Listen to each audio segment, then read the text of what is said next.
Serious, what secret could destroy your life if it got out?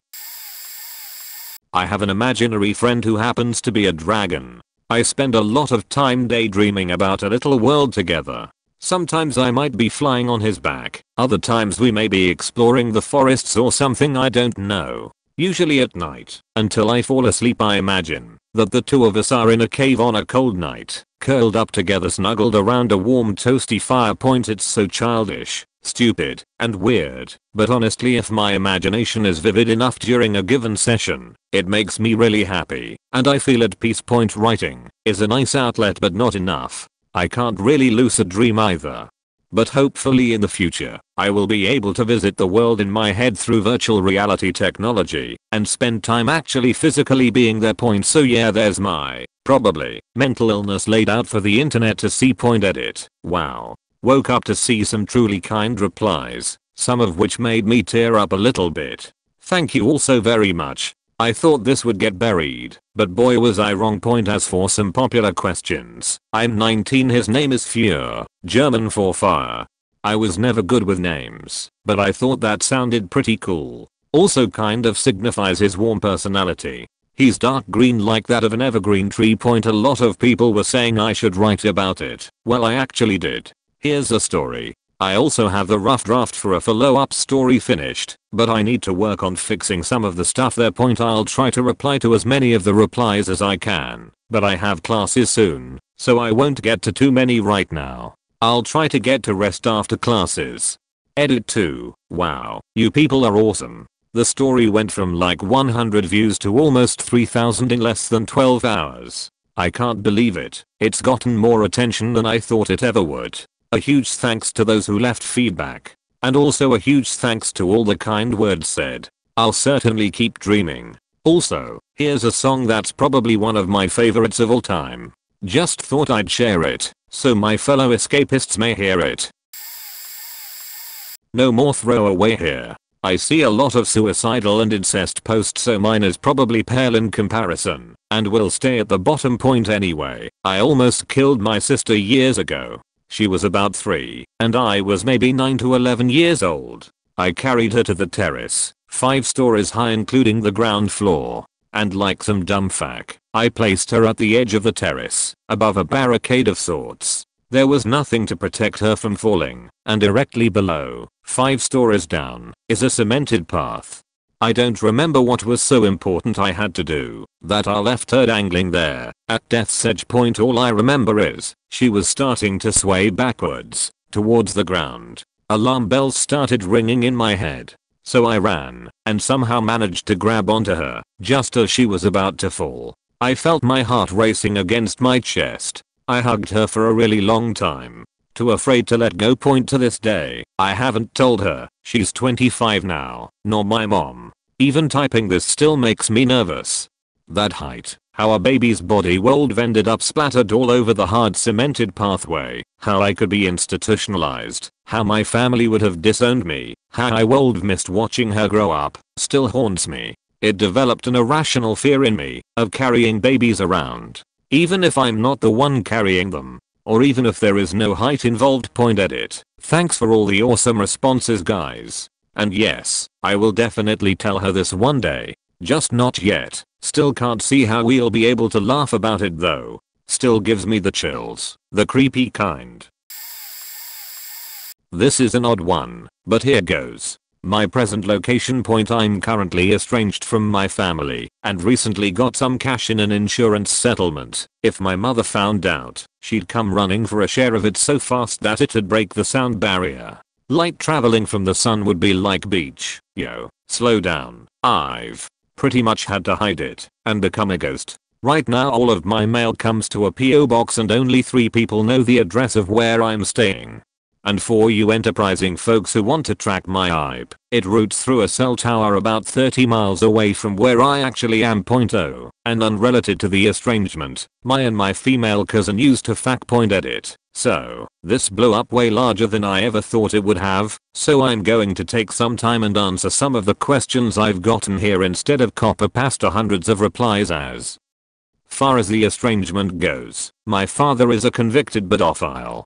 It happened after my parents were married, and I'm my father's only child. My sister and brother are from my mother's first marriage. Those two and my mother never got any kind of therapy to help them cope with what happened. As a result, most of the unresolved anger they feel towards my father was taken out on me. I've paid for my father's sins for 30 plus years of my life. As far as not sharing the money with my mother, she isn't owed any of it. I gave up nursing school and a promising career to take care of her when she was diagnosed with cancer, when I was homeless and had no place else to go. She looked me dead in the eye and said, "So what?" Growing up, she emotionally and verbally abused me, took the $3,000 plus dollars a month that my father paid her in child support and spent it on her hobbies instead. I grew up wearing rags of clothes until I figured out how to steal what I needed, and through employment, when I was old enough. As far as why I'm hiding, I've tried to get away twice before. The first time I moved half a country away to Florida, she hired a private investigator to track me down. Then she harassed my then fiance and her family until she dumped me so I'd move back to where she could mooch off of me. The second time, I moved 50 miles away, and she called me on the daily, harassing me and everyone else she could, again, trying to control my life and mooch off me. My mother is not a good person. She's been unemployed for over 20 years and lives off my brother and the government.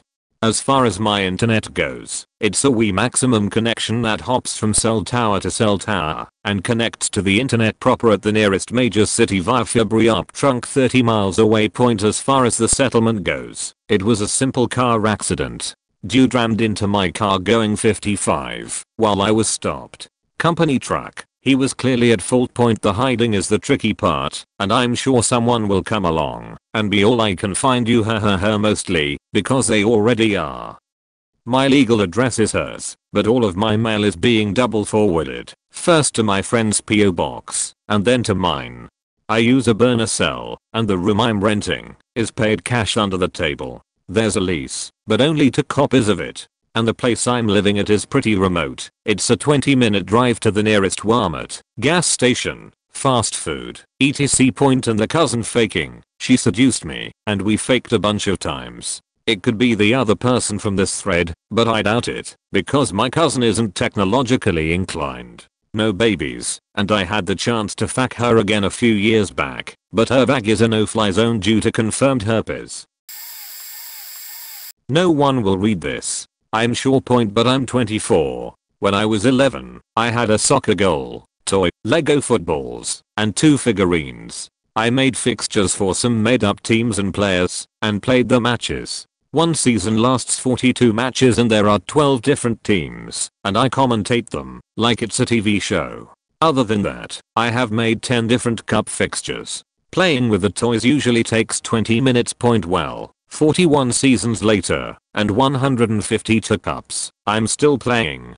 Mostly when I know no one is around. I even debate the matches in my head whenever I'm showering or trying to sleep. I just play with the figurines and score goals using them for movement and ball movement. I have a lot of books filled with imaginary results etc. I feel like a dumbass edit. Whoa, thought this would be buried. You made me feel happy about my weird hobby. I'll read through all the replies as soon as possible. Edit 2. Pick time. I hope no one I know recognize any of it. Here's the figurines. Very worn out. Yes, it's Han Solo. This is some of the papers, like 1/5.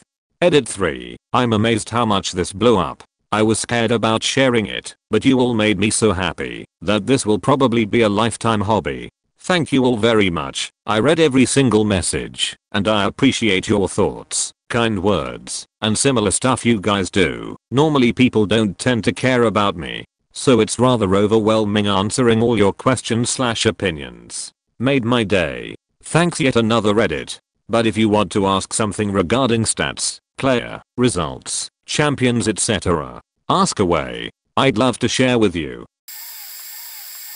Throwaway. Obviously, when I was about 11/12 the guy in the flat next door was a computer nerd type, and I got interested in learning a little. 1980-ish. To cut a long story short, he groomed me over a period of time. I found he had child pornography magazines and videos. It got as far as hugs and kisses, and then he tried to feel me up. That's the point at which my brain kicked into action and I legged it. I was intensely scared, ashamed, and somewhat retreated into myself. I realized my parents, and specifically my mother, knew something wasn't right in this odd child/adult relationship and didn't act on their suspicions. That totally faked with my mind and led to many years of confusion and introspection. And if I'm honest, some faked up attitudes to people from myself. I told one girlfriend many years back and she basically blanked it out, didn't want to discuss it, and made it fairly plain she wasn't sympathetic or could be of any help. I've managed to get past most of the issues around it, but I sometimes find myself watching TV films or documentaries where the grooming subject comes up and hits me again. Watching the Ray Donovan series brought it up, specifically where Bunchy has problems dealing with his past abuse. One scene I had to get up and leave the room before I went off and burst into tears in front of my wife. She paused it too, so I wouldn't miss anything. I have gained some good things. I'm quietly proud that I'm assured of my sexuality, straight, without any difficulties in having gay friends. That could have gone very differently. I have a family and have learned to be sociable and have managed to create some level of trust with people. It still burns inside though at times. I have sort of accepted that it's something I will take with me to the grave. Edit. Thank you all who have replied. I didn't expect such a response. I think the route for me now is to quietly investigate some private counseling. I don't need to call a family meeting and take the stand and make an announcement, but some quiet non-judgmental conversation on it may well be very beneficial to me. Thank you all again. I don't suffer from constant suicidal thoughts, but I have struggled with depression for most of my life, especially adulthood. The few times I've been prescribed medication for it, including currently, I'm actually taking Wellbutrin, a mild antidepressant, but it was prescribed off-label for my anxiety, but it is helping both. I'm actually happy. Happy or just neutral are the norm, and I'm often happy, not freakishly upbeat and peppy and oddly cheerful, just happy. It's such a shock to be. Because for the longest time, being mildly unhappy, all the way to feelings of depression or even hopelessness, were the norm for me. That was how I was all the time. Feeling a little upbeat was the oddity, and only as a short reaction to a situation. Now, since I've gone so long with being sad or down as my normal, I'll sort of, reflexively, try to slip back into that from time to time. I don't know how else to describe it. I can't just be sad or feel hopeless for no reason at all. Yeah, I still have days where something will make me feel like that, but it's a proportional and reasonable reaction to whatever that thing is. It's amazing. I enjoy things more than I ever thought I really could. I can enjoy them as much as other people. I can enjoy something as my normal reaction, not the exception. I can be happy around my wife, at my work, with my friends, doing something I find appealing, and as a result, I'm able to function so much better with these things and people and situations, because it feels good, and I want to keep feeling good. I don't look forward to times when I can sit quietly and feel bad, and sorry for myself, and worthless, and unmotivated, or even just numb, anymore. Partially because it just doesn't happen like that anymore, but also because I want to go experience things and people. I can't describe to you how helpful antidepressant medication is, and how truly wonderful it makes your life if you suffer from chronic depression. It's not an artificial feeling. It doesn't feel like you're being drugged into Stepford wife cheerfulness, and it doesn't feel fake.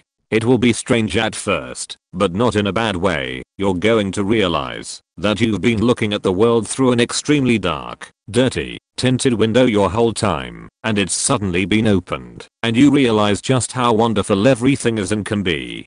Yes, there will be dark nights and rainy days, but so much more there will be beautiful, vibrant sunlight, and perfect starry nights. Please go talk to a doctor about your depression. It's incredibly difficult to make yourself do it, especially with the irrational stigma and shame of seeking help for a mental health issue, especially the shame we feel in ourselves even more acutely. But you truly are ill, and you need proper treatment to get better, just as much as if you had a broken bone or a disease.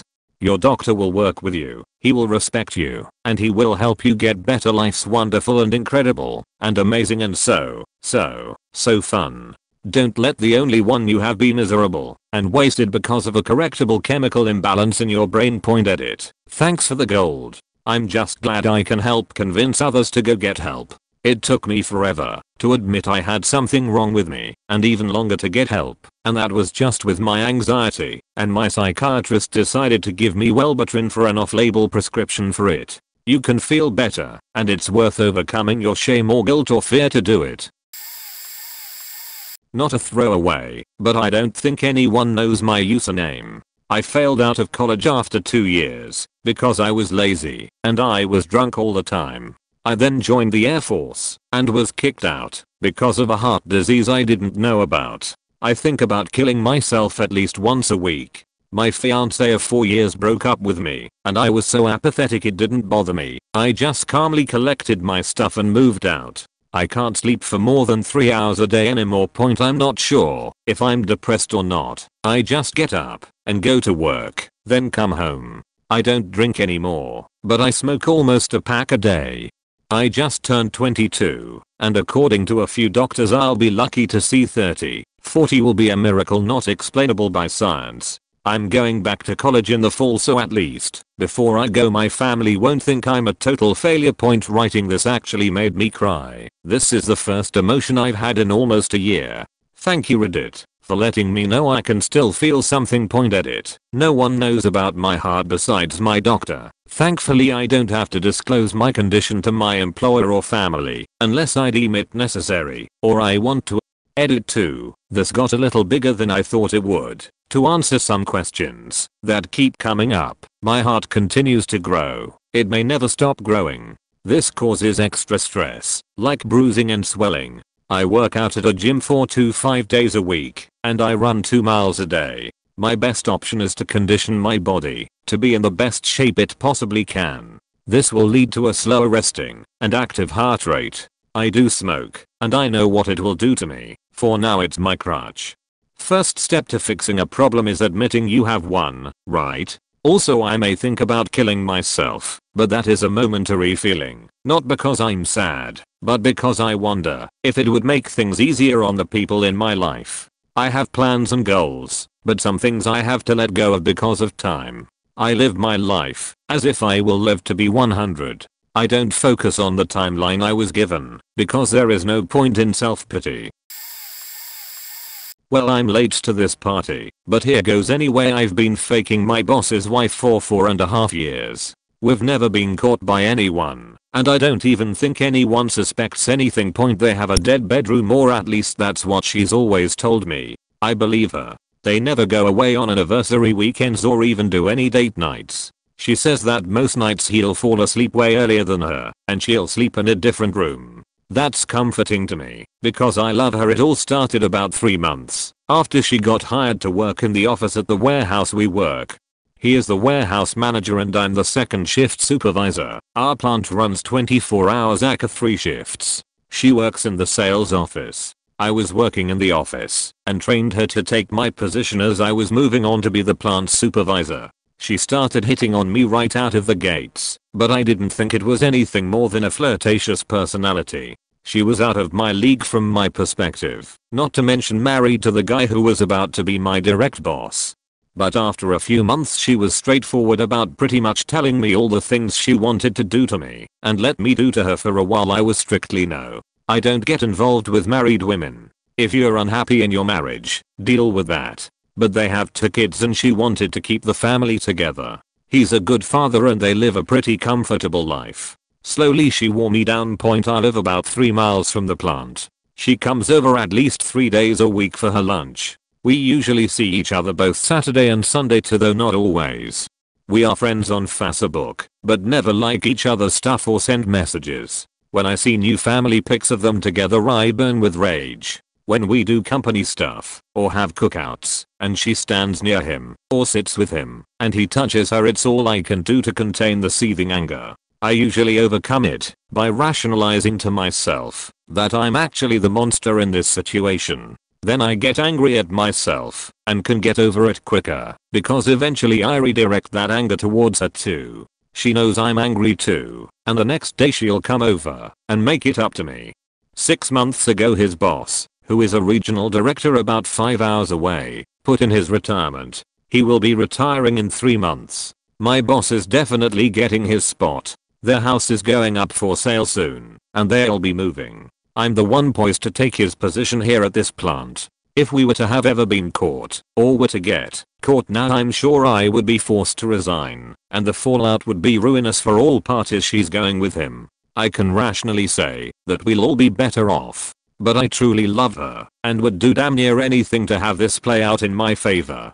In the end though, it may already have ruined me. When I sit alone and think about it, I absolutely hate myself for all of this, and have for a long time. Lying and cheating is not a part of my DNA.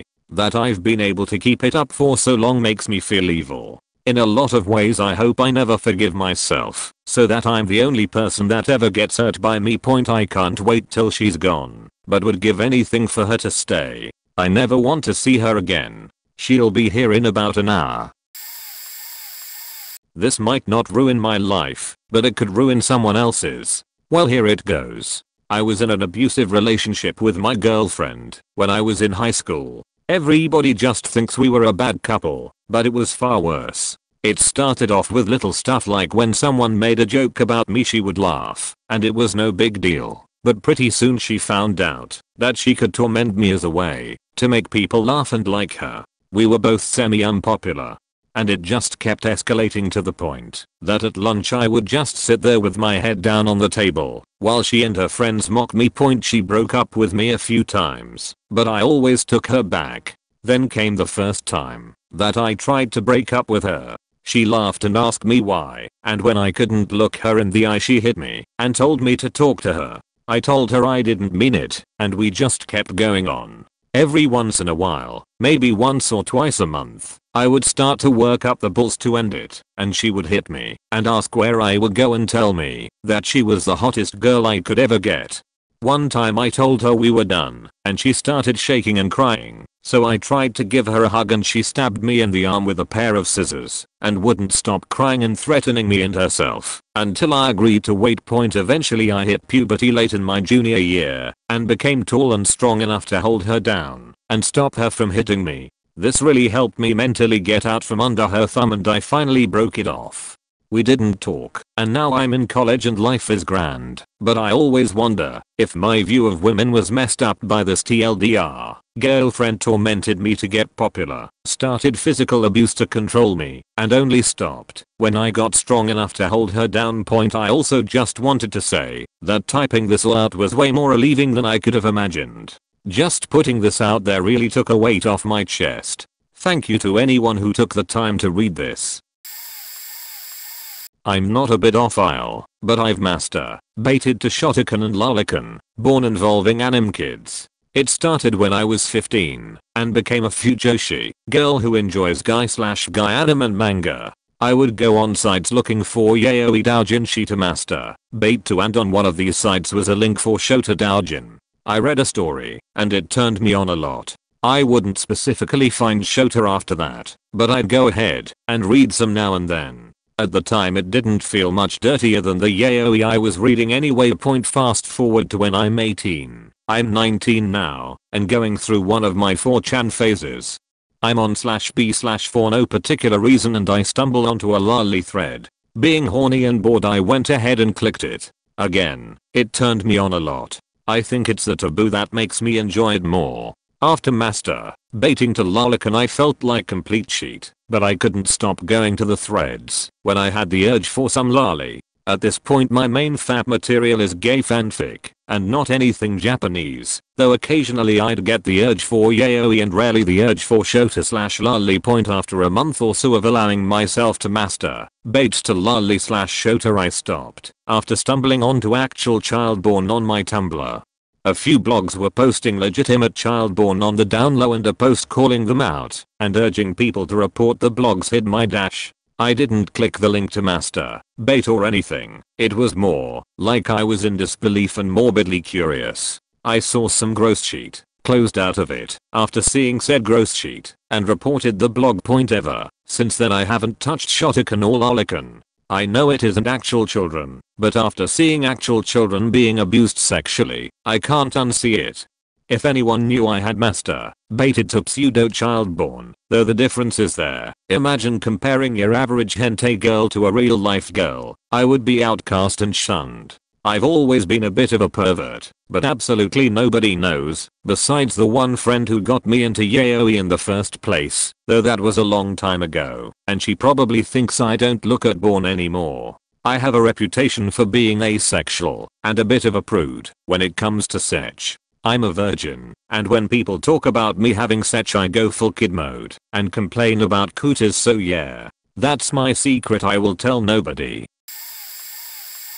That I'm a wolftherian. Hear me out for a second. I know that recently with the rise of Tumblr the whole otherkin/therian thing has spiraled completely out of control, but I've honestly dealt with this on a psychological level for my entire life, and I'd like to explain what it's like. Point to be a therian could be described basically as feeling like an animal. For me, a wolf, trapped inside a human body, at the very least part of the time. I acknowledge this now as a psychological quirk, but that doesn't make the experiences any less visceral. Point, these experiences came in several forms. As a kid, and sometimes still as an adult, I would have vivid dreams, where I wasn't human. I would be running through the woods, or chasing prey, or drinking from a stream. The thing that convinced my younger self, and is still a pleasure when I have them, was just how real everything felt in some of these dreams. I was on all fours. I could feel the dirt under my paws, claws slightly displacing the digit. If I leaned forward, I could feel the fur, the tail. Everything felt real. My experiences weren't exclusively limited to dreams though. I would have phantom shifts, where I could feel phantom fur or a phantom tail, the name coming from phantom limbs, while awake. Another experience would be mental shifts, in which my mindset would become more animal-like. I might get the sudden urge to eat raw meat, or chase a prey animal, or drink from a stream. I didn't ever lose control though. If a friend rounded the corner I could snap out of it quickly, and try to pretend I wasn't just being weird as fuck. Mental shifts were definitely the ones that made me feel most like a weirdo. Point, as a kid I never told anyone for fear that people would think something was wrong with me.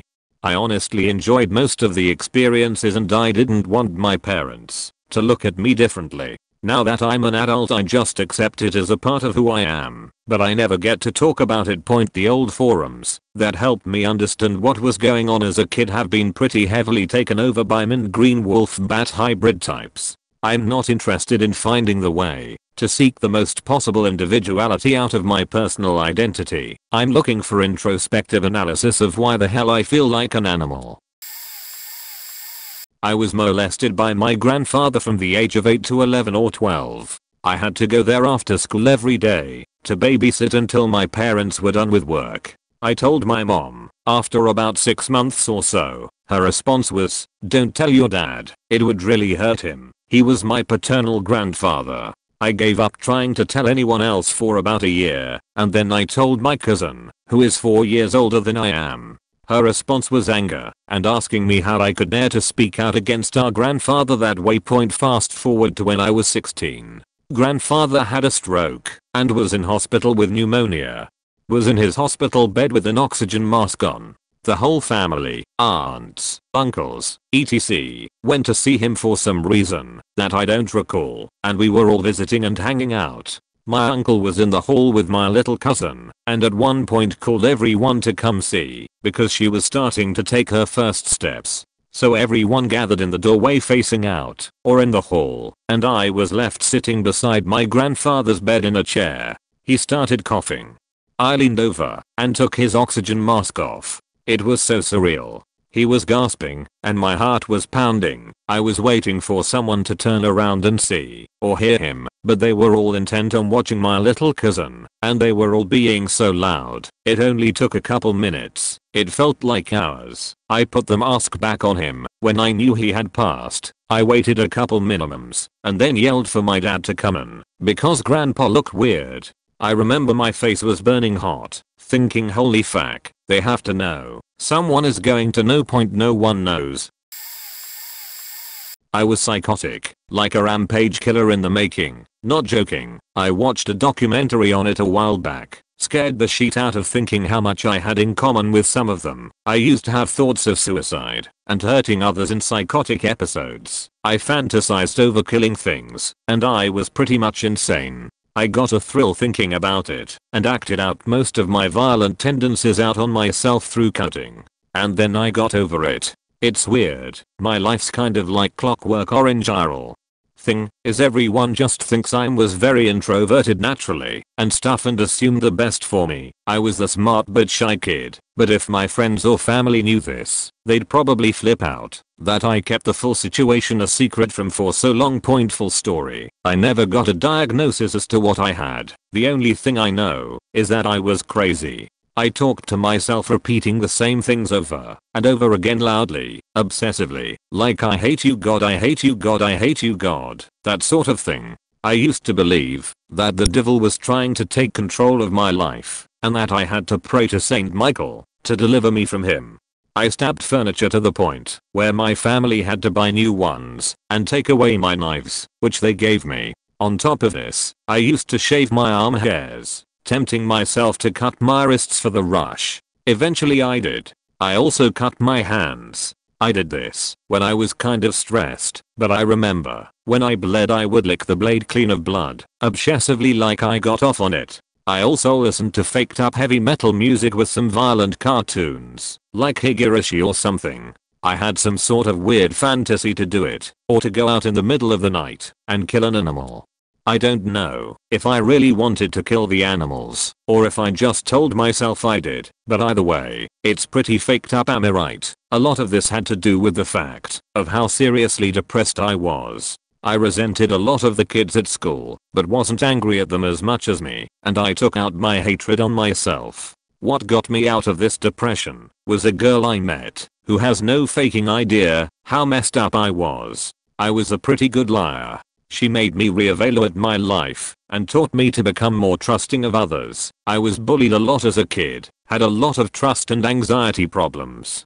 Throughout my depression she was always kind to me, and it's only because of her that I made it through. She didn't even talk to me that much. I was a bit of a nervous recluse, and she talked to me in small talk, but was always very kind. Eventually I became more confident, but when things got serious I sort of pushed her away out of instinctual fear. I just tried to act oblivious to the whole thing, so she would just think to herself, how the hell has he not figured it out yet? I'm very ashamed of that. Then she found someone else with more balls than I had, and we've sort of had this awkwardly hanging over heads for a while. I guess I can't get over her. Oh, another thing is I'm sexually attracted to my cousin, because she was the only girl my age that was nice around me before I got seriously depressed, and after I got seriously depressed, she sort of was. We used to get along really well, and one day we started wrestling, and I kinda got a hard on and told her to get off. Thankfully, she was laughing too hard to notice. We were having an argument as to who would win in a fight. I was really freaking petite back then, so she cold won. She was also athletic like me, just much more built. She was kind of my only friend, so my senses of attraction are skewed. Also because of distrust of other women, I guess. That's not unnatural. Incest is more of a social taboo, I guess, especially the whole cousin thing. But the other girl that got me out of my depression is best friends with my cousin, so in a way, I'm still attracted to my cousin through her. Also, the other girl is seeing somebody else. She showed a bit of interest in me a while back, but I kinda pushed her away, and she is now seeing someone else, which, for obvious reasons, isn't sitting well for me. Thing is, she has no idea what she did for me. It's hard to explain unless you've been as lonely as I was. I had no real friends for 5 years, so even small talk seemed like a big deal, but I had the perception to know something as casual as that didn't mean a lot. The entire time she wasn't aware of how much she helped me, and she still, to this day, doesn't know. If I hadn't met that girl I would've hurt myself, or others around me, though probably suicide. The whole hurting people idea wasn't really my thing. Also, my cousin isn't the only family member I fantasize about. My sister also, and my other cousin, who now that I'm an incest guy thanks to my faked up childhood, is just kinda hot. All this ended, probably because of that girl and puberty, I guess, even though you'd think puberty would've made it worse. Still the incest guy though. TLDR, the girl who I climbed out of a bunch of depressive insane sheet for is with another man and doesn't know that she helped me through it because of a lot reasons, but I'm happy for her in a bittersweet way. The other girls I'm attracted to are related to me. I used to cut myself and lick the blade for a rush while listening to faked up metal songs. I was a psychopath that fantasized of killing animals, though. Had no intention of actually doing it, I think. Stabbed furniture to the point where it had to be replaced and had psychotic meltdowns every now and then. Pretty much, if I ever told anybody about my history I'd be sent to an institution. Edit. Didn't mean to say my girls as if they are mine. No, they are independent people. I just meant to say the girls I'm attracted to. I don't mean to imply they are my property or anything. Now they are my type of girl is what I was trying to say. About the other girl, it's complicated. I know I faked up with her, but I guess that was the best I could do with her considering all the other stuff. If the other guy's good to her, I have no problems. Edit 2. I also neglected to mention the notes I would write myself. I also used to write notes to myself that were mostly psychotic ramblings about my life or confessions of things I thought I had done wrong. They pretty much listed why I was worthless. I also used to think my blood was poisoned and actually convinced my parents to get me tested for anemia. I swear I could feel the sensation of what I called venom in my veins. It just felt wrong, like it wasn't my blood. Edit 3. Found one of those videos I'd cut myself to. I got one hell of a rush from it. I can remember that much. Everyone who watches that regularly should be put on a list. Man, it feels good to get all of this shit off of my chest. Seriously, it's been penned up inside me for years. I'm a guy with a foot fetish. And I never told my wife, even though she has amazing feet. But it gets worse. I have a weird twist to my foot fetish. I'm really into pedal pumping, I guess that's the closest way to describe it. And I'm mortified to tell her or anyone else, and never have. When I was a little kid we spent a lot of time at church during the week for mom's choir practice, and there was a decent looking piano player lady who would kick off her shoes and play the piano barefoot. And even though I knew nothing of my sexuality, I remember Saturday afternoons being up on the stage/pulpit during boring choir practice, laying on the carpet, playing with matchbox cars, and trying not to make it seem glaringly obvious that I was transfixed watching this lady's barefoot pushing on that piano pedal. I remember having a raging hard on even back then, but more annoyed with it than anything else, and wishing so much that I was that piano pedal on the floor, her amazing foot pushing and pumping me. I was totally transfixed, and it continues to this day. Women playing pianos, organs, driving barefoot, using a sewing machine barefoot. My fantasies usually always involve me imagining myself as the pedal, and the woman has a sexy bare, nylon, or sock-clad foot. If it's a smelly foot, even better. I feel guilty and stupid to this day. Why on earth would a fetish like that develop when I was a prepubescent kid? TLDR, I have a pedal pumping foot fetish I've never told my wife or anyone about. I'm 25/male married in the Bible Belt. My family and all my friends are conservative Christians. My wife and I aren't Christians, but we still go to church every week. To keep up the charade, my wife and I are amateur porn stars in a BDSM fetish niche, femdom/forced feminization/sissification. We do cam shows, go to BDSM events, and publish videos on clips for sale. We have thousands of followers, and make good money doing it on the side. $25,000 in 2014. We hide our identity with makeup. I'm typically in full drag/wig, and she wears her makeup in a completely different color scheme. It's worked so far. I assume if one of our church friends sees us it'll be a mutually assured destruction type scenario. We've had a few close calls. One time in the middle of a cam show her mom just stops by. She was in thigh-high leather boots, panties, and corset. My wife, not her mom. I'm in full drag, tied over a makeshift spanking bench. It's a coffee table. I've got a butt plug in, a ball gag locked in my mouth, a collar locked around my neck with a chain, locked to the bedpost, a chastity device locked on my cork, and pink lacy panties on with welts all over my ass and legs from being canned. There are about 100 people watching us live, and we hear a knock on the door and hey, it's me. My wife is just like oh fuck and runs over to the computer to shut down the show, stripping leather as she goes. I'm screaming for her to untie me. Well, more like going mmmmffffmhhmhmhmhfmmff, but she knew what I meant.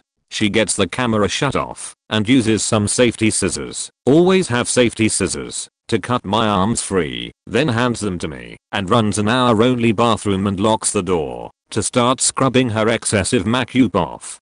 I get free from the ropes and start looking for the key to the lock on the ball gag, collar, and chastity device. Of course they are on a necklace around my wife's neck in the bathroom, so I'm going mmmmffffhffhff while my wife is neck deep in the sink. Go grgrgrgrgr hold on a secretary gurgler and her mom's like hello? I hear you in there. I decided not to hold on, so I drug our bed 3 to 4 feet across the room so I could reach where we kept the backup keys. Always have backup keys, and get myself free.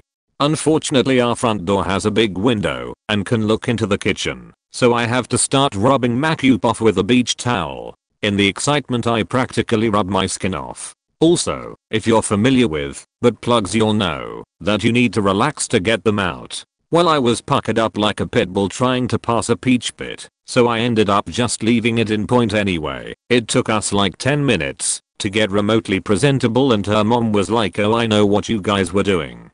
Doubtful. Very very doubtful.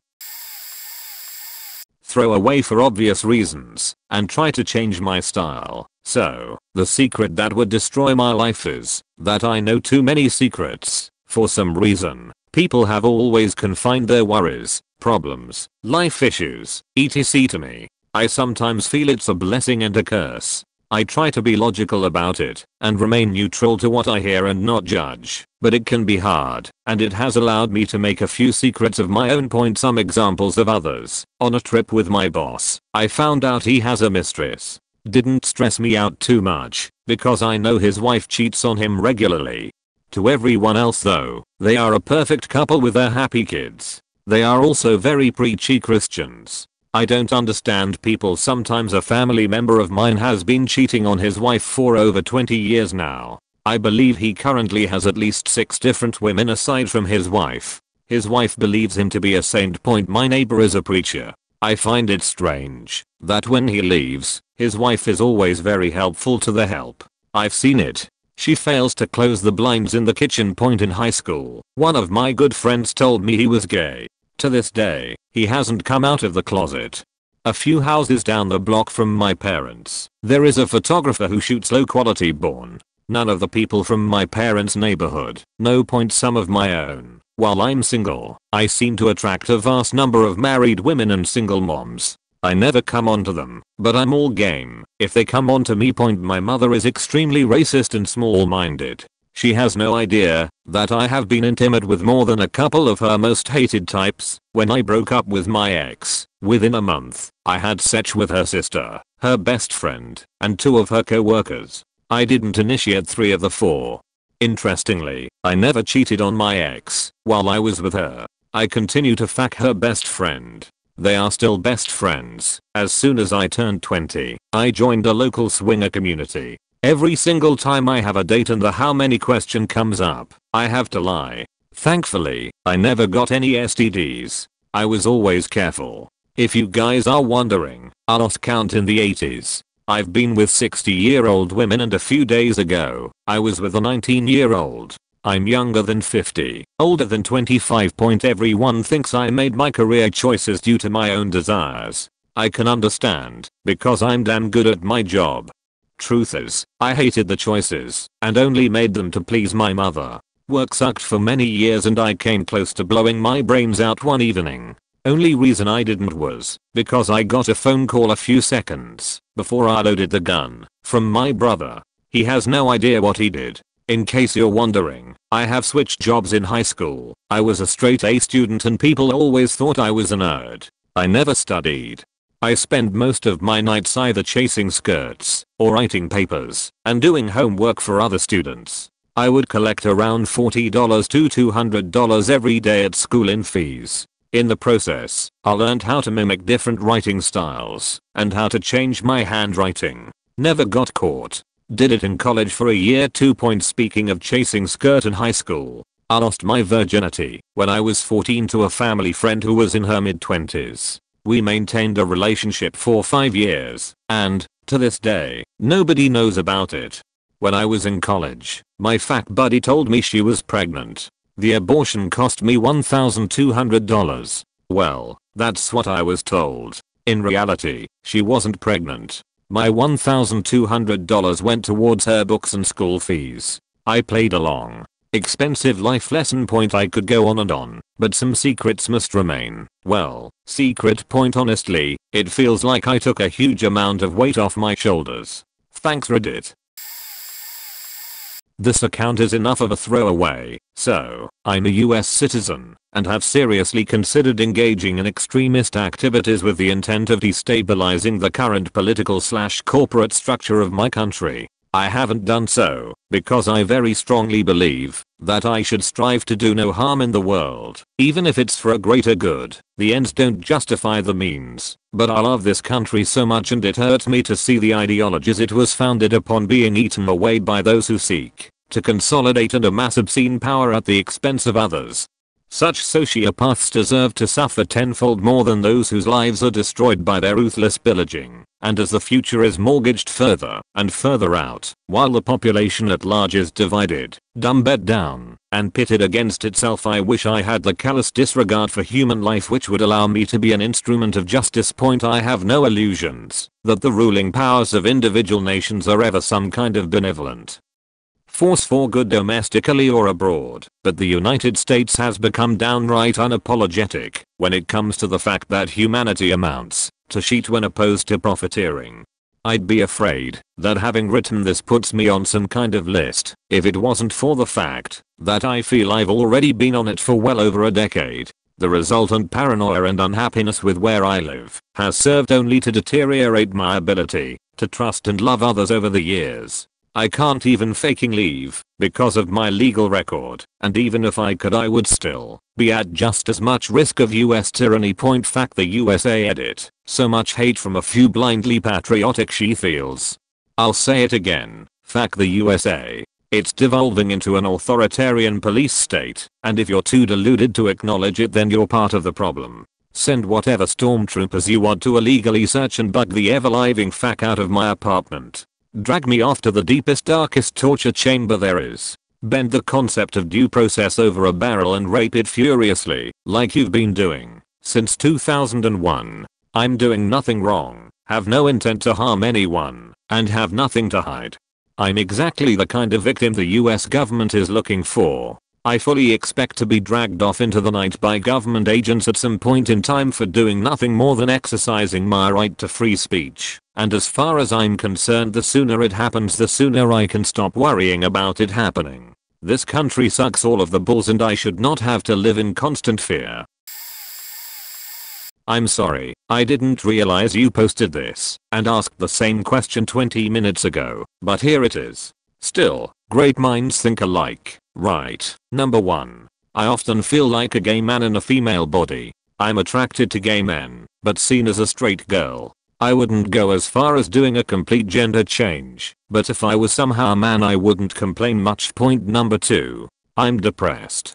I've mentioned it a few times to family and friends, but they think I'm joking, and instead of help, I get lectures on how serious depression is, and how being sad isn't the same thing, and I shouldn't joke about it. They think I'm looking for attention, because I don't cut myself. Number 3. This ties in with number 2. I have a fake Facebook account, where I post stuff. It's anonymous, and I just say the things that people have said that make me the way that I am. I made it anon because I don't want the sympathy of people who couldn't believe me the first, second, third or fourth time. It was a last resort, just to get stuff out there, so people would think more and speak less, but it's still criticized for looking for attention. People say they are going to figure out who the person is and help them. In the next sentence they say whoever it is a stupid attention who, making fun of actually depressed people. Whenever I'm asked about it, I deny everything. Number 4. I could possibly have an eating disorder. I hate my life. 2 things, one typical Reddit fare, and one not. Point first, when I was 16 and my younger sister was 14 we got drunk when my parents were out of town and had such wild, raunchy, screaming multiple orgasm sex. It was just one night, 4 times, teen stamina. The next day she pretended like it didn't happen, and we've never once mentioned it to each other. Even now, many years and partners later, it still counts as some of the best damned sex I've ever had. The universe, it seems, has a perverse sense of humor. Second, some years ago something very strange and inexplicable happened to myself and a group of buddies.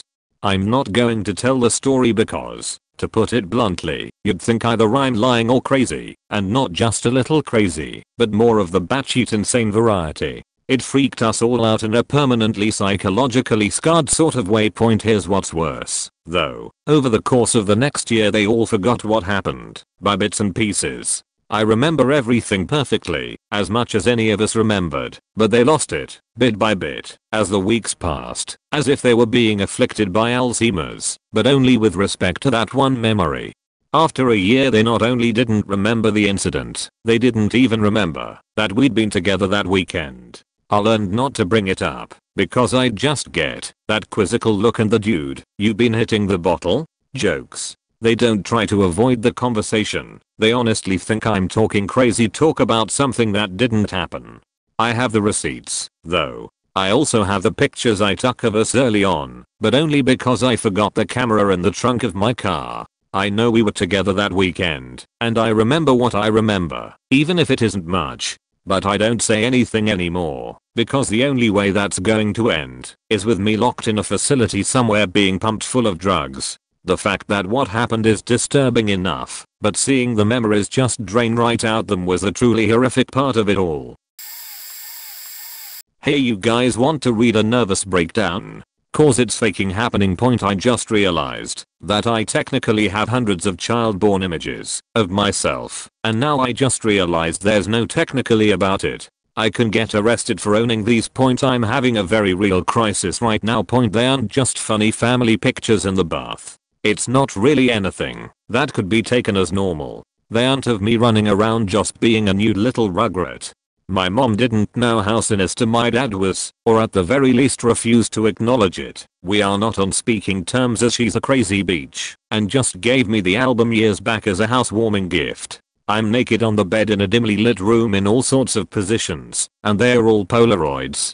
I thought the abuse started at 10, but I'm like 5 in these pictures. It's 90% of the photo album. They aren't pictures of my face. My face isn't even in half of them. They are clearly sexual. Point I literally just realized what is in my possession. I was sexually abused in a lot of ways as a kid, but my dad was never charged.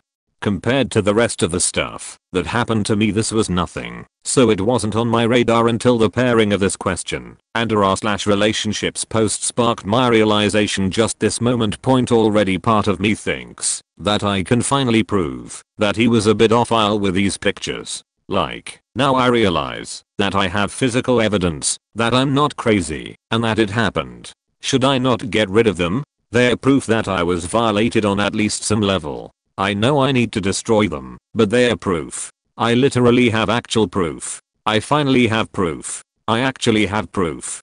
He's in the mirror taking the pictures in at least one. I'm sure of it. I know, because I'm sick when I see him, and I saw him. Oh my god, I need to talk to a lawyer. I'm panicked. Like I'm shaking all over. I'm freaked out posting this, and have made an emergency therapy appointment for 11 o'clock today. I know I need to destroy them, but I'm now literally too afraid to touch the album. I haven't looked at it since the day I received it. I feel like, even if I shred them, I'm going to be suddenly arrested. I have no idea what to do, or how to mentally approach this. I'm terrified. Point what the fuck? Why did she give me this? Crazy faking bitch.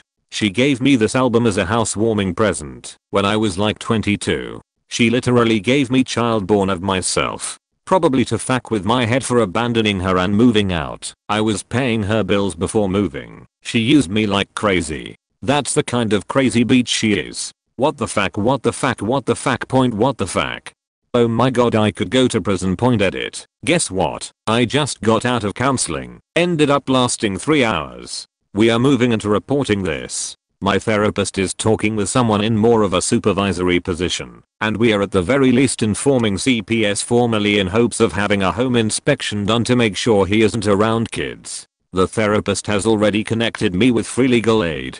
This is clear and undeniable evidence of abuse. I'm not going to prosecute because I don't want to testify/receive cross-examination. I've been through that, and I will not do it again. My faked up mother finally gave me evidence to nail his ass. It appears I'm debating reporting her too. She knew, and she posed a danger in her own way. It might not be worth it, though. Obviously throw away. I'm a pedophile. First off, I have never, nor will I ever abuse a child. Now that that's out of the way, ever since I can remember I have been interested in girls. I remember getting erections when I was like 3 years old, thinking about how girls and their privates were so different. I was kind of a pervy kid. There was lots of show me yours and I'll show you mine kinda stuff. As I grew up I started to like older girls as well, but I never stopped liking young girls either. Was around 6th or 7th grade that I realized it was unnatural. This isn't something that I ever felt I could tell anybody for obvious reasons. Being a pedophile is like the most universally hated thing I could be. So I live in shame every day of my life of something I was born with and can't control. I guess I don't think about it most days, and really I don't even like kids. They annoy the shit out of me, but every now and then a thought slips in, and I just feel like the biggest piece of shit. I told one girlfriend once, and it changed our whole relationship for the worse. She said every time we started having sex, that's all she could think about. When we broke up my biggest emotion was fear that she would tell somebody, though she promised she never would. I know I can live, my will is strong, I won't ever give in to my desires. But I know this is a burden I alone must carry through my whole life, and to my grave. The self-loathing it has caused me is immense. All aspects of my life are affected at least a little by my low self-esteem, and the tiny black core inside me that causes it could ruin my entire life if it got out. This is the first time I've told anybody ever other than that one girlfriend, and hell, I'm telling the entire internet that I want to see my mother die. I love her to death, but she is such a cunt to her family, her friends, and to society in general, and I can't stand it. She is almost to the point of abusive to her family, calling all of us retarded, wish she did not even birth me or my brother, etc. She is also a raging alcoholic that everyone seems to just sweep under the rug and pretend it does not exist. If she were to die, yes, it will be heart-wrenching, and I will be inconsolable, but a part of me will be glad she is dead. She had open heart surgery this time last year, and although I was worried the whole time that I was going to lose my mother, a part of me wanted her to not come out of that surgery room. The reason this would destroy my life if it got out is because I would be completely disowned by my whole family and her friends if it got out, to the point of I would have to move out of state to be able to start life anew. Because my mom knows everyone in this town I currently live in, and she could easily get me fired from any job just because of who she knows. And she also, as of right now, I'm changing this week, she has control of my bank accounts due to her creating it for me when I was 15. She has control over every facet of my life, and she could fuck me hard if my wish for her to die ever got out. My mother told me on her deathbed that my brother had molested me when I was an infant. I'd always wondered why my dad seemed so disgusted with me. He protected my brother, tried to make him into a good man by doing lots of activities with him, little league / football / Indian guide / Boy Scouts, while he ignored his daughters. He thought of my brother as the victim and didn't want him to carry the guilt or have it affect his life in any way, because it's hard for boys, as my mom said. I must have been one sexy baby in order to seduce my 7-year-old brother. Even when we were teens, my brother would comment in front of me, "Oh, I'd tap that," or "nice rack," or other piggy sayings that no brother should say in front of their sister. None of the other siblings know, but I'm pretty sure if they found out they would say I was lying and making it up for attention. So I'll never tell. There's nothing to gain from telling them. I don't speak to them anyways. Haven't for years. I'm pretty sure if he did it to me, he did it to my older sister too. I hope my mom told her to, so she can get a bit of closure on some of the reasons behind why we are both bipolar. Sometimes I fantasize about setting a pack of dogs on my brother to watch them tear his throat out. It would be fitting to have a dog put down by other dogs. Oh well, here we go. Throwaway account point. So, mine is plain and simple, yet destructive. My whole life is based on lies, and I don't mean simple things like telling people you have a misuse whilst you don't know. I'm talking the big stuff. I've been employed at a big company for roughly 5 years now. I'm far from qualified for the job. You needed a 3 years of relevant work experience, B, a university degree in the same field. Point. I had neither of those, but being the great liar that I am, I applied anyway, and they've never even checked. Before the interview I googled some bits and pieces of information about the job and I literally aced the interview itself. Point. Over the next few years I've actually learned some of the actual skills of course, and now I'm actually great at my job. Point. This very well paid job is just one out of many things my lies have gotten me. For some reason I like to compare it a little bit to that movie Catch Me If You Can, where DiCaprio just lies to get what he wants. Well, that's like me, only I'm not capable of forging money, but boy if I could, I'd never work a day in my life again. Point. For some reason it's just my skill to lie and cheat my way through life. So far it has given me a lot over the last 35 years, and I hope it will stay this way. Point. I might add some more later on, but being on my phone it takes ages to type out everything. Small edit, but I thought it was worth it.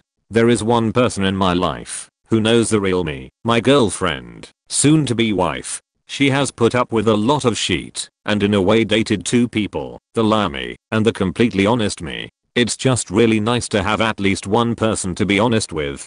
For some strange reason I believe she keeps me sane, and in a way out of a lot of trouble. I'm a very large man, 6'3" and 250 pounds in the strong way. My friends have candidly described me as a walking Mack truck. The problem is I ran out of college because everyone thinks that I beat my girlfriend. This is based on very good people seeing the large bruise on my ex-significant other's face. She was a tiny little thing, 5 feet 4 inches and maybe 110 pounds soaking wet. Most people would describe her as a puppy in human form, even having the large round eyes of one too. The people who saw it were my friends, the kind of people I would stand in front of gunfire for, and immediately ran to authorities to try and protect her. I'm so happy they would be willing to do it. Point. The kicker, she, like every other relationship I have ever had in my life, was the one abusing me. She would constantly strike me whenever everyone's backs are turned. The mark she had on her face was when I tried for the last time to defend myself. She slammed her own head into a wall to show me how much control she had. For anyone thinking you're a big guy, just ignore it.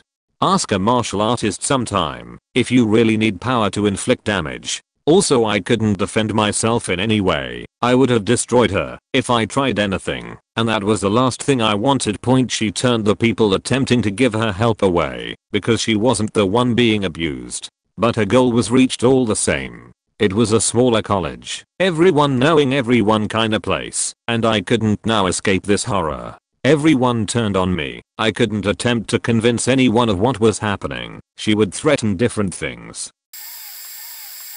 Throwaway, although little late to the party anyway, so I doubt anyone will see this, but might be good to get it off my chest anyway. Point. When I was about 18, 25 now, I was going out with this guy, and I got pregnant. I told him about this, and he told he was not ready to have children, and that I should get an abortion. This was kind of against my beliefs, but thought I was in love, and was worried about him leaving me, and was young and thought, what would I do with a child? I could barely look after myself, never mind another little person. Didn't feel like I had much to offer, and it would be better this way. I realize now that I probably wouldn't have been alone, but was so scared. Point. Anyway, I had the abortion, and was given the choice of a medical termination or surgical. I chose the medical, as with the surgical you had to have someone pick you up from the hospital after, and didn't want to tell anyone about it, and boyfriend couldn't pick me up as did not drive, but with the medical you could walk out straight after. I won't go too much into the details, but you have a suppository inserted into, and you then have to pass the fetus into a dish they place on the toilet. They tell you not to look, but couldn't help it point to this day it is the single biggest regret of my life having that abortion, and seeing that tiny little thing, and how human looking it was. I can still see it now sometimes and it really haunts me. Hate myself so much. I went to a special school due to extreme rage issues stemming from being raped and having to abort while being completely shunned by everyone I knew. Only my family, sister, and so know how dark those rage issues got, to the point I was considered a danger to others. I keep telling people it was for punching a teacher who supported my rapist, true, and for my inability to do math, also true, but it was mostly due to the fact that I was honestly a dangerous person and fully realized my potential to harm others at that time for what had happened to me. As some sort of revenge for nobody noticing or supporting me, I stopped myself, of course. I had control the entire time. One of the factors in leaving the special school to drop out entirely those many years ago was because I was honestly concerned about hurting somebody. I couldn't hurt a fly now, but Miso had these issues too due to his mother leaving. And we relate on a deep level about our mid-teens, having that same experience of just wanting to hurt people. As of right now I'd be terrified to hurt anybody. I just can't do it. Violence is not something I'm remotely inclined towards. But I believe, if the full details of how deep these issues got out, I'd be pretty faked, despite having no trace of those anger issues in my daily adult life. I have been a fake person to almost everyone I come in contact with. I have cheated on all of my boyfriends without a second thought or any remorse, but I would give them hell if they even looked at another girl. My parents don't know the truth about how I make my money. I've had sex with God knows how many men, given my job, in order to make good money, and yet my on again, off again boyfriend is completely clueless. I talk shit about my friends to other friends and never own up. I even went so far as to use one of my close friends for help with rent and food and bills, and then brag to my friends that I never even had to hook up with him to get any of it. He found out, but I denied it. Basically, anytime the truth comes back to hit me, I just deny it, and instead blame the person for being disloyal for even accusing me of anything without concrete proof. I don't mind using people, because if they want to give me something, I'm not gonna turn it down, but then they shouldn't expect anything from me, right? I make my sugar daddy feel like he's the world to me, but obviously I would drop him like a bad habit if the money flow stopped coming in. I'm basically an unapologetic fake person and I don't care. This is a fake or be faked world. The only person that knows everything could probably destroy me, but I have an ace up my sleeve in case it comes to that. I talk shit about how toxic my parents are, but run to them for cover as soon as my other shit gets too hard to handle. Basically, just stay away from me. I don't know what else to say. Truth is like shit, it will eventually float.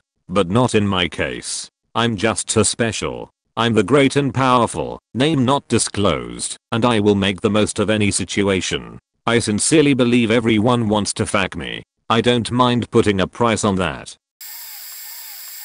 I have so much anger in me, I can't take it. It turns me into a monster. I shouldn't say it like something else is doing it. I'm just a monster, and that's it. Normally I'm an outgoing and funny person. People really do like me. I'm great at making people laugh.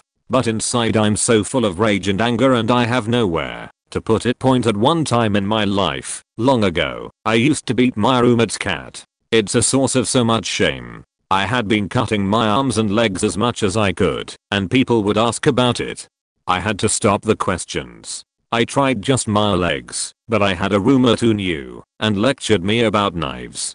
He'd yell at me and keep them away from me. I couldn't hurt myself, and the pressure that would build in me got so overwhelming that I slapped the cat one day. It felt good. I felt the pressure go out. The escalated over time to genuine beatings and torture. I will spare you the details. But it was bad. The cat would lose control of its bowels and urine when I was near it. I just had all this rage and anger and pain and I couldn't hold it in. I hate myself for doing this. I know I'm a monster for doing this, and it was a long time ago, and I haven't done it since except for some light stuff for discipline. I hate my own cats. I don't hurt them. But the rage is still there. I'm engaged. I can't stand her sometimes. I can't stand people. I want to care. I want to really care about them, and I try doing good things, to be nice. But it doesn't feel real. All I feel is this pain in my heart that will never go away. I have fantasies about killing myself. I have fantasies about someone trying to bully me, and I break their neck. And more thoughts that are much more violent and disturbing. Sometimes I feel happy, but it always comes back to this. It always comes back to how I want to destroy things, destroy myself, my fiancé. I don't want to hurt anyone. But when I get angry at my fiancé, she pushes and never stops. I say the most cruel things. We've gotten into many physical altercations. I have never struck her, but I've tried. I tackled her onto the bed. I've held her in a headlock when she just wouldn't stop talking, so she couldn't breathe. When we are fighting, all I can think about is beating her face until she is unrecognizable. I would never do that, but I want to, if just to shut her up. I'm only marrying her because I want to do the right thing. When times are good, I feel good. We are in love and happy and making each other laugh. Then she berates me over and over and never stops. She's a burden. She has cancer, and I hate her. Sometimes I want to die. I want it to be like it was before I was born. I want to be shot in the head. I smoke and I want to quit, but then I get mad again, and I just want to smoke until I have cancer, and I just rot away. I fantasize about being robbed and shot in the head. I'm useless and disgusting. I'm a disgusting monster, and I hate who I am, and I'm sorry I don't feel for people the way I should. I would never hurt anybody. I don't want to hurt anybody. I won't be that person. I just want somebody to beat me to death. I just want to fall asleep and never wake up. I love my dreams so much. I'm happy in my dreams. The world is interesting, and I feel so much more. I care so much more. Then I wake up, and it's this again. The feelings go away. I used to be able to love. I used to be passionate about things. Now the only thing I feel passionately is anger and sadness. I want to be murdered. I just want to not exist. I have nothing. I have done nothing. Please make me nothing. My heart never stops hurting. I never stop hurting. I never stop hating myself. Please make it stop. Please somebody care that I feel this way. Nobody cares. Nobody knows. Nobody can handle it. Please just murder me. Take it away from me. Make there be no me. I have been in and out of therapy for years. I have been on so many different drugs. It never helps. Maybe only for a little while. I want this pain ripped out of my chest. God, it never stops hurting. Nobody understands it. My fiancé only cares about how she feels. She doesn't care. All she does is give bad advice and blame me. And I don't know what love is anymore. I don't know what joy is. I never feel joy. Nothing helps. Please destroy me. It's in my bones, where nothing can reach it. I can't cry. I can't make it get out. I can't make it stop. I'm sobbing and bleeding on the inside. People laugh at things I say, and I only sob on the inside. Please, it's been so long. It's been so many years. Please make it stop. Nobody cares. Please don't touch me. I need to be held, but I don't trust you. I'm so tired. Please don't ever let me wake up. I hate my life. Please. I know I'm weak. I know I'm a monster. I know my life is shit, and I'm lazy and only smart enough to know how stupid I am. Just kill me, please. I'm disgusting. The world will be better. Please. The smiles aren't real. Nothing fills this hole. Please murder me, please.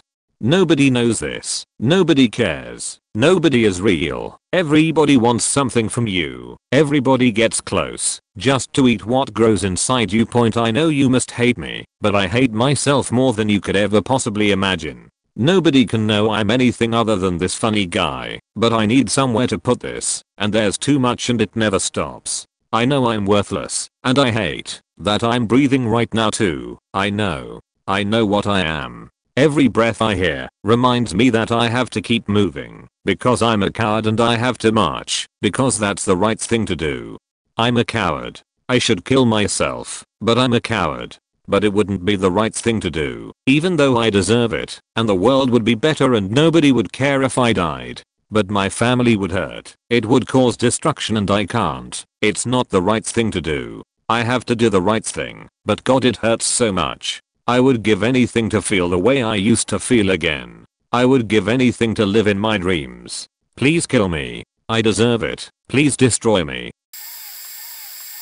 Throwaway account. I'll keep it as short as possible as I don't think people really want to read it in full, nor do I really want to say. It's not so much a secret that could destroy my life, it left a significant impact on some people, that I don't have it in me to confront them, and inform them of what happened and what has happened. Whether or not my story belongs here is something else, but a point, when I was 16 I suffered from depression, that only got worse as the years went on. Working a sheet job that paid well meant I had a fair sum of money in the bank. I ended up failing my HSC, Australian education, and took a year off in a hope to sort out the issues I had, notably figure out what I wanted to do with my life, as at the time it was playing videos, to pass the time until the next Newcastle Knights rugby league team played. 12 months later nothing had changed. I felt nothing was going to change in my life unless I placed myself in a situation where I had to motivate myself. With the money I had saved, I quit my job, packed my bags, left a note, and flew to the United States. I bought myself a cheap van and traveled around doing jobs here and there, sleeping in the van more often than not. I met some amazing people who supported me throughout the first year, some who I still keep in contact with. After a year and a bit of travel I answered an ad for a roommate in Chicago, found myself a job as a cook, and studied graphic design at UOC. A few years later, to put it simply, I found a job in New York, almost the perfect apartment, fell in love and got married. The fantasy I had as a kid and held on to until I left home became reality through doing something I didn't believe I could do. A lot of problems happened along the way, legal, personal, mental, physical, etc, but I never quit and never flew back home. Point: it was during Christmas in 2011 that I called my family to speak to them and tell them of what I had done. I keep in contact with them and flew them out for my wedding. My life has never been better.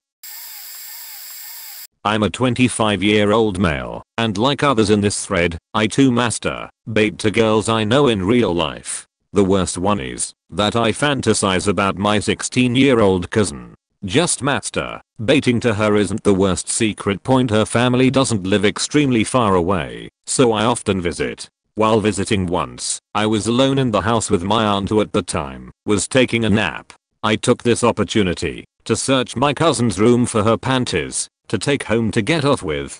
As I entered her room I saw a fresh pile of laundry on her bed. Atop the pile were a few lassie panties. I took a pair and placed them in my bag. I became too paranoid that they would realize they had gone missing and somehow tie their disappearance back to while I was visiting. I must have gone in and out of her room, rifling through drawers at least 10 times, not being able to decide on keeping a pair or leaving them. In the end, I couldn't take them home, so I took them into the bathroom, pulled up her Instagram, and wrapped her panties around my cork, tugging on it until I came. I then folded them back up and placed them on top of the laundry, leaving none the wiser. This would ruin my relationship with my family if they found out, especially my cousin's nuclear family, because they are quite religious. Her father would want me crucified. TLDR, I, 25Y, jerked off with my cousins, 16Y, panties around my dick while her mother, my aunt, was taking a nap. I've been scared for half of my life that my family and friends will find out about this. All these stories made me wanna share. Point: when I was younger I would visit my home country for 3 months at a time almost every year. In my home country I grew up with 2 kids, Mary and Jose. We were great friends since childhood. As we grew I became closer with Mary, and when social media became more available we became closer. When I was away, when I would go back, the 3 of us hang out, explore, venture around. We were the 3 amigos, the 3 musketeers, the 3 stooges. One of the summers that I went back, me and Mary became exclusive and were madly in love. I've never felt anything like it. I would often describe it as jumping off a very high cliff yelling Geronimo all the way down. The 3 of us would hang out and Jose became jealous because he confessed to me that he was in love with Mary as well. Every time I would leave, he would try to make a pass at Mary. Until one summer I threatened him to leave Mary alone as she was uncomfortable with him. which led to me getting in a sort of physical fight with him. One night a couple weeks later with me and Mary on a date, Joe shows up drunk and with a knife. Comes attacking me, hurting me a couple times. I can't even type this part, but somehow Mary came to pull us off each other and Joe stabs and kills her. It happened so quickly. I didn't know what to do. Didn't have time to say sorry or goodbye. I never saw Jose again. I've always have had the guilt of what happened because I loved her and my anger towards my once best friend made him do this.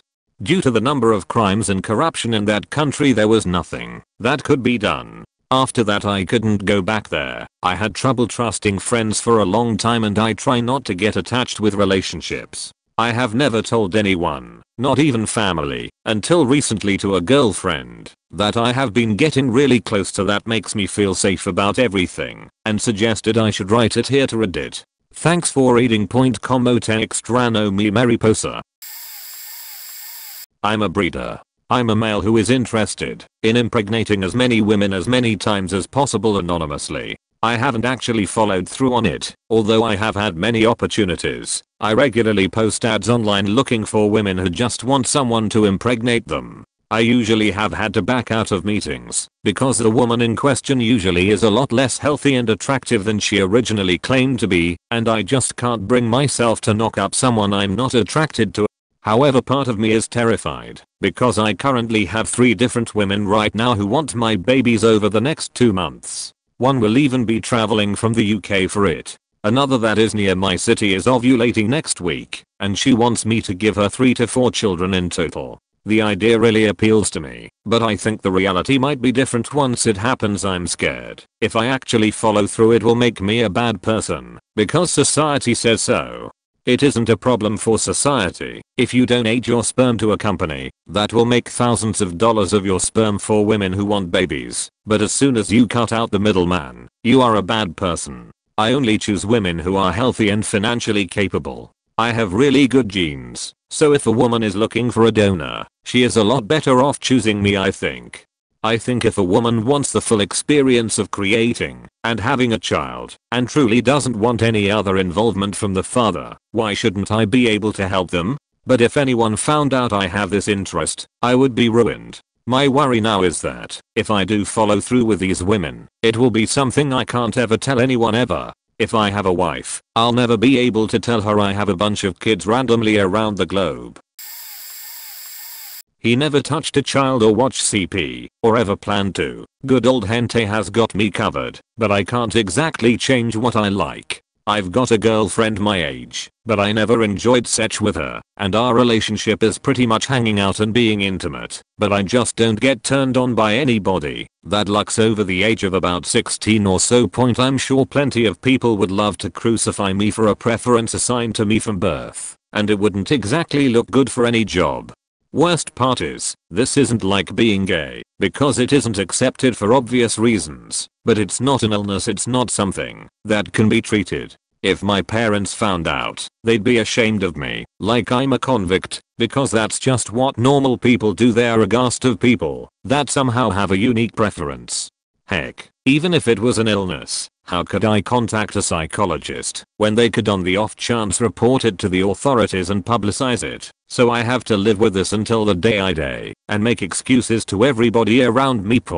And at the same time, I have to live with my own personal hate against myself for being born this way, because I understand why people react that way. Because they hold their children precious to them, and in their eyes I'm a potential threat, despite not being one in reality. So I just feel like people are right to hate the way I was born. It's not like I'm a gay person living a few decades or centuries back, and knowing that nothing I could ever do would not hurt anybody who didn't consent. There's no mass pedo rights movement that's going to happen or anything of that nature, obviously, and that's good. I'm just stuck with this sheet. No way out. Live a life with it, and hopefully hide it, so it doesn't tear anything else down with it. I'm around 35 years old and a pedophile. I ruined my whole life and I can't do anything about it, and I really don't want to hurt children, but I secretly still want them. I'm fairly rich and have some friends, not a wife anymore, because of a divorce, and no one thinks this of me, and if they know, I will lose all my friends and my job. But the worst is that every day I go to work and I need to drive past a school, and when I see those children, I imagine them naked and doing sexual things with me. It gives me a boner, but it really sickens me, but deep inside it doesn't. Every night I go to sleep and visit jailbait websites, forums and more things with children on it, like nudist websites, and every time when I'm done with jerking off to it, I'm sad. Sometimes I just cry myself to sleep and wish for help. But I can't look for help because they will know it, and even then I will lose everything I have. Every day is a hell for me, and I can't do anything about it. I didn't choose to be a pedophile. I don't want to be a pedophile, and I do really feel bad for every other pedophile in this world because they can't help it. It is disgusting, but it is what I really want. I'm planning to move to a private island where I do get food and stuff delivered so I can live the rest of my life there. Maybe that helps. I'm a danger to kids, and the only possible thing is isolate myself from them, because I know if I get the chance to kidnap a kid and fuck the shit out of him, I might do it. I don't want it, but my brain says I need to do it, and then I don't think of it. I'm trying really hard to not get alone with children, and I have done this for 10 years, and I'm successful in it luckily. Just 5 more years and I have enough money to move out and finally get a rest, and without harming children, because I still love them. A lot of people are gay. So am I. While that is kind of my big secret that I'm worried about, it's not the whole story. This is obviously a throwaway, because I'm not sure if my friends do read it or not. I know they know about it, but not sure if they browse. I've always wanted to get this off my chest, even if it's to no one that I know. I have a group of friends. I've known them for the last 15 years. Nearly my entire life. Our families are very close. Our parents knew each other when they were young, and it kind of just led to all of us living close. We are pretty much a big family. These 4 guys plus myself are very close, at least I like to believe. We've lived our lives pretty normally. I was always the rebel, the rest were quiet. Either way, I knew I was gay for probably the last 8 years, maybe more, maybe less. It's hard to know, because while I'm attracted to guys, I don't know if it's me. I'll number my friends from the oldest to the youngest. I myself am 22 years old, or number 1, 2 being 21, 3 20, 4 19 and 5 18 now. I figured I'd clear that up a little to make it less confusing. A few years ago it was number 3's prom night. He went to prom, and so did number 4. The rest of us 3 went to a family member's house for dinner that night. So none of us drank, smoked, or did anything that wasn't good. That night was interesting. Our parents allowed us to drink, and so we went to number 3's house to get drunk. We went there because he came back with his prom date, and we kind of had a small after party. Either way, we got wasted. Probably one of the top 5 drunk moments of my life. The weird thing is that I usually remember my drunk nights, so all this was very vivid. Blah blah blah. Party goes on till like 2 AM. Number 2 goes to bed, and I follow suit and sleep in the same bed as him. Yeah, you know where this is going. We talk and he mentions girls and how he hasn't had sex yet, and well told me that he had a hard on. Asked me to touch it. So I did. I mean, I was gay. I've always wanted to be with him. I have been attracted to him for several years now. Either way, it led to me giving him oral. He liked to kiss a lot. It bothered me. I texted him 2 days later wanting to talk. He replied, "I think I know about what." So we talked and came to a conclusion that we would keep it quiet and that neither of us were interested in it happening again. I had an interesting 2 years after that. Fast forward to my birthday in the spring/summer, another night where we went hard on alcohol. This is definitely the one time that I can safely say is my most drunk night ever. Party ends. Pretty much everyone leaves my house. Normally some would crash at my place, so they don't drive. Number 5 stayed. Number 5 and myself were somewhat close because we played video games with each other online and bonded through that. Either way, it kind of led the same way as my last experience. We were talking and he initiated the intercourse. The key is that they both initiated. I don't know why. So we had some fun and the next morning told each other that we would keep it quiet. I never thought about either of those times that much, except wanting to come out to both of them. I didn't. I just kept it a secret. Fast forward to about a month before my 21st birthday. This was about a year later. I called number 5 and number 3 to come to the store with me because we wanted to buy a hooker. Number 3 couldn't come. He had prior engagements. So me and number 5 went. Usually us two don't do anything alone. We bought the item and tried it out. So an hour into the testing I jokingly implied that I should give him a blue job. He said no and laughed about it. I jokingly said it again. He replied with an oh and a laugh. Third time the charm, I guess, because the third time I asked he got up and pulled his pants down and it just happened. I came out to him during the process.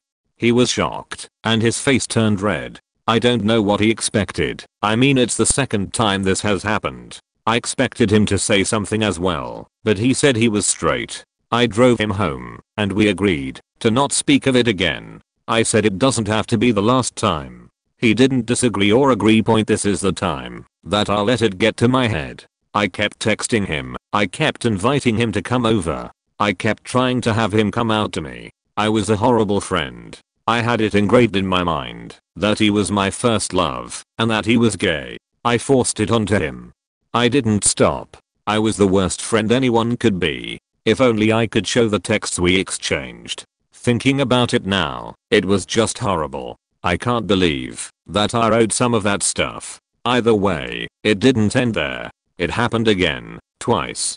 Birthday party of another friend and just another time. We would get into it, but each time it happened I would get more and more depressed. At this time I worked with my dad. I would not work and argue with my dad because all I thought about was him. We had a gay friend who was out and he was occasionally with number 5. I thought they were doing things and I would get jealous. I would confront him and threaten that I'd expose him. Either way it came to the point where we were not friends with that guy anymore. But before that happened, I lost my mind and I came out to that group of friends. They all took it pretty well. I also told them what was going on between us two because they knew that something was wrong between us because we would be awkward around each other. They took that pretty well too, I guess. I pretty much lost the trust I had with number 5. It's been probably a year now since it all really happened. I contemplated suicide, honestly, but I figured that it's just a phase, and it was. We kind of seem like we are a little better now. On New Year's he hugged me and told me that I'll always be his day one. I almost cried. The thing is that time of year is emotional for me because these guys are my brothers. I cherish every moment I have with them. So we all seem like we have become a lot closer over the last 2 years. Especially since some events unfolded that surprised us all with number 2, but that's a whole other story in itself. The thing is now, I've never really recovered from that time in my life. I still am attracted to both of them, and I've been quiet lately. I'm moody to say the least. Either way, we had a party 2 weeks ago. Both number 2 and 5 said they had to go because they had headaches. The other day I was supposed to grab lunch with number 2, but he made an excuse that he had to go work with his dad. Number 5 texted me saying, "Let's play some games," then he never answered and told me he was sleeping. At the same time number 2 said he had to work. Maybe I'm just thinking about this too much, but I can't help but feel like they have a secret that they aren't sharing with us. They seem like they're close. I don't know. I want to know, but I'm afraid if I do find out that it will crush me. Last year was especially interesting. My life, wish it went my way. Don't have much else to add unless I go into detail, but this is already too long. Thanks for reading. TLDR, gay, had sex with 2 very close friends. One of them multiple times. Got depressed. Exposed one of my friends and myself. Lost trust. Now we seem okay, except that I think 2 of my friends are together. Get ready for a wall of text. TLDR, I committed several felonies in middle and high school. Here goes. In middle school, I was a teacher's aide. I helped enter grades while the teacher taught, and I graded work. I met up with other TAs, and we got an idea: sell grades. Easy. Nobody else has the power, and we do. We charged to overall improve grades, specific assignments, HW passes, didn't do HW? I'll say you did for a Benjamin, and zero removal. I charged from $10 to $100 for an F to an A. We had a few customers at first, friends that needed a boost, and sports stars. They would ask me for an overall C-level GPA, 2.0. I was the ringleader, as well as a hacker.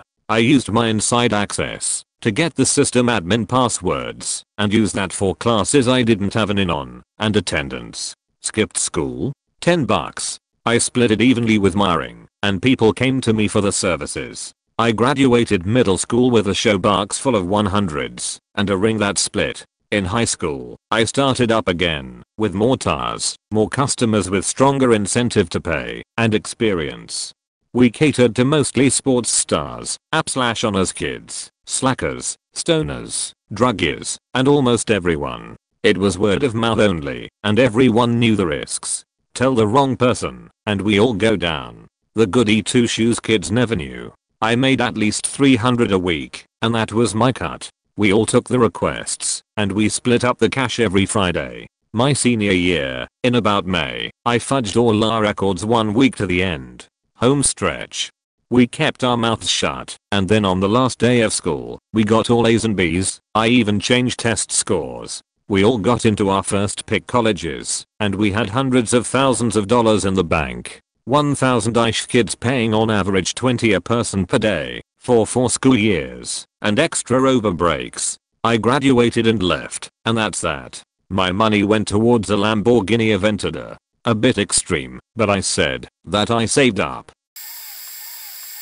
Throwaway account point. I work for Microsoft as a consultant. I'm paid $91,000 a year. I started at this consulting firm about 8 months ago. Since then I have received one promotion. They placed me on another project where I'm managing everything on my own. Secret is, I know nothing. I'm expected to know JavaScript and HTML and CSS, which I only know rudimentarily, but the good part is I don't actually have to produce anything myself. I can just make others do it. I have received nothing but praise for the good work, and how I'm an invaluable resource from the client and my superiors at the firm, when I mostly just bullshit. Sometimes I feel like I have learned things, but it's like some automated not me robot is just reciting shit in depth that I have no real knowledge of. It's like I hear others say things and I can regurgitate it, and articulate it, and pick it apart, and relate it to other things, and make use of the terms and terminology myself, even though my knowledge is almost non-existent. I couldn't actually go and produce anything I talked about whatsoever. I truthfully wouldn't know where to begin. Within the next year they are expanding my scope, promoting me to a senior manager, and I will be in charge of 20-something people. I will bump to about 130k/year. What scares me is the realization that though I'm cognizant of my lack of understanding, there are people above me that are way less knowledgeable, that I feel play the same game, yet they don't see or think there is an issue here. It's like they fully convinced themselves they're smart or valuable in some way, when they actually are not, whatsoever. It's like a hierarchy of bullshitters, which leads me to fully and truthfully believe that what I have outlined is one of the major contributing factors making Microsoft such a shit company in regards to the products it produces. It's like an implosion, or slow decay from inside. Big catch here, I put in maybe my 5 hours a week. I work from home regularly, which is completely okay, and I do nothing. I'm originally from the East Coast. My wife and I moved out here for this job. I have a seething disdain for the people who live in Washington state. I want them all to die. They're faking weak, pathetic, pulsating faking vaginas with no backbone whatsoever. They are all sheep who seem to operate on nothing more than autopilot, and who put up facades out of the fear of being questioned for not conforming to everyone else. From the clothes they wear, to the cars they drive, to the faking diarrhea that comes out of their mouths, they are all full of faking shit. It's like one giant yacht club of faking retards. I feel like the ones who go skiing or hiking, or do outdoorsy things just do it so they can post the shit on Facebook, or they do it just so they can say to others that they do it, just so they feel better about themselves, not because they actually like the activity. or they like the activity, but they didn't actually start doing it out of an actual interest or enjoyment. They started doing it just so they could conform in some way, or tell others how great they are for going on some hike or going skiing. I have to stop myself from killing someone almost every day. Throwaway. Obviously, I developed an interest in computers at a young age, but in high school, that interest went down a bad path. I developed a deep interest in computer hacking. One thing led to another, and by the time I was a sophomore I had amassed quite an arsenal of knowledge of the ins and outs of computer security and penetration techniques. I was a master of combining low-level script kiddie toys with my own novel payloads, exploits, and delivery methods. I was getting bored with school, even though I was in all honors classes, and in my free time I went to the school library to break into the school district's network and figure out how to fuck with people remotely. I did all sorts of stuff, from messing with people's mouse and keyboard inputs using rogue VNC clients I installed, to dumping data off of network shares. My crowning achievement was silently exfiltrating password hashes off of my teacher's computer to a USB thumb drive, while I gave a presentation on the Revolutionary War or some shit like that off of the same thumb drive. These were the days of Windows XP and LM hashes, so it only took a few hours at home to crack them. I lucked out when I discovered that one of the passwords was for a domain administrator account. It was a short string of all lowercase letters. What a joke. If you're not familiar with Windows Server, the domain administrator is the cyberspace equivalent of God. With it you can log into and access every computer and server on the domain/network. I kept going to the library after that, and using my newfound God privileges to wreak havoc on the network, dumping files, deleting files, creating junk files, interrupting presentations in the middle of class with fork bombs that opened infinite numbers of notepads and calculators, etc. Elementary, middle, high school, no one was safe from my lulls. Unfortunately, I got caught red-handed one day when one of the network administrators did a spot audit and noticed a suspicious login from the library. She must have made some calls, and before I knew it the principal, with police in tow, walked right up to the back of my chair and took me by total surprise. Since that day I've been much more careful about covering my eyes when taking part in any ops. I got expelled almost immediately, and my academic career and prospect for college might have ended right there. To make matters worse, I was looking at several felony charges. But thankfully, the juvenile justice system can be lenient, and my parents pulled some strings and managed to get the cops to drop the charges in exchange for a diversion program, and found another school district that was willing to take me. When it came time to apply for college, I flat out lied about my past, answering no to all the criminal charges. I was able to hide all traces of my record at the high school I was expelled from, since my new school transferred all of my courses onto their transcript. As far as anyone knows, I went to one high school for all 4 years, and graduated with a squeaky clean record.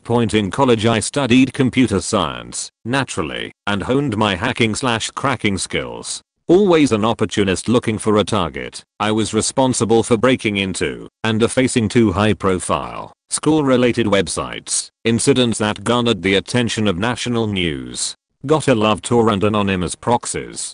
I'm applying to medical school now, and have continued to hide my history and answer no to any questions about disciplinary actions. While my high school indiscretions might not be such a big deal anymore, the college hacking incident would undoubtedly net me felony charges, fines. I basically faked over a company in one case, and jail time if I got caught. Thank goodness the chances of that happening are virtually nil.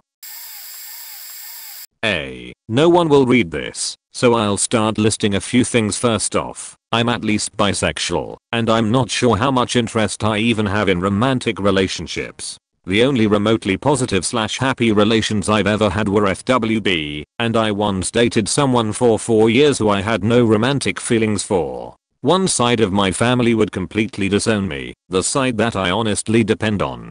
I honestly won't even consider forming an actual relationship with someone of my own gender until my grandfather passed away. I would also lose a few friends and probably cause a schism in my group of friends that have been together since high school. We already lost part of our group due to a friend's drug addiction and I don't want to drive another controversy into our group. Secondly, I've had suicidal thoughts since I was in middle school. I attempted suicide when I first started college and did nothing for a year afterwards. I still think about it almost daily. Lastly, I'm pretty sure I'm a bit mentally ill.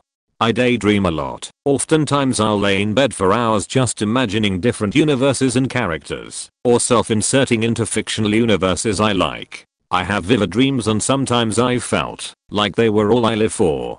The reason I think I'm ill though is because sometimes I catch those thoughts creeping into reality. I've spent half a day thinking I had a younger sibling because I dreamed it once, for example, and once when I was really sleep deprived I thought I could apparate like in Harry Potter. When I was younger, my older cousin, 5 years, and I started doing sexual things together. We did pretty much everything two boys could do together. That didn't last long, but after it stopped, I started doing the same thing with another younger cousin. That went on for a couple months, and then my younger cousin got caught sucking off his younger cousin. His parents took him to therapy, and he told his therapist about what we had been doing, and the hammer dropped. When I was 14, the police came to my house, took everything of mine, clothes, my sheets / blankets, my computer, my phone, even my stereo, for some reason. I feel like they swabbed and blacklighted the whole house, interrogated me for an hour until my parents told them I was done. It was the most terrifying thing that ever happened to me. I had to go to therapy for years, but luckily my parents were well off enough that they hired a lawyer who seemed to make the legal situation go away. Otherwise it probably would have ruined my life. As is, my relationship with family has never been the same. That side of my family almost never talks to me anymore, in spite of the fact that we were very close before. I've never told anyone else close to me. I don't know how they would feel. My whole life I've felt like I molested my cousin, and technically I did. If I had been charged I probably would be labeled a sexual predator. I feel so much shame about what I did and how it affected my relationships with my family, but the real person whose life would be ruined is my older cousin. He is the life of the family, everyone's favorite cousin. There isn't a soul but he and I who know that he is the one who really introduced me to sex and taught me how to do everything. I don't know if someone introduced it to him, and I would never tell anyone. I would never put him through what I was put through. I've never felt like I was molested. It was just experimentation and I feel like I'm a pretty well-adjusted person. I don't feel this overwhelming sense of shame for what was done to me. What happened between me and my cousins goes on with a lot of cousins. It's just that my family found out about me, and I feel like they blame me for it. When I was younger I was babysat by a couple that kept their kid in the closet feeding it only dog food and water to drink. I wasn't the only one being babysat by them. There were about a dozen, some of which I'm still in contact with, but I feel that I was the only one who ever noticed. The girl in the closet would repeatedly bang on the door, and if I went near I would be shunned away by Barbie, her fake name, but the name I knew her by, and her husband Ken. On multiple occasions I attempted to see what was in the closet with no success. I knew it was another kid in there. I was so sure of it, but being the age I was I felt like I didn't have control, or I didn't feel the need to care whatever. I honestly don't know why I ever spoke my mind. I would often hear screaming coming out of Barbie's room, loud banging, tons of different grunts and groans. Being the oldest out of all of the babysat kids, about 9 and the rest were definitely below 5, they surely had no clue about what the sounds were.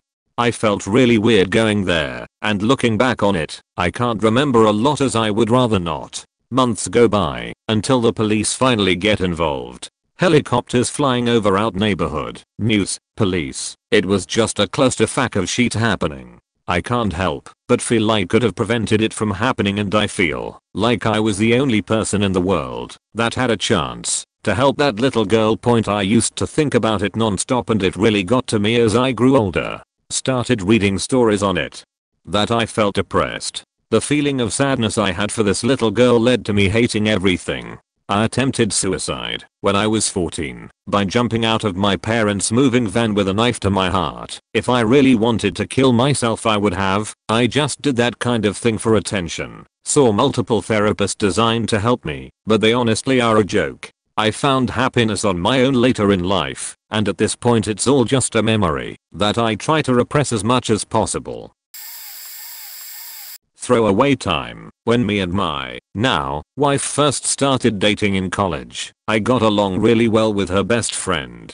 We always just sort of clicked to the extent that my now wife would even joke about how she thought we would be a better couple. I never viewed her as anything more than just a friend, and when I first met her she had a fairly serious long-term boyfriend, so it really wasn't an issue or anything. Fast forward about a year and me and my wife had kind of a nasty breakup right after Christmas break.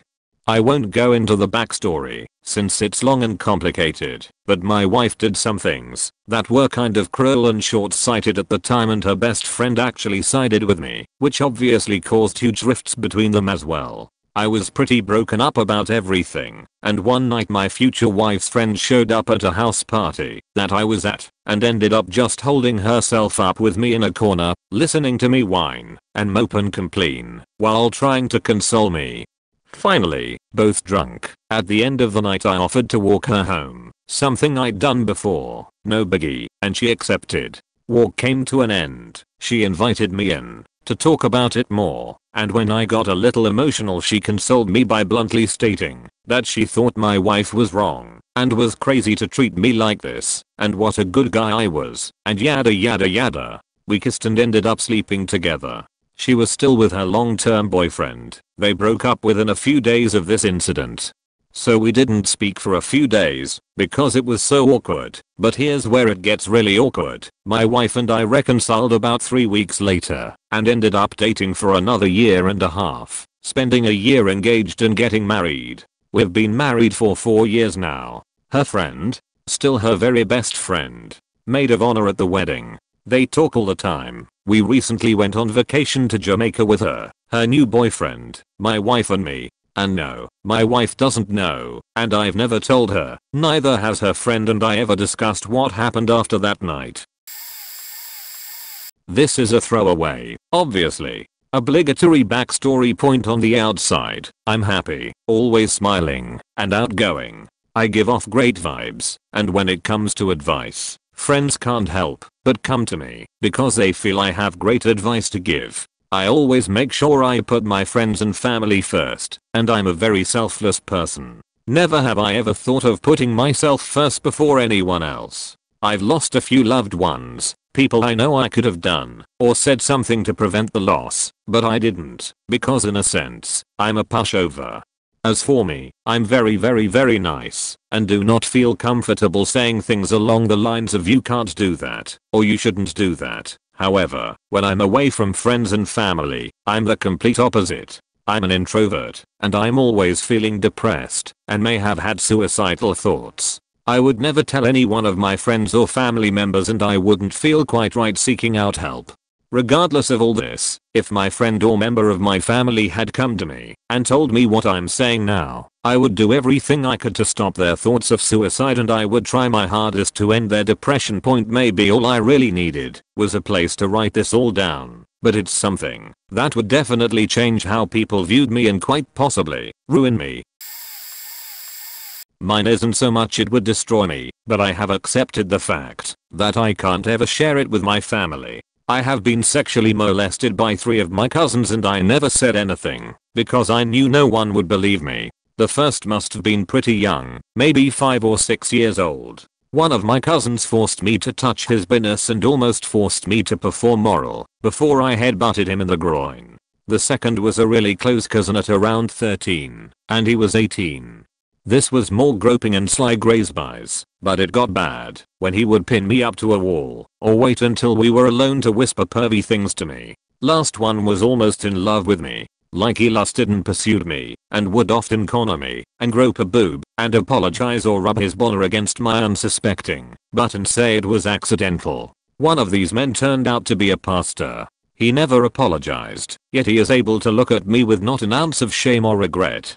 In my culture women are rarely listened to and young girls are susceptible to vivid imaginations. Also I developed early in adolescence, so I had a curvaceous body by 13 and therefore unknowingly asking for it, even though I wore baggy clothes and was terribly insecure. These experiences caused horrible body image problems, depression, anxiety, and self-harm/eating disorders. Silver lining, I'm now happily married and trying to balance out my brain and be more body positive. Throwaway account. My son of 2 years is married with a 3-year-old son. His wife and family have no idea about me, but my entire family have met him and all my friends adore him. I have been completely honest with my family, we are very close, and all my friends know and accept the circumstances around our relationship. Both he and his wife married very young, and are from strict religious families that forced them to marry as she fell pregnant. He married her thinking he had done the right thing, and from 6 months after that they slept in different bedrooms, and are now like two housemates raising a child. He has spoken to her repeatedly about divorce and his family. His family have told him they will disown him, and his wife has told him she doesn't care, that he doesn't love her, and just wants her life to continue as is, money, not working, nice house etc, and that she knows a bit about me, and she does not care. If he leaves her, she said he will never ever see his child again. She is a cruel, nasty and very hurtful, and sometimes abusive physically, woman. He's in a tough spot, but he is my soulmate, and I would do anything and everything to see him happy. The amount of times I have wished for her death scares me. Literally, scares me. I feel sick at some of the thoughts I have about what I'd like to do to her to free him and their child from such a horrible woman. NB. Apparently the bit she knows about me is that we are friends, and she thinks he might be too close to me emotionally. Seriously infuriating, frustrating, and I want to bash my head against a brick wall most days, but God, love is worth it. Feel free to vomit now. Damn, seeing these posts from people really doesn't make me feel so bad about mine. My parents are drug addicts who don't care about anything in their lives except trying to con their children out of money or stuff to get their next pills. Lived with it for more than 5 years now. Really chaps, Mars having to deal with them. I walked out on them when I was 17, so I guess it's been longer than 5 years. They eventually came and moved back in with my grandmother, my brother and I, and have lived with us ever since. I have a 17-year-old sister and she's been exposed to it pretty much from the time she was able to learn right and wrong, and has since picked up sheet habits like smoking and drinking/drugs. I can't do anything about it because my grandmother doesn't want a commotion at our home with police cars and taking them away, and I don't have concrete proof of anything to put them away for. They've stolen and sold property that was mine and hers, but she just brushes it off like nothing happened, and every time I see them or think about it, I get pissed off. One of the most faked up things they've ever done is steal money directly from my bank account. When I was in basic training for the army, I lost $500, and on the day of my graduation on the way home my father says, "Yeah, I took it. I've told them when I have children they will not know them. Especially when my father dies, I'll more than likely not be attending the prick's funeral. I wish they would die now, so I don't have to deal with them anymore." Edit. Also, on an unrelated note, I thoroughly enjoy having sex in public places. The idea of getting caught by someone or someone seeing gets me off a lot. That's not something that's really all that private. I just wanted to throw my sexual aspect into it, seeing as so many people have secrets about sexual things. The secret you are about to read is not the secret I originally sat down to write about when I saw this thread, but after nearly 20 minutes of typing and some very heavy thinking, I decided that that secret that will remain dead and buried, a never to be spoken of memory that I work very hard to forget, even now, some 12+ years after the fact. Instead I'll tell you about my brother and I, and a secret that only he and I, and now you, share. Though it's far less dramatic than my throwaway name would imply. My younger brother and I both discovered porn, and as a result, sex, at the same time. This would have been back in like 2001 or 2002, so I would have been about 12, he would have been about 9. I remember one morning he woke me up to show me this TBZ hentai thing he found on his profile that morning. My older brother, who would have been 16 to 17 at the time, had downloaded something like Morpheus or Kazaa or something, and installed a My Shared folder for all the downloads on the desktop of each profile. This was the family computer that we all shared. Lo and behold, my older brother was getting his spank on because there was a ton of hentai and other porn rights smack on each of our profiles. La Blue Girl, Jenna Jameson, a bunch of random CG game stills. Not that either of us knew what those were at the time. etc. All the shitty quality hentai and porn we never knew existed. This first instance opened up the floodgates for my brother and I in what I today jokingly call the golden age of internet porn. We didn't exactly know how his baby formed, as our parents hadn't had that conversation with us, and I would go out of my way to avoid it like the plague. But with this first discovery, my brother and I at least knew the mechanics of the act, and that made our dicks do things that we liked. To us a magical time, the early 2000s. Now, I told you that story, so I could tell you this one. After a couple years of on and off, late night porn browsing, my younger brother gets the idea that he wants to try some of the stuff he's seen. I want to play with my dick and vice versa. He's now around 11 to 12, and I'm about 14 to 15. We are both in the throes of puberty, and goofing around with each other doesn't seem like a terrible idea, not that we really knew any better. It was nothing huge at first, groping and rubbing each other, jerking it together. Whenever our parents weren't home, one of us would start looking at porn, because that's what you did when your parents weren't home. Then the whole thing gets going. Eventually we move on to oral, when my brother asks if he can suck me off. Being the such hungry teenager I was, thanks porn. I said he could go for it. Because hey, I wanted what having my dick sucked was like, and here was a great way to find out, and I returned the favor myself. That's right, not only have I sucked cork before, I sucked my brother's cork. I remember vividly one night I was gloating to my brother that I shaved my pubes. He said prove it, and I showed him. He scoffed and said that I hadn't shaved, but merely trimmed, and showed his junk which is actually shaved. Now I truly don't know what came over me, or why I did it, but I got out of my chair and I started sucking him off right there, just down the hall from my parents' bedroom. Not too long after I started, maybe 5 minutes, he told me to stop, which I do, and give him a few more jerks, until I saw him come, which was literally the first time I'd seen him do that. He says thanks, and goes into his room. An interminable amount of time later, I truly do not know, could have been a month or a year, we are home alone again. My younger brother wants to fool around with me, and I'm not feeling up for it. Not because he didn't give a good head, but because I'd properly discovered the opposite sex, and the only thing I really wanted, if I was gonna fool around with someone like that, was bussy. And some titties. Dear God, did I ever want to play with some titties? I continue to do whatever it was I was doing, while my brother basically dry humps my leg like a dog, while continuing to moan to himself, eventually asks if he can suck me off for a bit.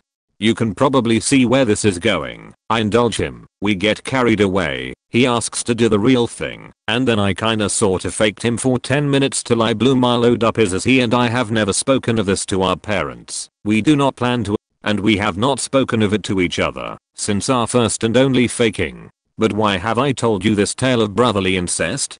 Firstly, because I've never told anyone before, and I'm just drunk enough to type it all out. Second, is because at 16 years old, my younger brother came out as gay. And while I have no real proof that might indicate otherwise, I fervently believe that this had something to do with it. Now, he very well could have been gay anyways, and this was simply two horny teens doing what they are hormonally driven to do.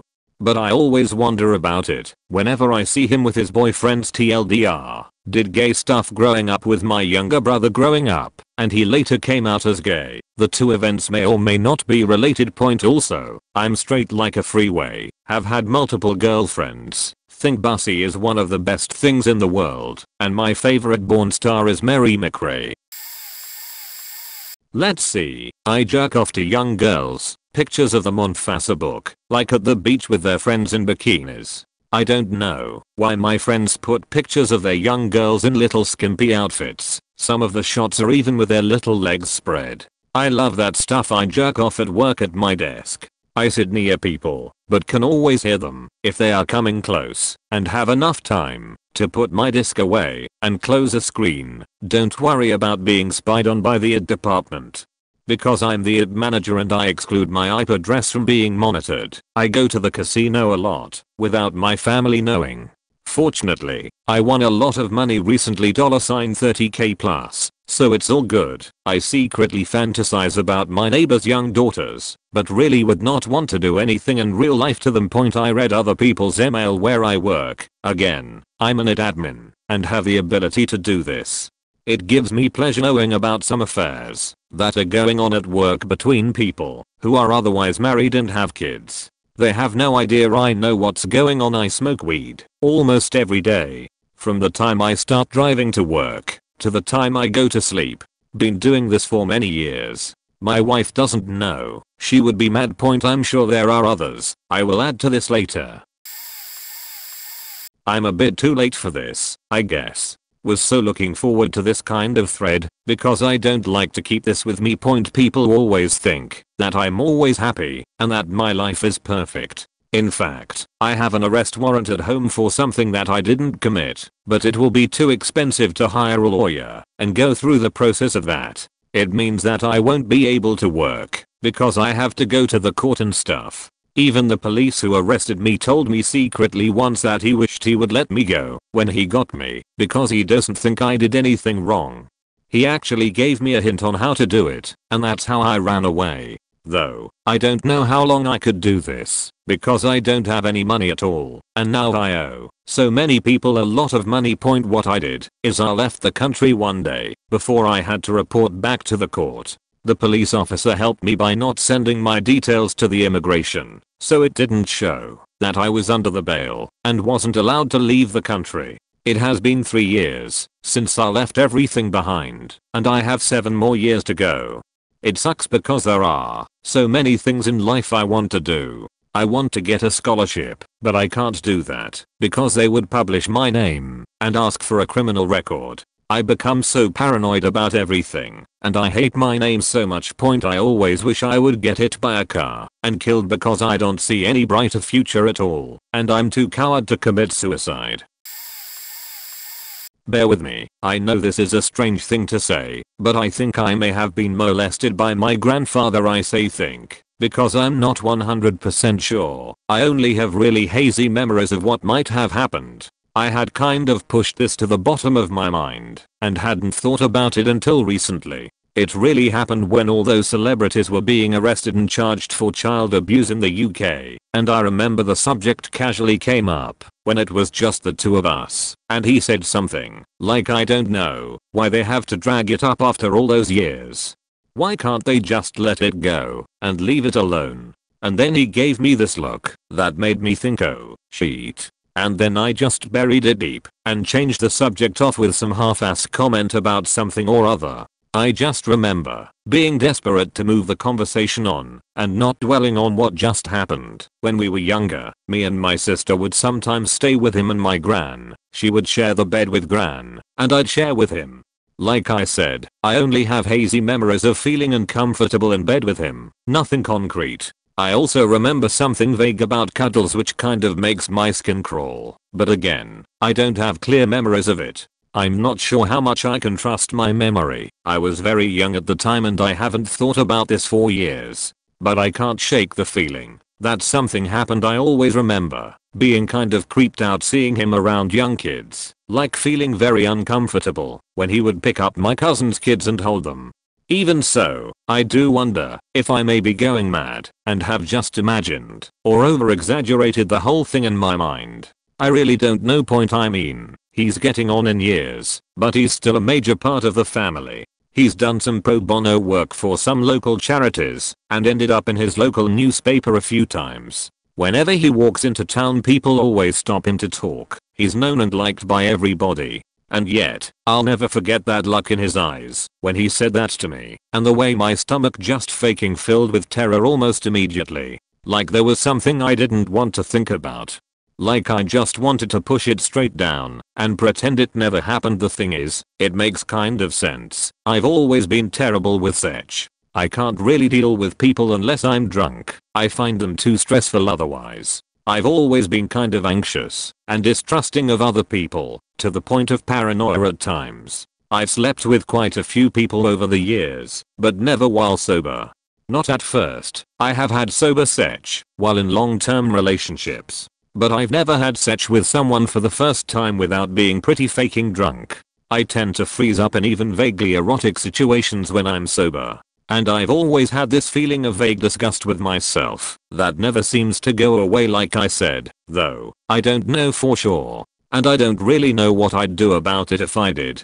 I wouldn't want to break the family up. At the moment, I've just been making excuses and avoiding all family events and get-togethers. I can't really face it. It keeps going around in my head, but I'm not sure what to do about it. How can I get closure? Should I confront him somehow?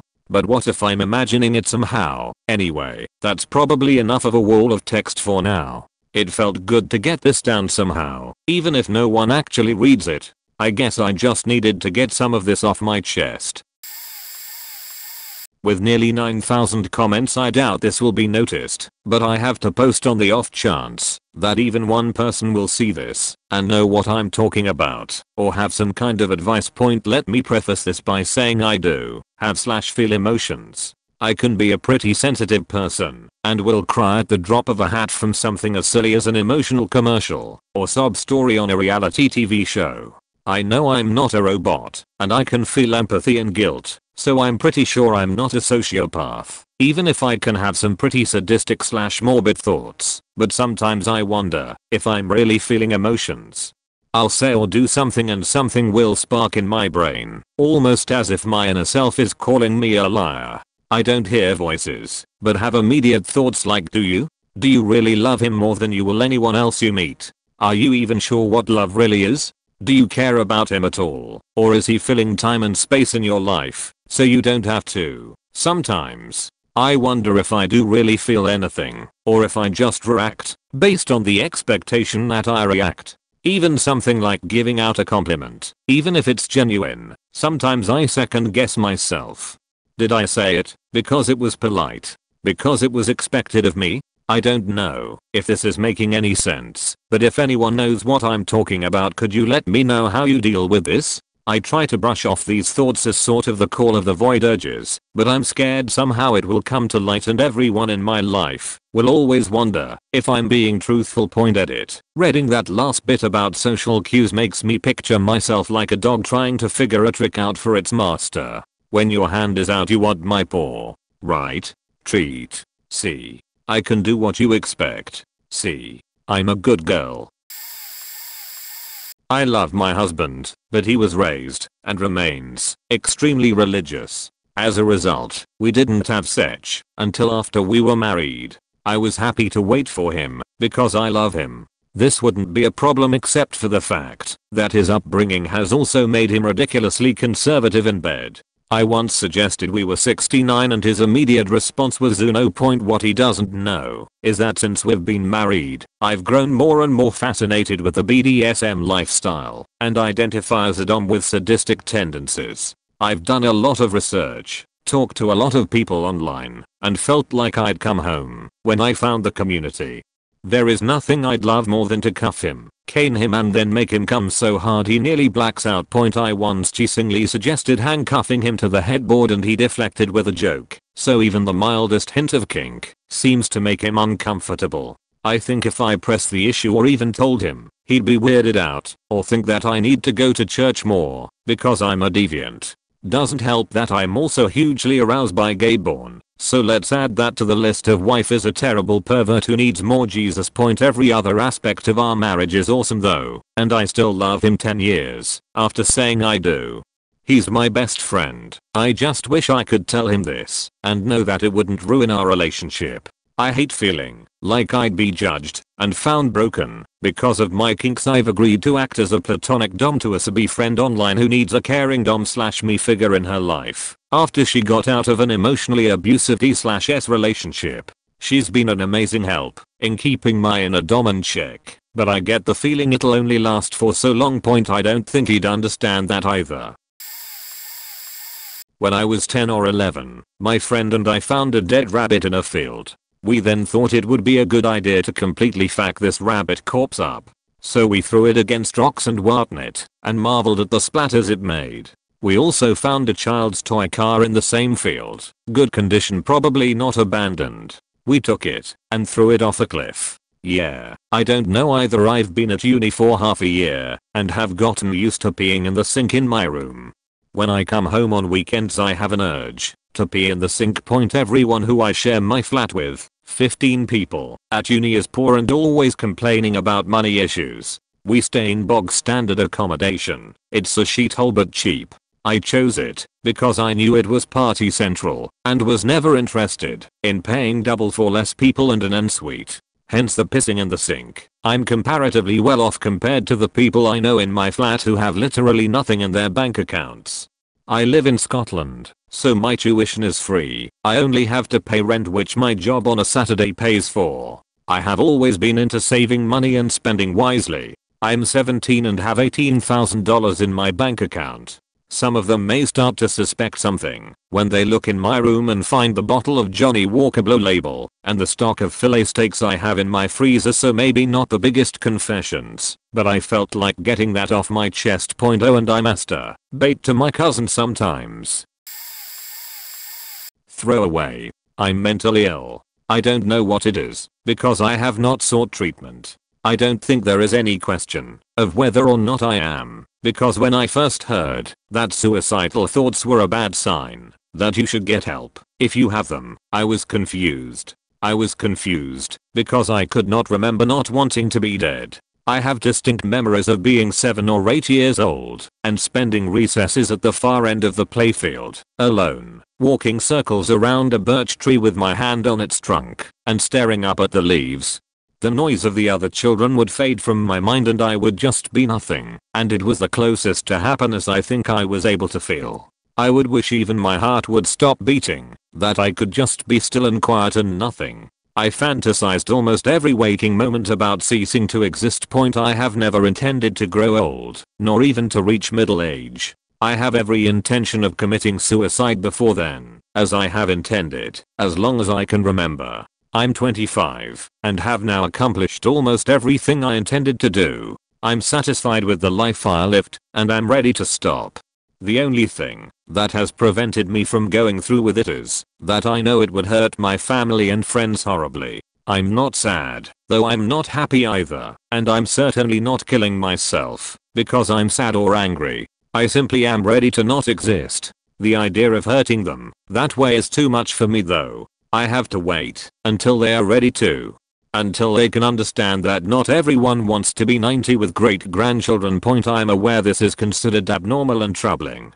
I'm aware that I should get help to fix this. My fear is that caring for the people in my life as I do will lead me to give in to that pressure to go and change something very fundamental about myself. As I see it, doing so would be the same as killing myself anyway. I would no longer be me without this sense of mortality. In a way I almost hope my people will not understand and will intervene, if only because it would be easier than deciding to go through with it anyway without their blessing. I intend to tell the first of my friends of my intentions in the next couple months. He is probably the type to take initiative and contact my family if I cannot get him to understand why this is important to me. We'll see how it goes. I'll repost from the last thread because it seems to have affected so many people and I still get emails to this day about it and enjoy hearing that it has helped others. First, I don't need an intervention. I just need to vent. Almost 3. Update. Now over 5 years ago, June 16th, my wife suddenly passed away at home. At the age of 34. I was the one who found her, and she'd been gone for at least an hour, if not more, when I did. We'd been together for 11 years. It wasn't perfect, what marriage is, but things had been worse, and were in the process of finally getting better. Being best friends can help you get through the worst of times. I felt guilty that one of my thoughts was at least now we won't fight over stupid crap that doesn't really matter. For at least 6 months, I was on autopilot. I went to work, did what I had to do to get paid, and just didn't care. Ate a lot of fast food because I didn't want to expend the energy to go to the grocery store. I bought my cat's food from Amazon because they deliver it to my front door. Depression is a horrible thing. Only now can I look back and realize just how bad it was. It's not every day, but there are times when I think about joining my wife, but then that would just mean an end result of other people having to deal with the aftermath of my problems. There are days when I get home from work and unlock the front door and walk into a quiet house where I will give up everything I own to have someone there to give me a hug and sincerely ask how my day went, and honestly care about my answer. Something so simple as human touch, compassion, and companionship is worth more than anything else in the world. If you've got it, if you have someone that loves you, don't give that up. Don't waste it. Don't be petty or throw it away because of other little things that don't really matter in the grand scheme of life. Some of us wonder if we'll ever get to experience it again. I'm still here, doing okay, and I like hearing if this post has inspired, affected, or helped people, or even if it made you have a better day. Let me know. Obvious throwaway is obvious. My wife is bipolar. She has a lot of issues, most of them benign, some not so much, like attempting suicide. That is not my secret. She relies on me a fair bit for emotional support, which I give of course, but it means I have to be strong for her at all times. She can't deal well with trying to support others. I know this because there was an incident that occurred a few years ago where I felt very vulnerable and in need of emotional support she couldn't give me.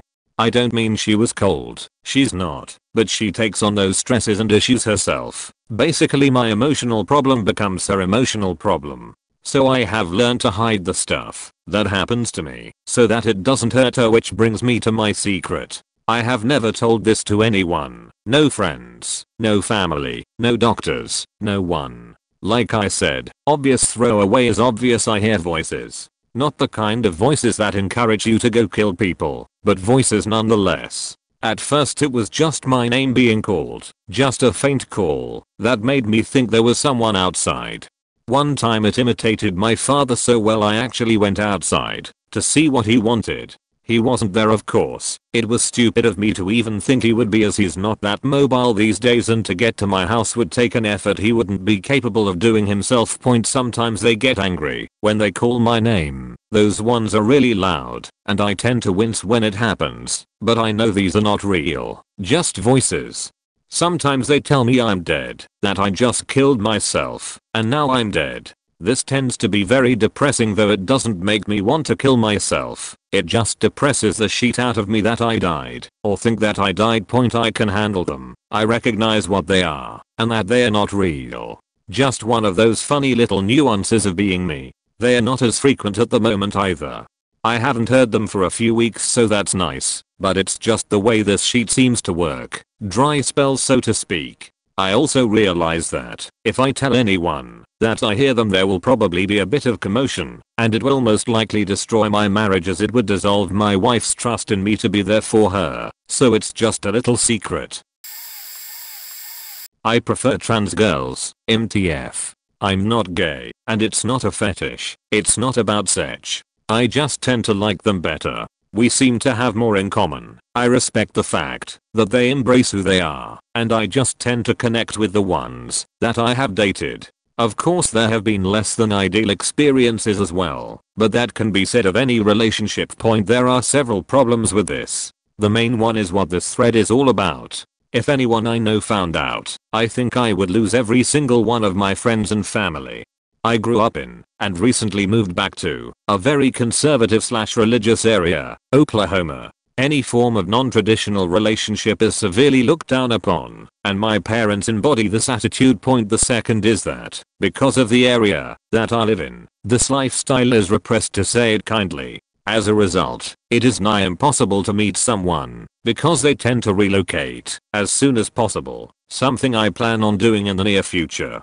The third is that trans women don't like to be targeted. I understand that, though. There are too many guys out there for whom it's just a fetish, and they are normal women after all. I also know that acceptance can be an issue in the general population, which makes dating a difficult/risky thing for the trans community. So meeting someone is really difficult on both ends. The online option is full of professionals on the girl's end and creeps on the guy's end. There is really no local option here either.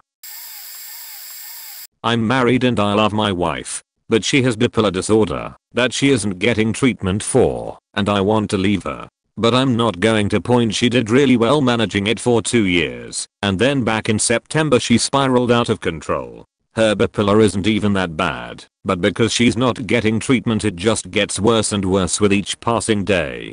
I feel like I'm a caretaker for a full-grown adult child. I suffer from depression, but I've learned to self-manage it, so I try to teach her ways to empower herself and not be a victim to everything. I try to explain to her that you have to make an effort to be positive because it doesn't come naturally to everyone, because if you give in to negativity all the time it'll rip your head off and sheet down your neck. She's working on seeing some doctors. I know we will get through this together. I really do love my wife, and I'm not going to skip town just because times are rough right now. And I'm drinking entirely too much at night while I play video games to help me cope with this. But I've been really fantasizing about just up and leaving. That would really hurt my wife's feelings if I told her. But at this point, very little of my emotional and physical needs are being met, and I'm getting bitter. Please get the help you need, honey. I get various born fixations. In the past, this has included more normal things like different ethnicity women, to a little more outside the mainstream, like pregnancy, lactation, and share male on or share male on girl. This is not the life-ending deal breaker. What is my current fixation, and has been probably about for a year, is incest porn. I don't really have a specialty within the fetish, as long as the stories/videos imply a blood relation, not step S. By the other responses in here that have done actual incest, as well as r/incest, r/incest porn, MILF, hornbunny, motherless, etc. I know this is not an uncommon fetish. I don't wish to live at ED/LG fantasy or anything. I just like the porn and erotica of it. Still, I have a pretty not into kink, or open about it, at least, group of friends and a fiance who definitely satisfies all my non-masturbatory sexual needs, but is not what I'd call outside the norm sexually. I once told the fiance. We were at a wedding a few months back, and were really drunk, and getting busy in the hotel room. She asked me in a sultry manner what I was into, that I never told anyone, that I wanted to do. I honestly have a hard time still believing that I was so drunk I actually told her a snippet of the truth. I said I was into brother/sister stuff. She was obviously a little freaked out. We still faked normally afterwards, but this admission plagued the relationship for the next week. Every day that week we'd talk about it, come to what seemed to be a conclusion, which usually was me minimizing it to a point that no longer concerned her, like saying it was just some stories I read, false, or that I didn't picture or desire any actual family members, true. I told her it was just a fascination, not something I wanted to carry out. The source of her concerns, she said, was she could never be a blood relation, so she felt like she couldn't meet my desire. Eventually her concerns were alleviated, or she just hasn't brought it back up. I'm not sure what would have happened if I gave her the full breadth of the truth, and I'm fairly sure I won't be bringing it up again. All I know is if she goes away for the weekend, or before I take a nap, I'll be watching incest porn. 1. I have intrusive thoughts involving murdering loved ones. I'm afraid that if people knew about this, particularly those who I love, they would view me as a freak, which I'm not. It comes with the anxiety that I have. I'm medicated for it. I would never act on such thoughts, and in fact I used to become very depressed and irritated when thoughts like these would occur. Some of these thoughts were so vivid and emotionally paralyzing that I would go downstairs to check to see if my mother had a knife sticking out of her while she was asleep, or to see if I hadn't strangled my father. 2. My mother slept with me until I was 15 years old. I had terrible fears of extraterrestrial abduction and spirits/ghosts to the point where I needed to see a therapist for these fears. 3. I've had thoughts about killing myself and have come close to trying before. Eventually, though, I came out of this mindset and realized just how illogical such thoughts were. Actually, to be quite honest, Most of these problems were solved by analyzing the situations logically. As a result of my analytical problem-solving nature, I have greatly reduced the occurrence of intrusive thoughts. I stopped sleeping with my mother because not only was it inappropriate at 15, but it was not necessary. I had no evidence of ghosts existing, nor for extraterrestrial abduction. I realized that killing myself would do nothing, as killing myself would be to rid myself of all of the problems that I was facing. But would such an endeavor be nullified if death implies that I don't exist and I cannot experience the removal of these problems from my life? It's so pointless. I have read a few of these before, and even though I'm scared it might come back to me in some way, I do feel like I need to just get it out there. When I was around 11/12 and my brother was around 3 years older, we would pretend to have sex, perform some mutual masturbation / rubbing on each other, and I would on occasion perform oral sex on him. It happened for around 6 months to maybe a year, around which time my brother said that we should stop doing it. I was a little hurt by this, like I had done something to make him like me less or something, but respected his decision, and I can of course see this was the right thing to do. Not long after this I was in therapy for a bit. I was finding it difficult to return to school after some pretty bad bullying and anxiety. When I told the guy who was helping me about this, I couldn't even say it, I had to write it out on a bit of paper. The therapist said that he had to tell my parents. I was terrified. I spent the next week out of my mind with worry, as at the next session he was going to tell them about it. This was less than a year after my brother, and I had stopped, so I was still legally a child, of course. I vividly remember my mother and I having plans to go to the cinema 2 days before the session, when my parents would be told something came up we couldn't go, and I was devastated. I had felt like it was going to be the last time we would ever do anything together, when her opinion would be clouded by me, or that she would hate me forever, or that I would be taken away by social services or something. I was so devastated. The therapist and I had discussed what I would do after they were informed, and he said that if I needed to I could go to hospital for a night or two to be apart from my parents. I can remember packing a small bag, but not knowing what to do with it. I could just take it with me on the day, and I wasn't going back for it obviously. If my parents were going to hate me. The session rolled around, and the therapist called my parents in. I was in floods of tears as he explained what I had confessed to. I can't even remember what my parents said at the time, but I remember my mother crying. I remember my father shouting at me in the car ride home that I wasn't going back to therapy anymore. I couldn't bear to be in the same room when my parents informed my brother of what I had said. I heard him raise his voice and storm out of the house moments later. Then of course the social services were going to come to the house. My mother told me that I should say that I had made it up because I had no friends and my brother had lots. I did. Social services never came back, and the family has totally ignored the issue since. It's been 20 years since then. My brother is successful. He works in finance. I have a nice wife and 2 kids. I resolved my issues with anxiety, returned to school, went to college, have worked a variety of jobs since, settling on it, very low paid, but I like the work. I currently live with my parents and my cats. I almost never go and see my brother and his family alone. I see him maybe twice a month when I'm accompanying my mum or dad. We hug when I leave, and we hold conversation, but all the while in the back of my head I wonder, what were we thinking? What do you think about it? Do you remember? Why did we do those things? Questions I will never ask him. My relationship with parents is great. My mum is my best friend. My dad's a bit crotchety, but that's more a personality trait as he is getting older. Again, I think. Do you remember that? Why don't you hate me for that? Do you think any less of me? I'm so sorry. Questions I will never ask. I've never had a relationship, never had a boyfriend, never been on a date, never had sex, and I'm getting on 33 now. The lack of an S.0 doesn't bother me too much, but I think I will always have issues with intimacy, and at the same time, have a desperate yearning to be loved by someone like that, and I wonder if I will always be without a partner. This paired with wondering how I could live my life with someone without telling them of my past with my brother. I often wonder if my brother has ever felt the same way with his wife.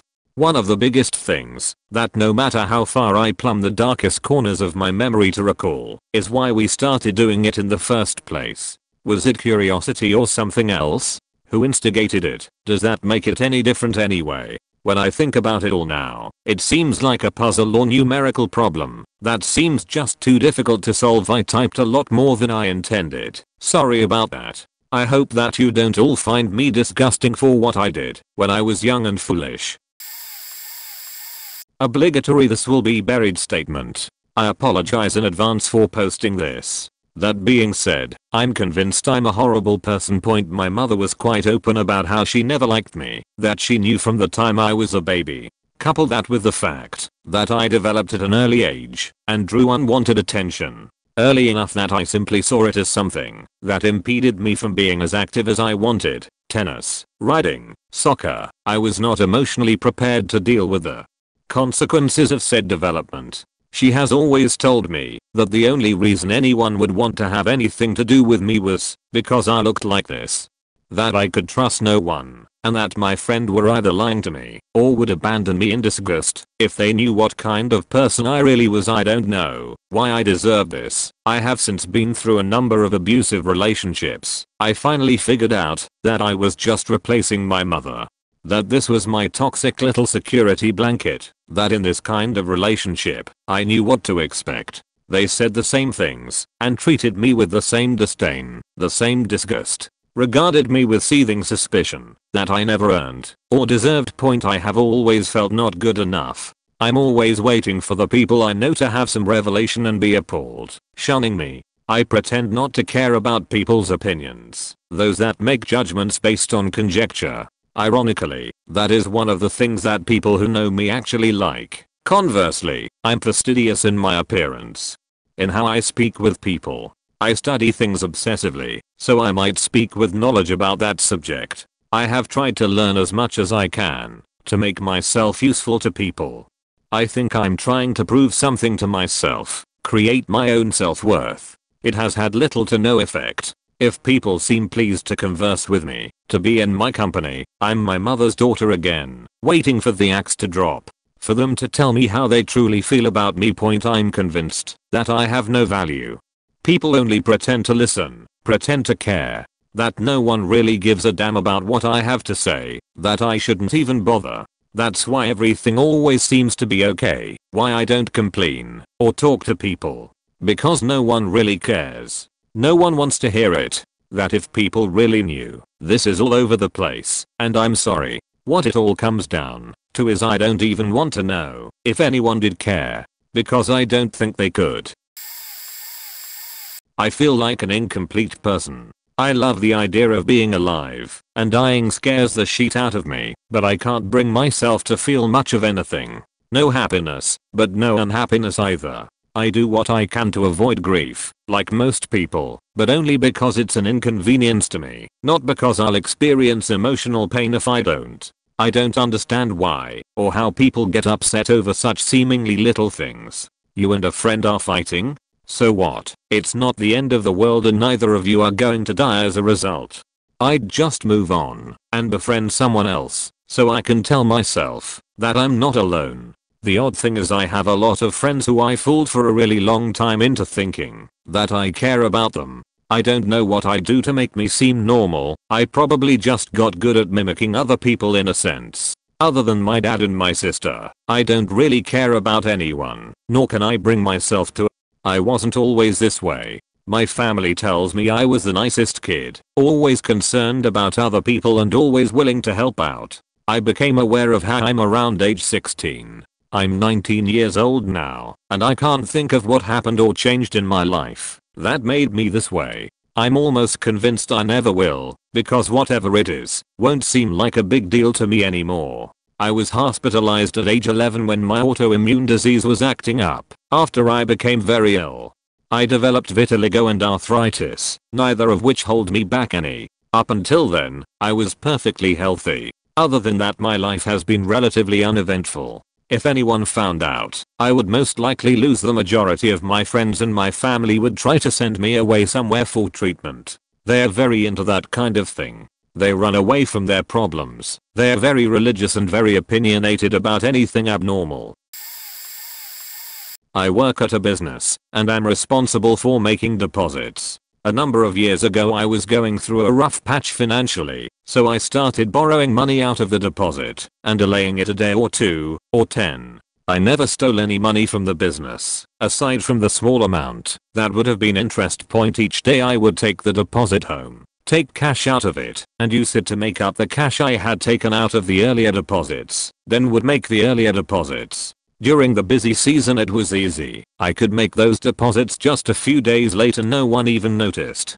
But when there wasn't as much cash in the deposits, sometimes they would be delayed by weeks. A couple of times I got a call from a customer asking why their check hadn't cleared yet. Other than that nobody noticed, except the treasurer wondered why the bank took so long to process things. This is a very small business run by people so honest they probably couldn't conceive of anyone doing such a thing. Otherwise somebody would have suspected. Eventually I cashed in an insurance policy just so I could get the money to make up the amount in the delayed deposits. It was like $3,000. I was shocked. I still live pretty much paycheck to paycheck, but I would rather live under a bridge than do that again. 4 years afterward, I wondered if someone connected with the business would figure out what had happened. It's been long enough now that I don't think anyone would, but I still feel terrible about it. I can remember sitting at home counting out bills to put in the deposit envelopes. I would count out things 2 or 3 times to make sure it was correct, because I was afraid if the deposit amount was off too many times people would wonder.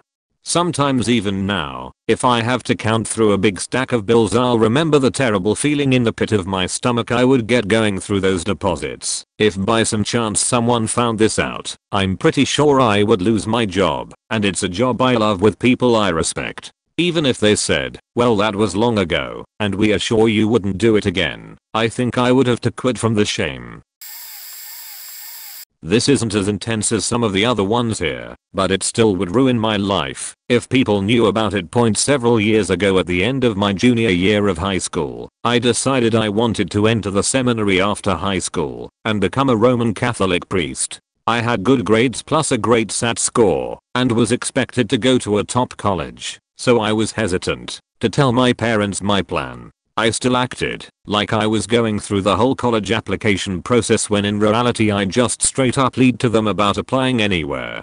During senior year, I completely slacked off since I didn't need to focus on my grades anymore to get into seminary. I ended up failing 2 classes and nearly failing a third. I also dropped out of my extracurricular activities and spent just about all of my time playing WoW. The headmaster of my school, who I had a great relationship with, approached me about my grades plus suddenly dropping out of extracurriculars near the end of the semester, and I told him about my decision to go into the seminary after some prodding. He told me to think about it, since it is a major life decision and all that jazz. I did just that, and realized I was making a potentially huge mistake, because I wasn't 100% committed to becoming a priest at that point in my life. Beyond that, however, I had missed deadlines for applying to colleges and had an awful semester on record that would prevent me from getting into most colleges. I met with my headmaster again and told him my predicament. He said that he would try his hardest to resolve it, but it might be beyond his power. This man, a priest, ended up manipulating my semester grades so that I had a respectable GPA for the semester, essentially changing my D's and F's into A's and B's. He also told my situation to another priest teaching at the school who fabricated a couple positions in student government and campus ministry that I could use to explain my lack of other extracurriculars. Finally, he got me into contact with a friend of his that worked in admissions at a top-end institution. After some deliberating, they allowed me to apply after the deadline and have my application considered with the other applicants. Long story short, I got into university, graduated, and now I'm in graduate school. No one knows about this except for my headmaster and the other priest. I have no idea what would happen if my parents, undergraduate institution, current institution, or any of my friends found out that the only reason I got into college was because 2 priests completely made up a semester's worth of grades and extracurriculars for me. TLDR, 2 priests fabricated a semester of high school so I could go to college.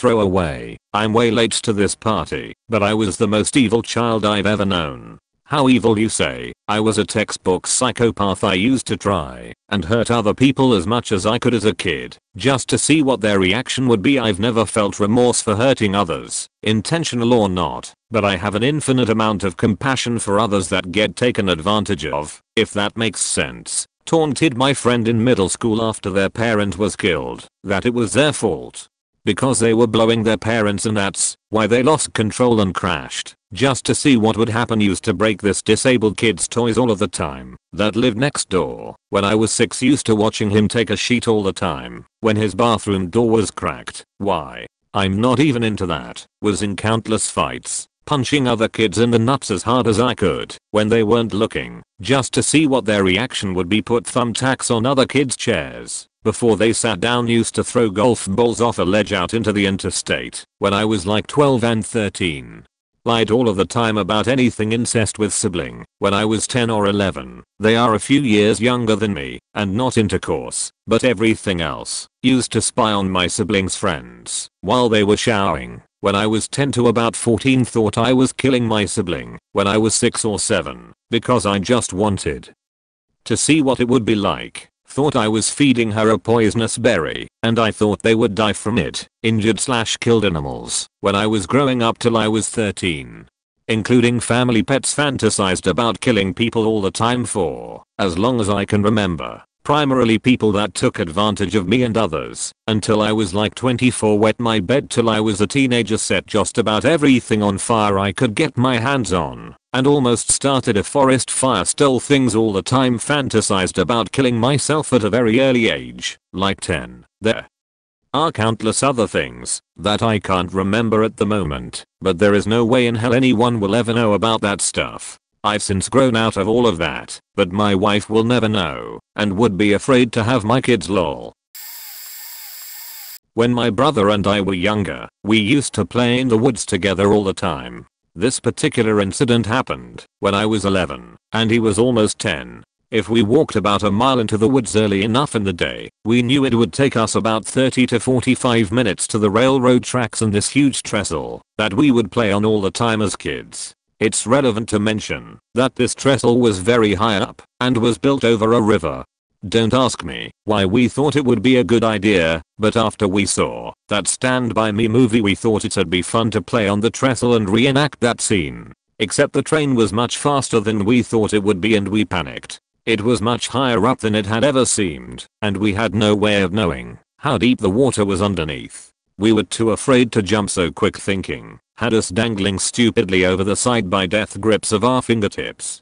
My brother was crying hysterically when the train crossed above us, deafeningly loud, and even though I'd heard it thousands of times before, the blast of the horn so close made me flinch just hard enough to knock loose my hold on the railroad tie I was hanging from. I had to have fallen like 30 feet to the water below, and by some stroke of unlikely luck I was not knocked out. Didn't drown and landed in a section of water without rocks. I think my brother screamed the whole time and all I could think about was pulling him up before he fell too, because I would have gotten in a lot of trouble. I almost couldn't pull him up because I was trembling so badly. We walked him in silence and agreed never to mention what had happened. That day I nearly got myself and my brother killed. This is a throwaway point. I'm well known and many people know and respect me. People walk up to me on the street and say hello using my name and I have no idea who they are, but they know me because of my job. The job pays very well and is one that isn't easily found. Point everyone I work with and know thinks I'm a very nice guy who is truly good. People tell me these things fairly often. One woman who I've known for several years recently told me that I'm a very kind and wonderful person and lamented that she's never found a man like me. She's divorced. Except it's not true. I've spent years learning how to interact with people so that they think I'm a good person. There is literally nothing I couldn't do to another person without blinking an eye. I could slowly feed everyone I know into a wood chipper and go on with my day. This is normal for me, but from watching others in the world, I can see that it is not for the rest of you. I speak fondly of children and smile when they're around, yet despise them. Point I have no desire to harm others and never have. When I hear people talk about others committing atrocities around the world, all I see is people doing dirty jobs. It has always seemed very odd to me that people get upset when accidents happen, or people get hurt, etc. They panic and stop thinking, which just makes things worse. I've seen people who cry because they're happy, which makes no sense to me whatsoever. I've had plenty of girlfriends, and I'm currently married, but I'm sure I've ever experienced love. I have never felt it, but can pretend I'm in love or feel joy when something happens in the life of another, such as a new child, job, etc. I follow the law as well as anyone can, as my mother spent a great deal of time teaching me to follow the rules, and I've found it makes life much simpler by doing so. From a young age she said I was different from my brother and sister, which is true. Emotion rules their lives. Why would someone allow that to happen? If anyone knew the true me, my life would become a nightmare. I think I'm probably a sociopath, but I don't fit the common descriptors. I don't abuse substances, lie, steal, manipulate others, only to fit in, etc. Doing those things just makes life much too difficult and problematic. I made a throwaway because I'm paranoid. Also, it's probably going to sound mixed up and rambling, sorry. This will probably get buried. I used to be addicted to porn, and I think it messed me up a lot. I got an intense porn pop-up when I was younger, elementary school years, and it was completely downhill from there. First of all, I was really confused by it, and was just scared at the time. I exited out as fast as I could, and just kind of stayed away from the computer for a while after that. But curiosity, or whatever the heck it was, eventually drew me back. Now this really is a blur of events, and I'm not even sure what happened first. I used to have, for lack of a different reference, PG-13 relations with my two cousins. If I'm remembering correctly, I initiated it, though they had basically no objections. They were brother and sister, with the brother being a year older than me, and the girl 2 years younger. I don't know if the porn was before, during, or after this. I just know this seriously haunts me too. It was a lot of kissing and fondling, and it really makes me sick to think about it. The fact that I was often directing it just horrifies me, and I know the brother remembers, because he once brought it up, in maybe 5th grade, and I quickly denied it. He hasn't brought it up since. Our relationship was / is okay, like nothing ever happened. My addiction to porn, that was scary to me. I would watch it so much that I would start to feel numb. I don't think I ever felt turned on by it even. I would just watch with a blank face. It was all sorts of porn too. Hentai, incest, gay, even rape and zoophilia. I would always feel sick after watching it. I hated it. I hated it. When I started to try masturbating to it, what was I even doing? I was still young and totally clueless. I didn't feel pleasure. Now we can skip ahead a little to the point where the computer kind of broke. Who knows why, but I was still scared that it was me putting a virus in it from the porn sites. This was like the early 2000s. I eventually told my family that I got caught in a pornado, leaving out the fact that I liked it and watched it. They made light of it and just said sorry that I had to see that at my age. We laughed about it, but it was killing me that I couldn't tell them all of it. That wasn't even the end of it though. I still watched it as often as I could. I even went as far to watch it using the Wi-Fi when nobody was home. Jeez. I hated watching it so much. I hated masturbating to it, and I just really started to hate myself. Zoophilia is what hit me the most, and I really hate to admit this, but I tried it. I know, I'm terrible. It's gross. What's even more gross is that I still try it. I feel so messed up. I've never been penetrated, but I've come on close. All my dog does is mound me or lick. It happens when I masturbate, and I just hate it. I feel so disgusting. It just keeps happening though. I'm really sorry. It's gotten to the point where I seriously cry after. Actually, tears usually come about whether or not my dog is ever present. Such grosses me out a lot, and I don't like to be touched. I'm near 19 and haven't had an actual relationship. I feel emotionally distant a lot. I get depressed really easily, and I'm terribly insecure. But those are kinda problems on their own. Don't think it came from this. I feel like the sexual acts when I was younger than 10 point to child abuse, but I wasn't abused. I think I'm just messed up. I find myself thinking about sex often, but I'm really not too interested in it. Open bracket question mark close bracket. I'm so scared someone will find out about any of those things. The guilt kills me, but I really can't tell anyone. TLDR, messed around with cousins, was addicted to porn when I was younger, involved in extremely regretful non-penetrative relations with dogs. I hate myself a lot. Throw away for very obvious reasons. Also, this is really NSFW. I know it's absolutely vile and disgusting, but I actually have a really big scat fetish. I have no idea why. I just find the idea of doing something really disgusting to be a huge turn on. Ever since I was a kid I was fascinated with dirty and messy things, and in my mid-teens I started to get a sexual thrill from it. I mostly just like to fantasize, watch porn, and do erotic roleplays online with others that are interested. Every now and again I'll take a long shower and play with it, but not that often. And there was once that I almost did it with a few other people. Looking around for roleplaying partners online, I met a guy from Germany. I started talking to him when we brought up the whereabouts we were from. I told him I was from a small town near a much larger city. He mentioned that his boyfriend, who was also into scat, coincidentally also happened to be in a small town near the same city, my town. Later I found out that this guy happened to be one of my older brother's old friends from high school. So yeah, that was awkward. Turns out a German guy was coming to the city for a convention I happened to be planning on attending as well. We made plans to do some dirty things in their hotel room. I proceed out. The moment I met a German guy, the reality of the situation set in, and I couldn't follow through. It still scares me though, that my brother's friend knows my deepest darkest secret, and at any moment, if I piss him off, he could tell my entire family, all my coworkers, and all my friends. It would completely ruin me. Also, a few months ago I recorded a video of myself doing some of these things. The lighting wasn't very good, so I never did anything with it, but I also never deleted it. Somewhere floating around my house, I live with my parents and brother, is an SD card with a video of me taking a shit in the bathtub and doing some things I won't even admit to on a throwaway account. So that's pretty terrifying too.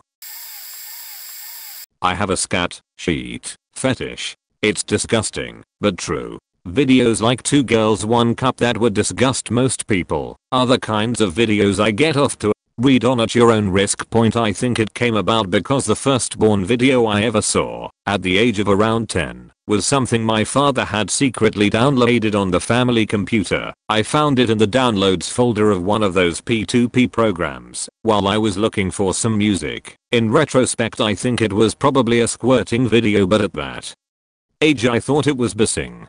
I used to watch the video a lot. I was too young to know that I wanted to masturbate to it, but it still made me tingle in a weird way. Anyway, as I grew older and inevitably discovered internet porn, it developed into a fetish for bis, and by the age of about 17/18 it had developed into a fetish for sheet and vomit. I was in denial for a long time, but it's something I accept now. I don't masturbate too frequently, a few times a week, but when I do, I can only get off to scat porn. I don't have a girlfriend, but I'm sexually active. However, it has made my sex life very difficult because I basically never finish during sex. I'm intensely worried that I will never be able to have a proper relationship, and I don't want to bring the fetish into a relationship because even in the very rare chance that I find someone who is also into that, I'm actually quite disgusted by it in the real world. I've tried experimenting with it, using my own sheet, and it does get me off. However, there is an instantaneous feeling of shame, regret, and disgust after having an orgasm. I may have a fetish for this sort of thing, but that doesn't mean the smell of sheet doesn't make me dry heave like it does with your average person. I live in constant fear that my flatmates or my employer or my family will discover my secret. Obviously I take every precaution I can to avoid it, browsing incognito etc. But there's always this niggling thought in the back of my head. What if I forgot to go incognito and didn't clear the history? What if they discover the secret folder on my phone? What if our ISP sends us a letter about it etc etc. I live in the UK and there was recently a law passed banning the production of lots of types of porn here. I can genuinely see a future where simply consuming this type of thing becomes illegal. What then? What if I'm found out and put on some kind of register? It's a terrifying thought. The last person I dated before I met my wife was a guy. I lived in a gay-friendly, proud even, community, and he was a hairdresser in the salon below where I worked. The allure was mostly that he made a lot of money and quickly blew it on drugs that I couldn't say no to. Things came crashing down when a friend and I got caught in a wrong place wrong time situation with some cops, and all of my worldly possessions were in my car, including the bag full of needles he asked me to throw away. We got charged with possession and I couldn't deal with what my life had become, so I fled halfway across the country. My friend took the charge, went to court, had to go to rehab programs and the like. I hid from it all for years, met my wife, got married, until I tried getting a job and my warrant turned up on a background check for the company that my father-in-law works for. I told my in-laws that it was just pot I got busted for, and they graciously helped by taking me to a lawyer. The lawyer told me to call the DA in that state before even paying his retainer and asking that the charges all be dropped, as it was the only thing I've done before or after. I called, the DA was receptive and decided to check up on my story. A few days later, I received notice that the entire thing had been erased. I still think about him sometimes, whether it was really him or the drugs. The only person who knows the full story is the friend I got busted with, and I will never forgive myself for how I bailed on him. I've wanted to tell someone this so badly. Thank you, Reddit. This really isn't a secret, but I realize that people are spilling their feelings, so that's what I'm going to do. I was born with a major lazy eye. The doctors tried to correct it, but the surgery failed, and I was left blind in one eye. Shortly after this, my birth father left me, and I was forced to go without a father until I was 4. Doesn't sound like a big deal, but when you are born with a mother that is only 16, life is kind of hard to explain. My mother met someone when I was 4, and that's the man that started to become my father. My life went on with a father and someone to teach me sports up until middle school. At this point, my birth father had showed up to my elementary school drunk, and that caused a huge fiasco. That's when my new father and my mother split up due to him cheating on my mom and me. My mother and a brother were on our own, and at this point I was getting bullied daily for my eye problem. My mother dated a new guy that was abusive and got her pregnant. One night I heard him hit my mom, so I grabbed a kitchen knife and went in there, and he looked me right in the eye and walked out the door. She lost the baby and they parted ways. Once again, we were alone. My mother worked all the time by my 7th grade year. The only one to keep me company was my computer. By the end of my 7th grade year, I was scripting my own websites and designing my own software. 8th grade was the high point of my life. I was actually good at basketball and was starting every game. Then my vision got worse, and I was forced to part from all the sports I was involved with. Now high school was good for the first semester of my freshman year. Everything after that, my grades are slowly slipping, and I'm losing willpower.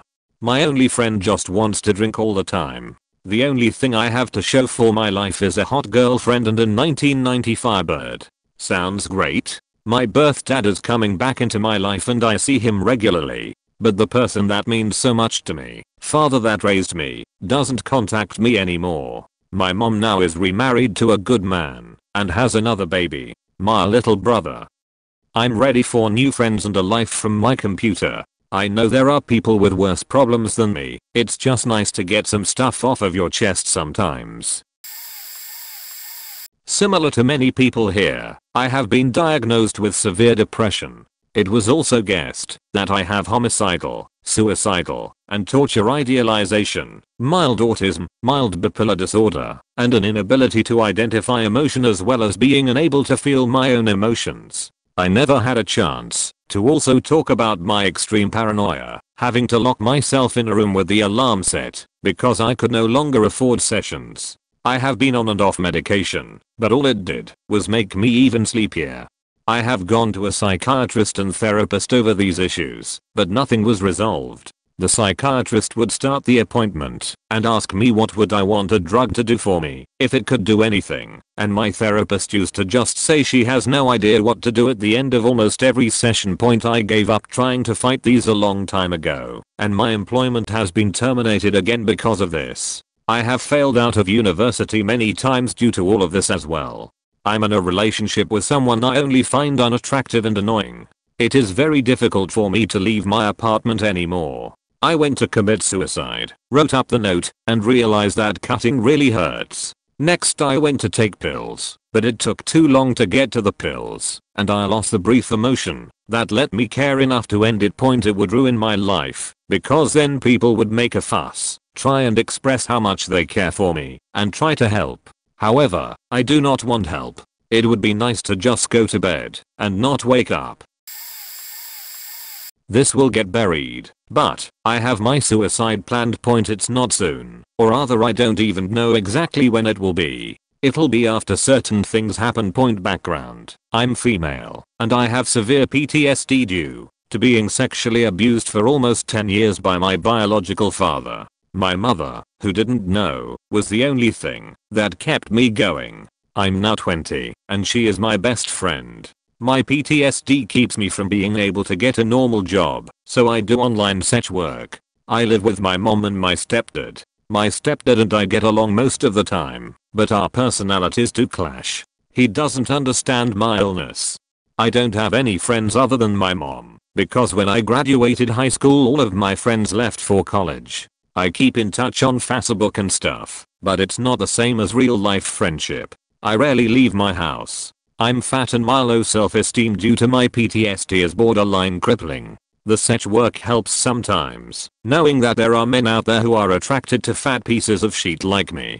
I'm medicated for both depression and anxiety, and have been seeing multiple mental health professionals my entire life. The suicide itself, I can't do now, no matter how bad I want to. It would destroy my mom. I often fantasize about being hit by a bus or getting some terminal disease, so my mom can live the rest of her life without the guilt of my suicide hanging over her head. So I'll wait. I'll suffer and wait. And after my mom passes, once the funeral is over and everything has settled down, then I'll do it.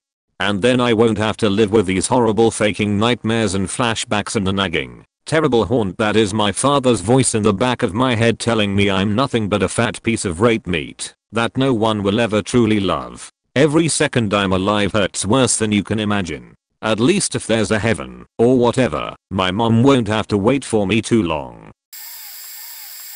I was once abused by an older kid at camp. Fortunately it was not as bad in comparison to most abuse cases posted here, but nonetheless this experience traumatized me for many years, and I had shut it out for a while. When I was around 11 or 12 I went to an all-boys camp that was housed in a hotel. For some reason I was put in a bunk, consisting of 3 adjoining rooms, with the 16-year-olds, instead of the kids my age down the hall. Each bunk had a counselor. There was a kid in the room next to me who started to use his size against me to get his sexual frustration on me. This took place over weeks and he would force me down when he found me without the counselor around and hump me until he was satisfied. His roommates supported him doing this for some faked up reason. I used to hide in the bathroom locked for hours while he would taunt me to come out, promising to do nothing. I told the counselor, but he chose to do nothing. I told the campman, but she was offended because I used the word hump, and because of this refused to listen to me. Might I add that this camp was a religious sports camp? I started to believe that no one was there to help me. One time for a weekend the counselor was away, and they brought in a replacement counselor that protected me from the kid and told him that what he was doing was disgusting, but once the guy left it continued. As this happened over 10 years ago I finally am comfortable with what happened, but I blacked out the memory for a while, and when it came back I would have panic attacks and breakdown. I once saw the kid years later. He didn't remember me, and I wanted to punch him in his face so badly, but I couldn't muster the courage to do it. I know this could have been a lot worse, but I never told anyone this since it happened, and it feels good to let people know. TLDR at 11 I was dry humped for over a month by a 16-year-old and no one helped. I don't know if anyone will see this, but it might be nice to get it off my chest. I was raped by my best friend's cousin. I was at her house like I always am, and a bunch of her family visiting from another country came over for a BBQ. We were having fun, drinking, eating, and swimming when I felt myself get insanely drunk. I've never felt that way before, and it felt like the earth was rocking back and forth. I could barely keep my eyes open. I told my friend I was feeling really wasted, and that I was going to go up to her room to lay down. She said okay, so I started wobbling up the stairs trying to find her room, when I felt her cousin grab my arm. He helped me up the stairs to where the bathroom was, where I promptly threw up. He was next to me helping me hold my hair back while I puked, and then he started taking my bathing suit off. I tried to smack his hand away, but was so weak I could barely lift my arm. He told me he was taking it off, so I wouldn't get puke on it, but I still felt uncomfortable. I told him I wanted to go get my friend, but he told me I should lie down on her bed. So he leads me to the bed and takes my wet bottoms off. I felt really uncomfortable and kept asking for my friend, but was so weak I could barely get under the covers. I kind of blacked out and woke up to him wrapping me from behind. While holding my face in a pillow, I reached behind me to try and block his entry, but he held my arm down and I passed out again. I woke up to my friend knocking on the door asking if I was alright. I tried to call her, but all that came out was mumbles. Her cousin answered the door and told her I was asleep and not to worry. He raped me for the rest of the night while I just laid on the bed drifting in and out. I woke up the next morning with no pants on. I slipped on some sweats and got back in bed. I wasn't even sure if what happened was real, and I just wanted to fall asleep and forget about everything.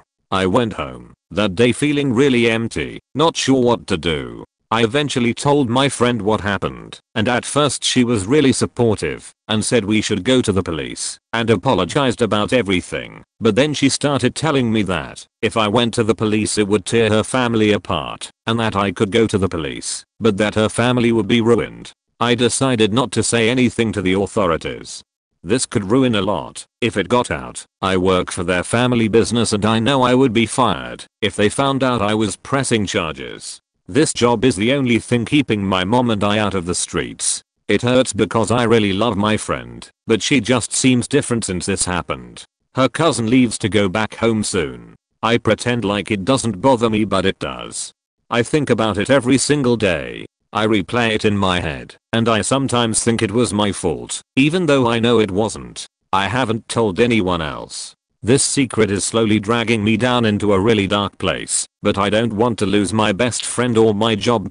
Sorry for the long wall of text and terrible formatting. I'm writing this from my phone. TLDR. Raped by my best friend's cousin at a family party. Could lose my job, apartment, and my best friend if I say anything. No incest or suicidal intentions here, so it'll probably be buried, but this secret will definitely ruin my life if it ever gets out. I've never been a popular kid, never had lots of friends, never got invited to parties, etc. It's also important to note that I live in a country with compulsory military service. In high school I had some good grades, so when I got drafted, I was assigned to a very good unit that focuses on computers and stuff. The training in this unit involves a lot of studying and many exams. I never knew a lot about computers, and being very scared that if I fail I'd find myself in a combatant unit, I cheated in all of the exams. All of them.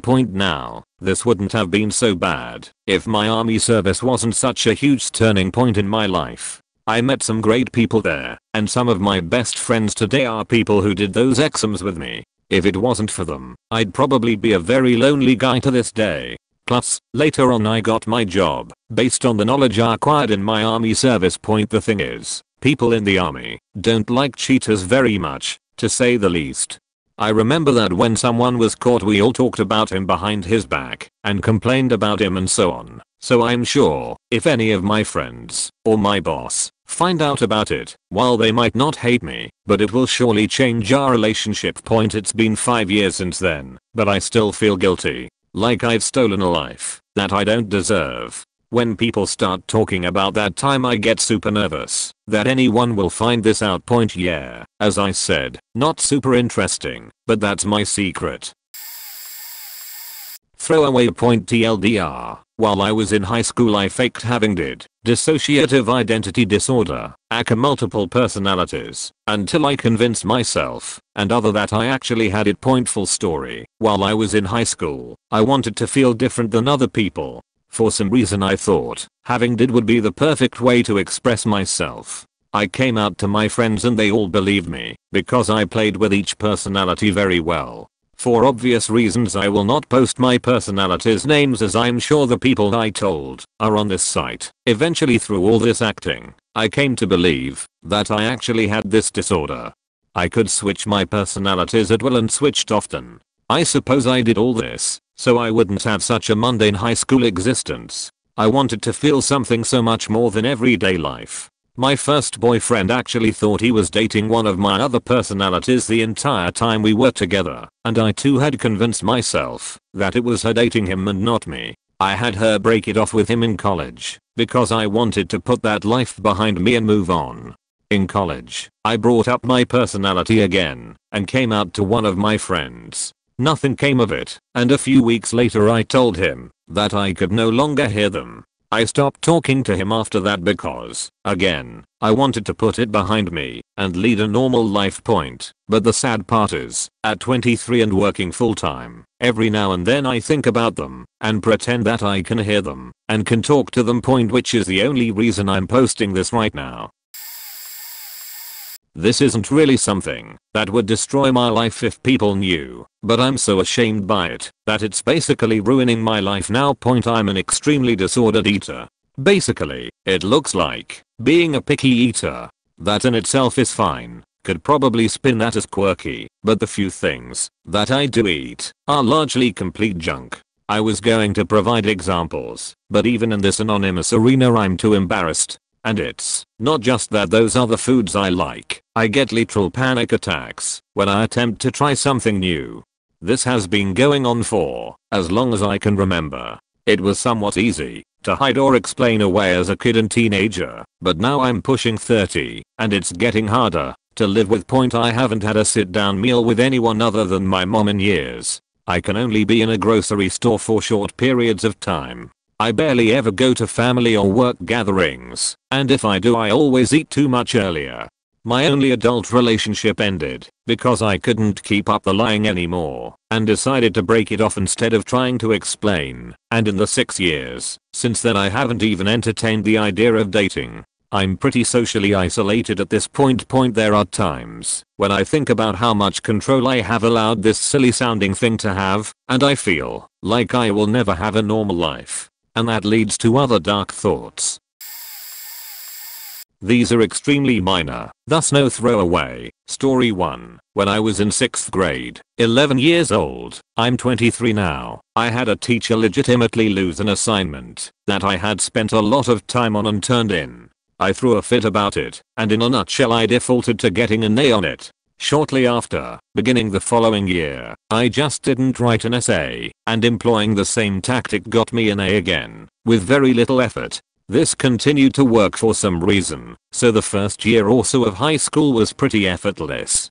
By junior and senior year, I just half-assed everything, and got barely passing grades. But grades 6 to 10 I literally talked my way to good grades. Story 2. When I was like 8 or 9, there was a day when I went to hang out with the girl across the street from my house. We really hated the guy next door to her. Note, he was a total asshole, and we spent a couple of hours breaking out all of his bedroom windows with rocks. No one was home. He had one of those windows with multiple little 5x5 inch squares of glass and a metal grid, so it became a game to break each square. When we came away from it, there were maybe 3 left. The following day, I went over, knocked on the front door of the girl's house, and no one was home. So I thought, well, I'm going to go get those last 3 windows. Like a dumbass. Well, the first try was dead on. But someone was home. He came from inside the house, so I took off running into the girl's backyard, no fence, and down the hill, up the road, through the cemetery, then through this drainage ditch that ran all the way through the middle of the rows of houses behind mine. It's kind of weird to describe, but it was quite a distance, and I sprinted the whole way. Anyway, over the back fence, and into my house. I went to my room and all was quiet for an hour or so. Then, the kid's dad knocks on the door, and says we think your kid broke out our windows. And he proceeds to tell the story, and how they ran out the door, and saw a kid with a striped shirt, run down the hill. I wasn't wearing a striped shirt, though, and I have no idea where they came up with that. I didn't even own a striped shirt. And that detail is what cleared me. I actually was thinking about this event a week or so ago, and I added the guy on Facebook. Apparently he's in jail now, though, for a variety of reasons. One of his offenses, though, was shoplifting. I thought about sending him a message saying something along the lines of what were you stealing, window panes? But I decided against it. These wouldn't destroy my life, but my parents would never let me hear the end of it if they found out after all of these years. Really need to get some things off my chest, so here goes. Nothing that could really ruin my life, but would distort the picture of me. I have spent so many years painting. For myself and other people. I cannot have romantic relationships at all, and even platonic relationships / friendships are rather hard to maintain for me. To this day I have not lost anyone that is close to me, but I'm relatively sure that it would not affect me much. I simply don't care about people. I'm terrified of someone close to me dying, not because of the loss, but because I'm sure I wouldn't be able to fake crying or grieving over the loss. It's quite difficult to explain, but I don't think I'm worthy of any sort of affection at all. There is no reason for this that I know of. My mum never neglected me. I have never been sexually or emotionally abused, not have been bullied in school more than the ordinary. It got better for a while when I met my best friend. He is the only reason I'm able to stand physical affection from people. Before him I was repulsed and very uncomfortable. If anyone ever touched me, just accidentally brushing my arm while walking side by side was enough to give me the creeps. Even my mum or siblings. I still have that lingering feeling outside of sex is okay, because it is about raw pleasure and primal needs for me, not about love or affection of any kind. But in a loving manner. Can't enjoy it without stiffening up and trying to get away from it. I don't feel molested by it or anything, not by any means. I guess I'm just not the type of person for physical affection. I do like people, but I don't care if they suddenly aren't around anymore either. In fact, I hardly even notice if a friend cuts contact, because really I don't care. I can stand physical affection nowadays and I don't have to instantly get away from the situation, but it still feels weird to me. Just a couple weeks ago I was in a swimming hall with a couple friends, and one of them just wrapped their arms around my shoulders and was all cheery and joyful while I was just dragging her around through the water, and I was just like, no, why would you enjoy being this close to me? It's just such an odd concept to me. However, where I'm getting at with this, there's this guy. I met him roughly a year ago, and we started off dating for a while, until we figured out it wouldn't work, because the infamous spark was missing. So we just decided to have a FWB sort of thing with each other, which works out great. Except I don't want him to share anything physical with any other woman. Not because I'm jealous. At least not in the traditional way. They can touch and fuck him all they want. But if he can make time for them, why can't he make time for me instead? It all developed into a clusterfuck of emotional abuse from both sides. I don't want you, and I know you don't want me either, but I don't want you to be with anyone else. On the other hand though, I don't care, and oh yeah please, let's still have sex, okay? And we were both just hurting each other constantly. Not in a physical way, but emotionally. It went something like, did you fuck anyone else? Yeah. Oh really? So did I, just saying. Yoo-hoo. So was he any good? No, he wasn't. Not as good as you at least. Mine wasn't so good either. She's almost as kinky as you thought. Or I'm moving really faking far away. Oh really? So am I. Okay. Can we have one last meetup before we won't see each other ever again? And it's such utter bullshit that I'm almost in tears typing this out. We are constantly pulling the other one closer to push him away again. It's so ridiculously retarded. You two are a clusterfuck of needing, but not wanting each other is a comment I read on here a while ago, and it's so perfectly fitting. Except there is no financial need, only emotional. It's so goddamn stupid, really. I actually cut ties with him a couple months ago. He was constantly, like every 2 to 3 weeks, texting me, basically asking me how my life is going, to then imply that he doesn't care. I tried to get over him in that period. I really did. Until I met up with another guy to have a fak weekend, and after the first time we had sex I was laying there, cuddling up on his chest, trying to hold back the tears that were welling up in my eyes because he was not the guy I wanted him to be, which is the one I have the FWB thing with. Fak, this also ridiculous, and it sounds even sillier when it's all typed out. After this weekend was over I was supposed to go home, but I just walked around the city, blasting music on my headphones, and trying not to cry, because I was so desperately seeking closure and there was no way of getting it. In my mind I had tried everything to no avail point, so I went home eventually, and texted that guy, screw everything that's in the past, let's just fak again. So we did. A month ago. And it's tearing me up. It's killing me on the inside bit by bit, and I know I should cut it off, but I can't.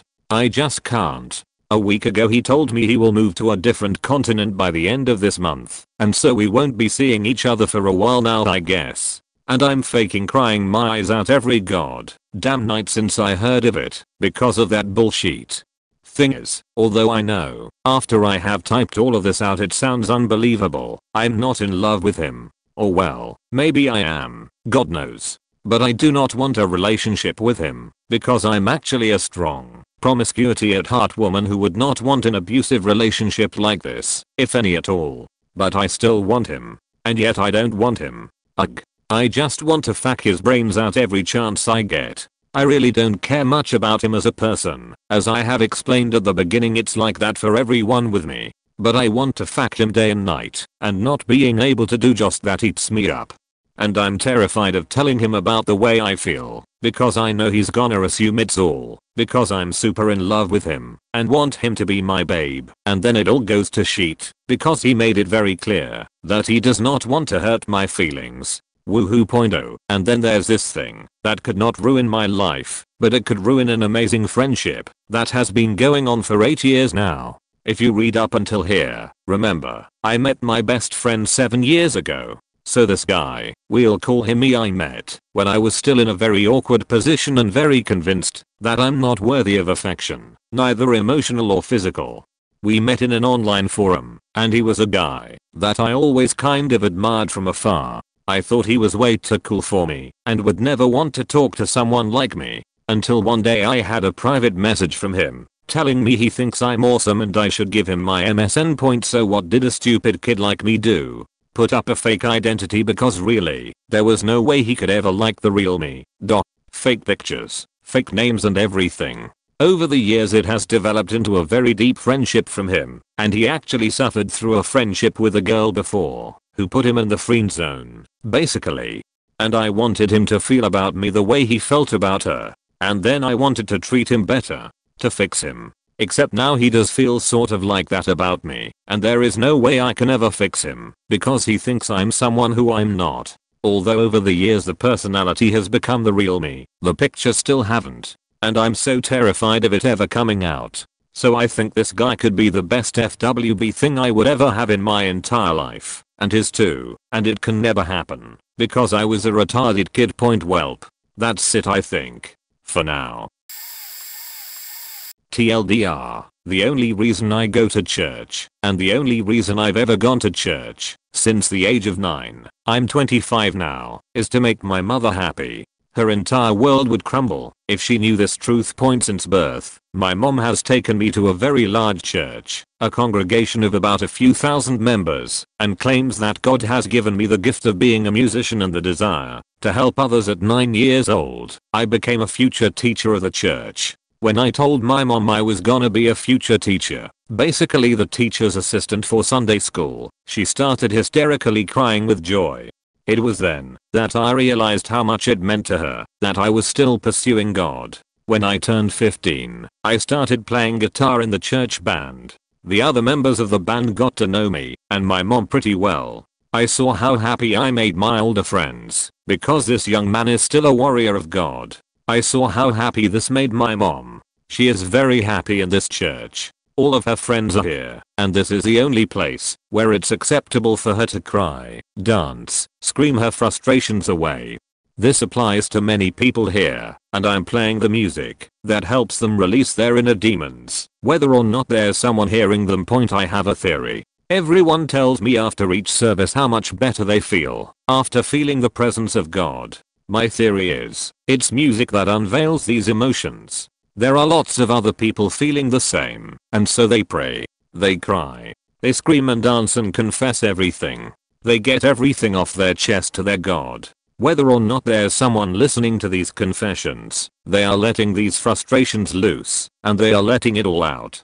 I think the music moves them, and it's only religious music, because of where it's played. This is one of the reasons I kept playing in the band. I hated the music we played, but I saw how it affected everyone, and how grateful they were after each service. My mom had gone through so much suffering her entire life. 2 previous husbands before my dad. One ditched her and her child, and the other died of cancer. As a kid, got 2 fingers amputated to cut off a gangrenous infection, which resulted in endless humiliation from cruel kids growing up. Trouble in workplaces as an immigrant, etc. etc. So many things. Anyway, she's told me numerous times that the only reason she's still in California is because of me, and because I still love God. I'm the only one she trusts. I'm the kid who's gonna do something big through God. I'm one of the only things that give her hope when she's down, etc. etc. I'm freaking Jesus Part 2. It's always been obvious that I'm my mom's favorite child. My 2 brothers drink a lot, one of them a college dropout, both are lazy, and, to my mom, the kicker, stopped going to church a long time ago. I'm a college grad, working 2 jobs to save for grad school. Basically, to her, I'm the good one. I'm the biggest blessing a mother could ask for. I'm not an ass kisser. I never wanted to be the favorite. Frankly, I despise religion with my entire being, and I hate that she thinks I'm the better brother because I still go to church. Despite their poor decisions, my brothers are very good people, but I never asked for this. If the church friends knew I just want to play music without having to play for any religion, I can't imagine their pain, and eventually my mom's pain, when they realize that I was never really playing for God, but for them. Everything I do, that even remotely seems like it's for God, is actually for my mother and the people who helped raise me, and have helped my mother and our family numerous times. I know I'm late for the party, but oh faking well. I hack iCloud accounts of many of my friends. The idea came from the, you guessed it, recent iCloud scandal back in the summer. Back when it happened I didn't think anything of it, but for some reason something sparked in my mind about a month ago that I could try getting into one of my friends' iCloud accounts. So I got the required info for a hot girl I know, email, birthday, and successfully changed her iCloud password by answering the 2 security questions extremely easily on the first try. Holy shit, the rush. I was shaking. Not 15 minutes later, I had downloaded the last 900 photos onto my computer that she had taken with her phone. I watched the files get added one by one into the folder. It was so exhilarating, the idea that this girl I found so hot since high school may be naked on my computer. No nudes came from hers unfortunately. That was the beginning. Next I tried my ex-girlfriend. Access on the first try. Downloaded her photos, only about 80, nothing interesting. Fast forward a month to now, out of around 50 accounts attempted, I've successfully hacked into 34, 17 of which had photos, and 11 of which had nudes. I have been doing this almost every night for the last 2 weeks. It's become an addiction. I barely get sleep. I just hack very late into most nights. I'm downloading content as I type this at 4:15 am. I will not tell anyone about this at all, or share any photos with anyone, anonymously or otherwise. This is a throwaway. I know it's immoral, but I can't help myself. I began masturbating in the 7th grade. I discovered it in a way that has, unfortunately, stayed with me to this day, humping my bed.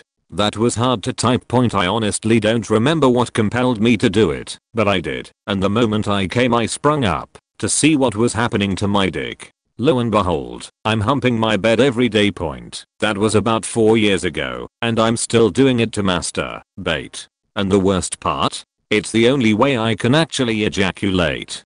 It's a love-hate relationship, my bed and I. I want to kick this habit desperately, but don't know how. I'm a pretty avid masturbator, so to stop masturbating altogether for a certain time has been difficult and overall fruitless. I've been trying to kick the habit for a long time, because it's unhealthy. For my business. According to what I've read online and heard from the last thread, the fibers in bed sheets burn and damage the skin of your business, killing some of its sensitivity. The longer it goes on, the harder it is to ejaculate because of the lack of stimulants. I really want to have sex with someone, but what would happen if I did and I couldn't come? How embarrassing and depressing would that be for me? I'm assuming that sexual stimulation would beat my bed by a long shot, because it's more personal / romantic / physical, but I would rather be completely sure. Maybe being a virgin will help, but with something like masturbating, it's hard to kick. I'll tell myself one day, hey, tonight I'm not going to hump my bed at all, and I'll come, even if it takes an hour. But then I can't. It takes about 30 minutes and I can't come. I feel so frustrated and defeated that I end up humping it anyway to finish. Although, I do finish a lot faster with my bed after these sessions it seems, so that's something point. So then I give myself excuses. I know I should stop, but today was shit and I want some form of relief. Let's go. I'll do it tonight, but then I'm finished. Bullshit that I tell myself. That never helps. 2 months ago, I went on a week-long vacation, where I had no time or privacy to masturbate. So I took it as an opportunity. When I get back, I'll use my hands and I'll surely come. And when the day came, I tried stroking for about 5 minutes, but was so desperate for an orgasm that I just humped and finished. I'm pretty faking pathetic. Point. It's humiliating. It's faking humiliating. If anyone knows how long or how often I've been doing it. Okay, I'll bite. Point. I know this is a bit late, so it might not get much vision, but I was always a bit of a socially anxious child, probably stemmed from separated and conflicting parents, growing up in near poverty, in and out of hostels and different homes, and moved all around the country. Point. A large part of my anxiety grew from the fact I was quiet and observant, if unfortunately very aware and intelligent for my age. But I never had stable ground under my feet, and was constantly terrified that things were going to change, and I'd have everything I'd like or anyone I'd grown attached to taken away from me again. Rinse and repeat. Anyway, so that led to some issues I didn't quite understand or fully comprehend by the time I hit secondary school. Right as I was about to go enter my teens, I had something very unexpected shake my trust and turn my life upside down once again. Point. I found troves of child porn on my family computer, conveniently hidden, but I was tech savvy. It terrified me and destroyed my relationship with my father whilst I sat quietly scared for months. I'd occasionally check and see there was more, or some had been deleted, and began to try and work out when this was happening. It synchronized far too well with my uncle-in-law's babysitting. A relief and a terrifying new revelation. I eventually came clean to my dad about why I'd been skinnier than a deer, and why our relationship had devolved into nothingness. There were some secretive words in the kitchen that same day between my stepmother, dad, uncle-in-law, and I never really saw him again. Point. To be perfectly honest, I'm still not sure who was fully responsible, and who was entirely guilty of what. Weirdest experience of my life.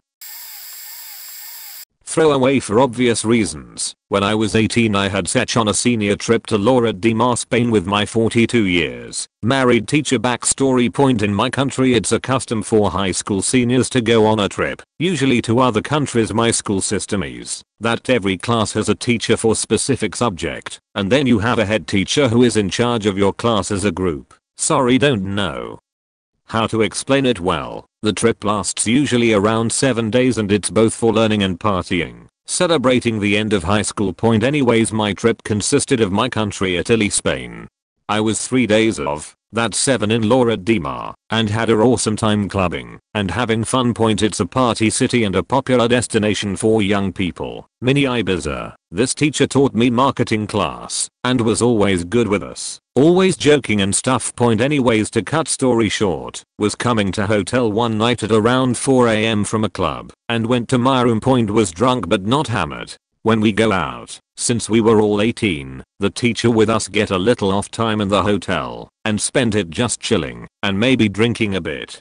Anyways, she went to check up on some of the people who came back, if they are okay, and came to my room. Opened door. She said if the rest of my roommates were back, said no, they are still at the club. She entered the room to check up, started chatting about the trip and how awesome it is to cut the story. Went for it, and it happened, and it was awesome. Tried to initiate it a couple more times when we came home, but she said it's wrong. End. So this is my first time posting on Reddit. I'm not sure if I was molested. You see, my childhood pediatrician was a really nice guy. Everyone in the community liked him. I went to see him all the time growing up and nothing ever seemed out of place. But a few years ago, when I was finishing college, I decided to ask his office if they could suggest a new doctor for me to go to as an adult. I was shocked to find out, after googling his name for the address, that he was currently undergoing prosecution for the possession of child pornography as well as videotaping an adolescent undressing.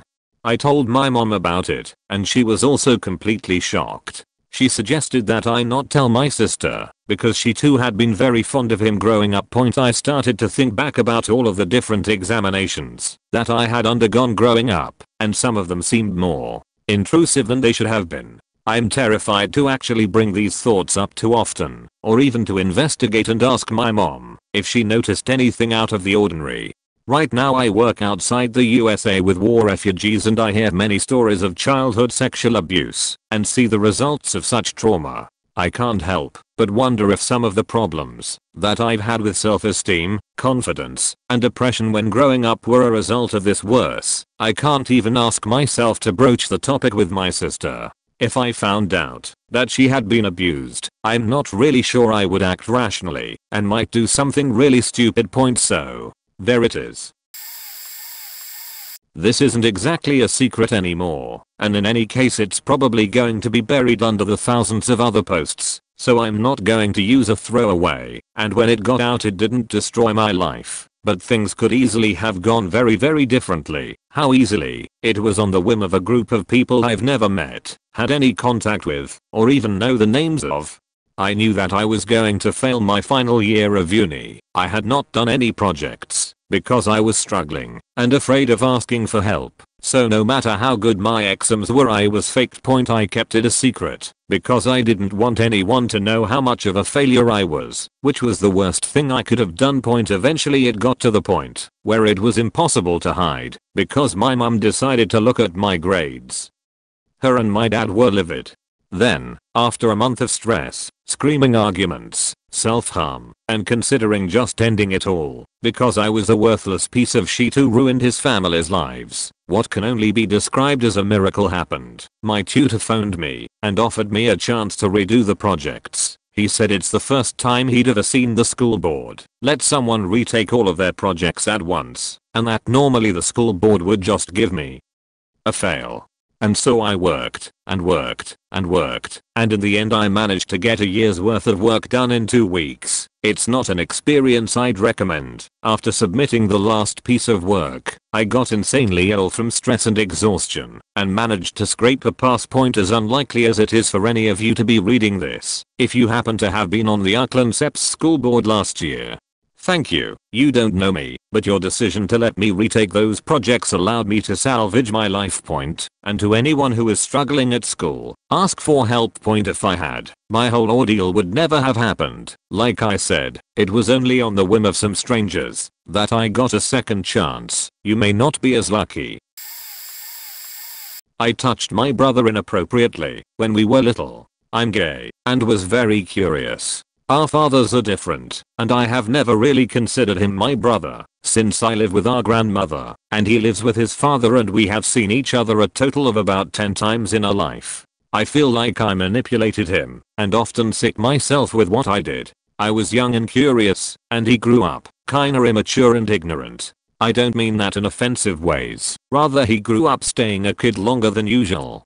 I think that maybe he was trying to repress it and didn't understand or didn't want to. I didn't force him to do it like rape, but he was still very inexperienced and curious. I just knew better. He wants to come see me and hang out, and every time I think about it, I feel like he remembers and is upset about it. I think that he will call me out on it, and I will try to avoid it at all costs. I sometimes blame myself, like I faked him up or something. I even sometimes think I'm a bit off-file for what I did, but I don't actually think I have the mental instability to actually harm a child that way. That's why I never told anyone, and I try to forget it ever happened. It was one time in my life that my experience was not beneficial, and I did not find a way to learn something from it. It is one time I screwed up, and even if I was 7 or 8, I still screwed up and knew better. I have so much self-respect, and I do not like that about me, that I did that. If my family ever figured that out, I would probably just shut them out until they forgot, or just didn't care. This is the first time this situation has ever been heard by anyone except us two. I just hope that he will forgive me for that, and he doesn't make a big deal out of it. This is a long story, but fuck it. I have wanted to share for quite some time, because I haven't told anyone. Throwaway obviously, and sometimes you need to let someone know. Thanks Reddit. I have been having an affair with my wife for about 3 months now, and I have no intentions to stop. In my mind I justify it, because she sucks so badly at home, and I cannot leave a 4-year-old and 2-month-old that I love dearly. I live in a raw/dead bedroom and I have no feelings of love towards my wife who used to be my best friend. I cannot pinpoint what changed that put me in this position, but I don't think there is a way to salvage it. I'm too far gone from the relationship. I want out of my marriage, but do not have the courage to do it. The girl I'm with now is in the same situation at home, although she is on her way to a divorce. She also has 2 kids. For a few years I was her boss. We became friends, but maintained a 100% professional relationship. Eventually she moved on to a new role, and we stayed in contact. We shared a common interest though, that is running. We signed up for a marathon that was 6 states away, booked a giant condo type place, and both of our families were supposed to come. Needless to say, the divorce came around and prevented her husband from going, and my wife was 6 months pregnant at that point and didn't want to make the drive, so we cancelled the condo at the request of my wife, which I understood, and booked separate hotel rooms. The trip in total was 4 days, 1 day before the marathon and 2 days after. The day before and after were preparation and recovery days in which we just chilled on the beach and did some sightseeing from the car. Nothing happened those days aside from talking about home life, what sucks and what doesn't suck. This is how it typically starts. The final day we did some hiking, and that night watched a few movies in her room while drinking way too much, and it happened. We had sex, and it was glorious sex at that much different than I was used to, and it ended my 6-month drought.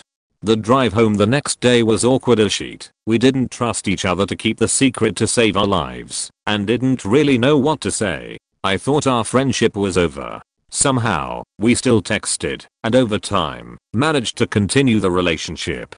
3 months later, and we are now managing to hook up 2 to 3 days per week for some sex, or just plain talking on some dark street. I can't get enough of this girl, and yes, I realize that I'm the sheet bag in this situation.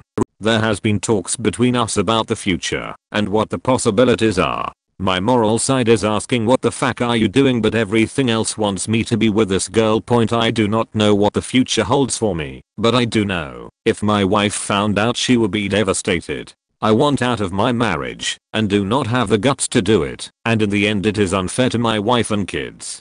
I know many on here will say I'm a sheet bag, and I accept that, but I would also ask those people to try and imagine being in a loveless marriage for 4 years. It sucks, and quite honestly, after constant rejection in the bed, it is fucking demoralizing and will make any person hit rock bottom. This doesn't justify my actions, but this does explain how I ended up in this situation. I hope someone reads this, even if it's only one person. I have never shared this with anyone in my life. I really only care for myself and use everyone else around me, including my family. Back then, I would always be sympathetic to even strangers I didn't even know. I cared a lot about people and people that I didn't even personally know. But throughout the years, I grew to despise people more and more because of all the deceit, backstabbing, disappointment. I wanted to be happy with others, but knew that can never be the case with the people around me.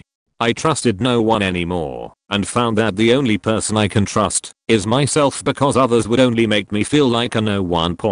So I became more deceptive and cunning with extremely elaborate lies. I would make up a completely fabricated life story about me to others, in order to sympathize with them accordingly. I would lie about my profession when others asked. My resume is completely fabricated. I befriended friends and friends of friends in other companies in order to get contact references. I established a network of friends that I knew wouldn't like or even care about me if it wasn't for all the lies I told. No one wants the real me. Everyone prefers the fake me. Most think I'm this really rich entrepreneur who succeeded in life and has everything figured out and graduated with a bachelor's and is really good with stock trading. But that's only one lie. I'll learn from others about their life and make it my own story for later use. If it was a house contractor, I would ask and listen to his story, only so I can use it as my story for future use. If it was a police officer, I would purposely befriend him, steal his life story, apply it to mine, and try establishing a friendship with him, only to grow my network like a spider web. I write down everything I say to different friends and colleagues, to keep track of all the lies. If I'm to meet up with someone, I make arrangements beforehand by going through their name in a file. I have a whole filing cabinet of files of different friends and people's life stories that I like to call no one's best friend. I feel that I'm a no one, but this spider web of lies makes me feel like someone to others. Hence why this filing cabinet is my best friend. It can't hurt or judge me. It simply stays in one place and lets me use it as much as I want. I've also grown a dominance complex throughout the years, finding myself purposely going for girls I don't care about, because I knew they used to date my enemy or rival, and purposely fuck them in front of my enemy's houses, or make videos to send to them. I defecate on lawns of people I greatly dislike. I carried a whole backpack full of weed in a insulated bag in individual capsules. Selling drugs is a completely different story in itself, and I would go up to police and ask for directions for places I knew how to get to and shake their hands with my hand that I recently used to masturbate and didn't bother washing that hand. I got colleagues from work fired or demoted by fabricating stories about them anonymously if I hated them, or I would set up scenarios outside of work that would get them to lose their job in a number of ways. I once literally spent a year slowly destroying my girlfriend's ex-boyfriend of 5 years' life piece by piece in a number of ways. I hated him so much and spent nights just thinking of the next move to make that all ruin him. I pissed a little in each of the coffee cups of executives that I used to work with and have to make coffee for during company meetings, and they drank it. I would dick slap my girlfriend whenever and wherever just because I can. I convinced my enemy's 3 desperate friends to rob a bank and then had them all turn on each other during a trip I set up, while I stole the money for myself and had other friends of friends help me redistribute the money in a number of ways for money that can't be traced, in exchange for losing a slight profit in the process that was made to believe was services or party expenditures, or used for drugs, which was then redistributed for money. Again, I dick slapped my girlfriend's ex while he was passed out drunk after a few days of befriending him beforehand and dropping him off in the middle of nowhere. I had search on top of my ex-girlfriend's grave. I paid my friend to befriend my ex-boss and then had another paid friend beat him and steal his car keys and wrecked his car. I had search in front of my ex's house. I purposely befriended a girl that my enemy had a crush on and made out with her in front of him during a party, and then I dick slapped her in the face outside by her car while I stared at him.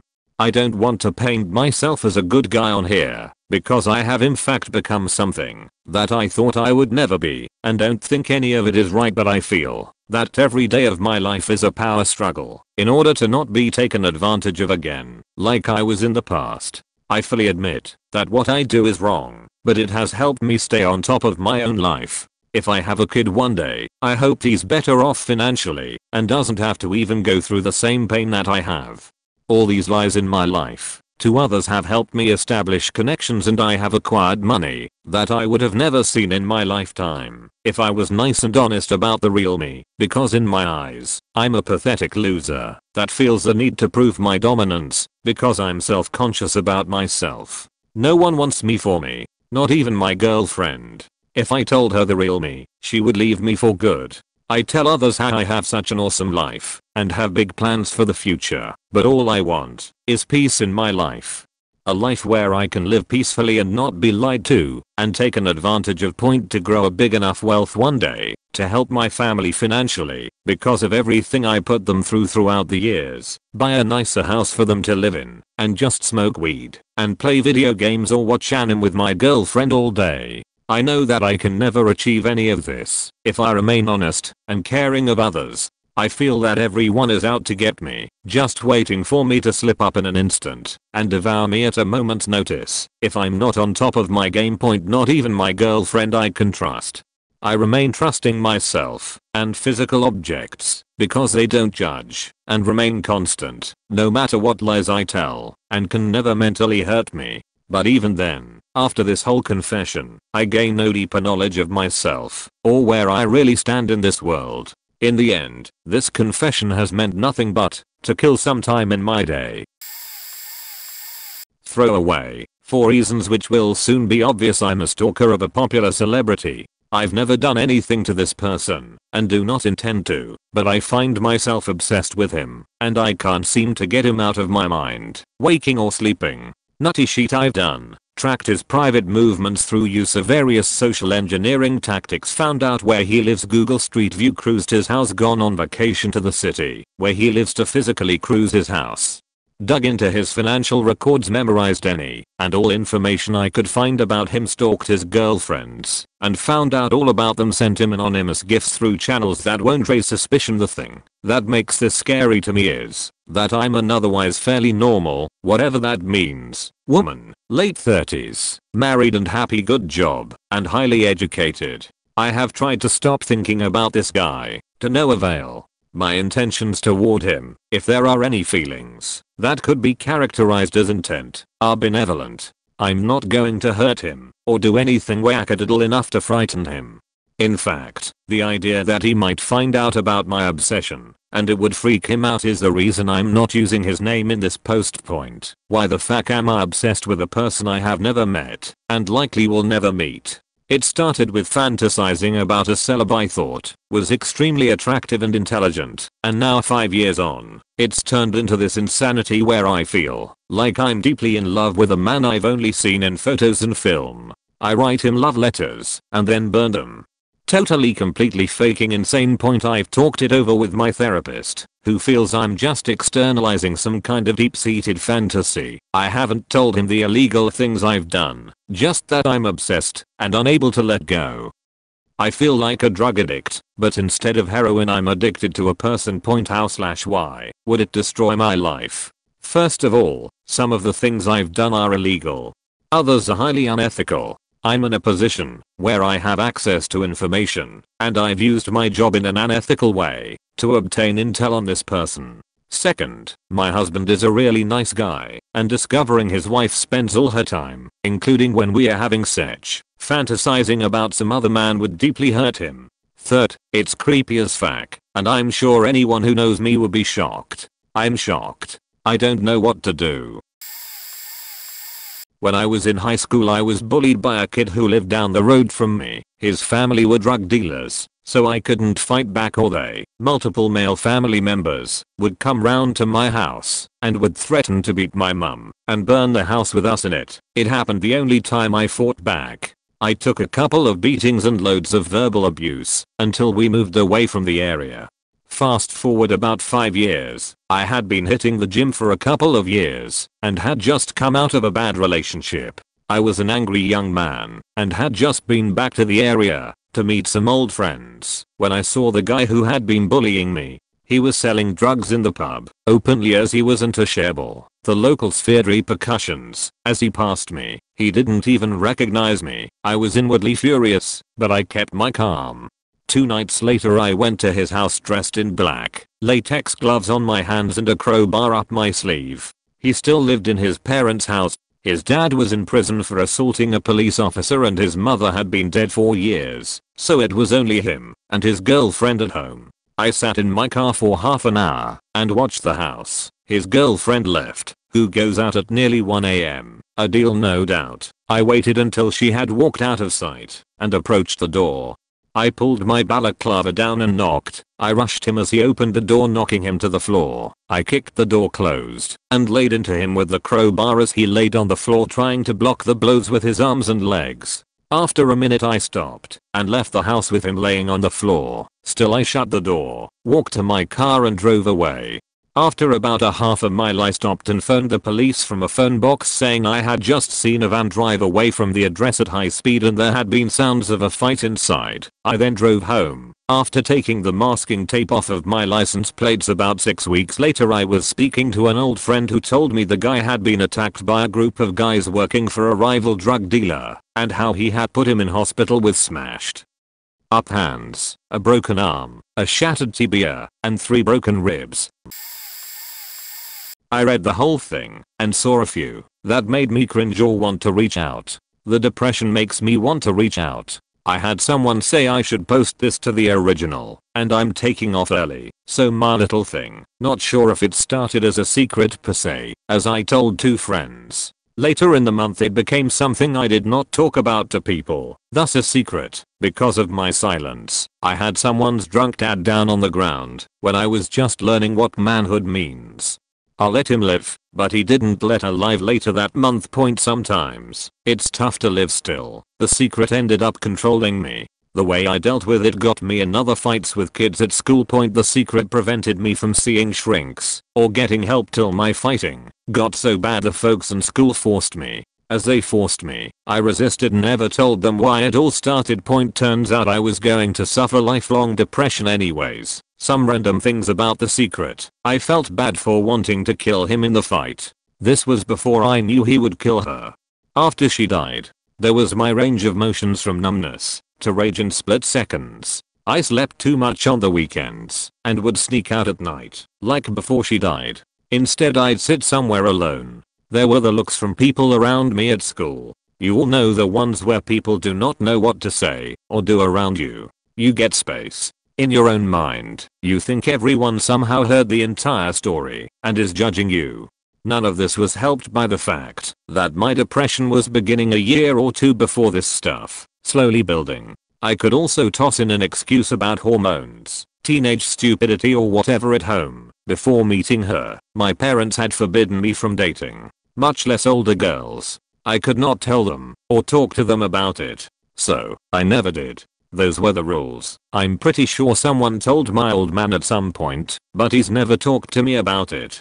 It was every movie in popular culture and every romantic teen story telling me I should have iced him in the heat of the moment because you do anything for true love, no matter what the cost. Then it was religion telling me there is only one person in the world who will really love and get you. You have to find them. If they die, that's it. You are alone. In my case, I deserve to be alone because I let my one true love die. I did not even deserve to have gotten one love because, you know, that one person who I loved and was supposed to protect. I even had a moment when I knew for a fact I could have saved her life.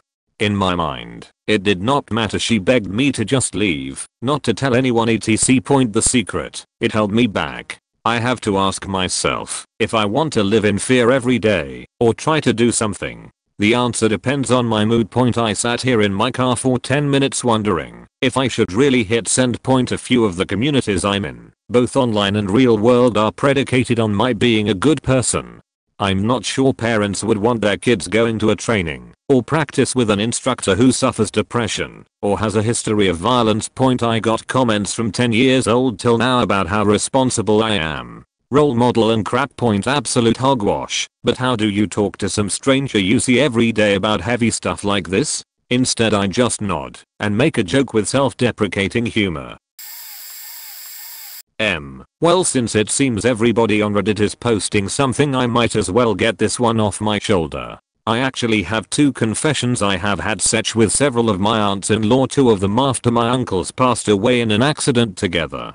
A couple of years after their death they started flirting with me on separate occasions. Then it just happened in a 6-month span between one and the other. The sex only happened one time with each point. Later I also hooked up with the stepdaughter of one of my uncles, daughter of one of the aunt-in-laws mentioned above. Lasted for about a year until the mother/aunt found out. This was after I hooked up with the mother/aunt. Needless to say she wasn't too happy. After this a few years later another uncle came to live in my house with his wife. The chemistry between the both of us was pretty intense. So eventually we ended up having sex also. This lasted for a few years. As a kid I was repeatedly molested by a family friend. He was always a respected person of the family, and before this always acted almost as the father I never had. Once I hit puberty is when it started happening, so I was very confused at the time. It stopped after about a year. Fast forward 20 years, and I end up getting a job offer from him. I took the job, and have made the company and myself very successful. Every once in a while I wonder what he thinks about the things he did when I was a kid. I know he's a good man regardless of what he did, so I don't think this is something I'll ever bring up, even though we work in the same building. Currently married, and if my family and wife would find out how dark my past has been, this would destroy my relationship with everybody. I've been considering how and what to post, because there is just so much on my mind. Should I start with how beginner's whole I'm to people? I act like a nice guy and most people would say I am, but I'm so damn selfish. I put my wife and I into debt because I wanted cards, taking out credit without asking her. I intentionally miss certain bills each month so I can buy more things for myself. I get upset when I can't buy things for myself. What about depression? I'm on depression meds, but it can't stop me from feeling like a piece of shit. I'm probably a hypochondriac too. I'm constantly, vaguely, sick, and it's again harming my relationships. If I feel like someone doesn't like me though, I start to clam up and kisses like no one's business. I just got a second job, and the moment I felt like the manager didn't like me, I started to seek him out, bring up topics I don't care about, just to make him like me. I don't know how to define my sexuality. I'm pretty sure I'm straight. I really like girls. I've always gotten off to straight porn, etc. I do text roleplay a lot, and recently I've started wanting to do gay stuff with feminine boys. I'm really attracted to femi guys, in like hentai art and the like. In case, if anyone is familiar with the artist, for example, does that make me gay? Am I actually bi? What's worse is I feel like I get off on attention. So even this might be attention seeking. I don't know. I just know I started to get emotional as I was reading other people's secrets. If people knew the kind of person I'm behind the keyboard, in my mind, I wouldn't have friends anymore. I watch porn daily, so much I can't actually enjoy sex with my wife. I have to finish myself when we have sex with my hand. I masturbate so much that a real woman isn't enough for me. She's so pretty too, and I'm a stupid little troll. I've had people jokingly tell her that she's too good for me. I'm pretty sure it's true. There's more, but some of it's to the point I don't want to post it here for fear of someone recognizing me even under my throwaway, or my secret being so bad they'll call the cops on me or something. Sorry, this is going to be very rambly. I spent ages just considering if I should even write this, as this feeling is something I've always just kept to myself, never actually expressed it before besides just cutting. I also feel kind of pathetic after reading so many comments from others and things they're dealing with or have had to deal with. And here's my stupid thing. Everyone always thinks of me as always being happy, always making jokes, not having a care in the world, always looks on the bright side, etc. I'm often the one people come to with their problems or even depressions and help them through it. But what no one knows is how I act/present myself has always been just that, an act. I've been doing it for as long as I remember. Probably wasn't like this when I was young, but I even remember being this way during some point in primary school. I'm not even sure I really know who I actually am. The biggest thing I've always kept from people is that I just don't want to go on living. Have felt this way for so long. The only thing that keeps me from killing myself is that people would then know. I don't know why, but I don't know. Reason I won't get help. I constantly have thoughts of killing myself and how that's what I really want. And often when I've had big accidents or close calls, I wish that they'd actually turned out for the worse. So it could be that I died in a normal way. I just want to be forgotten, so I can go without anyone even realizing or caring. I even have things going for me, and things are looking even more promising in the future. But I just don't really care about any of that stuff / doesn't make me feel any different. I feel like this is just what you do. If there is anything, I have set myself a life goal. That is something I'd like to accomplish. However, even with that, it doesn't make me feel any different to dying, even if it would mean I'd never achieve it. Sorry about all the vagueness, but worried about going into details. And reading over this just feels so pathetic. Everyone has such bigger problems, and this is my struggle.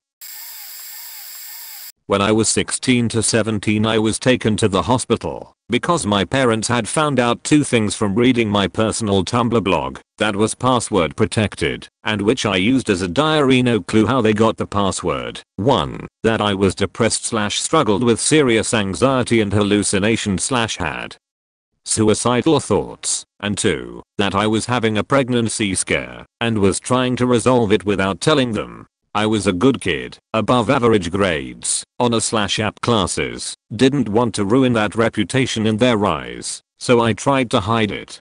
Turns out I wasn't pregnant, but the fear was definitely real. As a teenage girl, the hospital wanted to keep me in the psych ward for a few weeks. The man screening me told me offhandedly at the time that I had some of the worst symptoms of anxiety he's seen there. My mom didn't agree because she didn't want them to put me on medication, which I now feel would have helped me immensely, but oh well. So I managed to get away and go back home. I don't want people to know, partially because a pregnancy scare in high school would pretty much ruin my reputation, even though I'm in college now, but mostly because I don't want people to see me as the crazy girl. I don't want people to think I need to be locked up. I don't want people to treat me like a baby because of my anxiety / depression, or tiptoe around me socially, so to speak. I don't want to have to bear the stigma that people place on mental illness a lot of the time, especially because not all of my symptoms fit under the more socially acceptable clinical depression. From what I've experienced, it could possibly be bipolar type 2, although I've developed a fear of therapy and never lasted long enough with a professional to be officially diagnosed. TLDR, if people found out about my mental health issues or my past pregnancy scare, other people would see me in an entirely different light, and I don't think I would be able to handle that. Not using a throwaway, because I'll be buried anyways. I have no idea why I'm majoring in what I am. I'm a finance major because the only reasonable thing to study, per my parents / upbringing / whatever, was something that would get you a job. I'm not going to dispute that. I wouldn't be going into debt if I couldn't repay it. But I look at my other business major friends and they somehow actually love it and aren't just majoring in business to get a job out of college. I can't really tell anyone I've got a near perfect GPA, 3.97, just tour. In 2 years I'll not only have a BS, but also an MBA, and my parents took out a Parent Plus loan, even though I said I would pay for it myself, because they aren't too well off. I'm in a good position. I lead a club, and I'm an officer in several others. I'm in the band. I'm in student government. I check all the boxes of doing things right and setting myself up well for the future. In high school, my thought was that I'm an intellectual person, good at school, so I'll just do 4 years of something that'll get me a job and play it by ear. Honestly, I can't see further than the end of the semester. I've barely applied for any summer internships and it's probably too late for most of the good ones. I can't imagine myself doing what I'm studying to do, but I can't imagine dropping out, and I don't see any major I'd switch to. I'm so lost.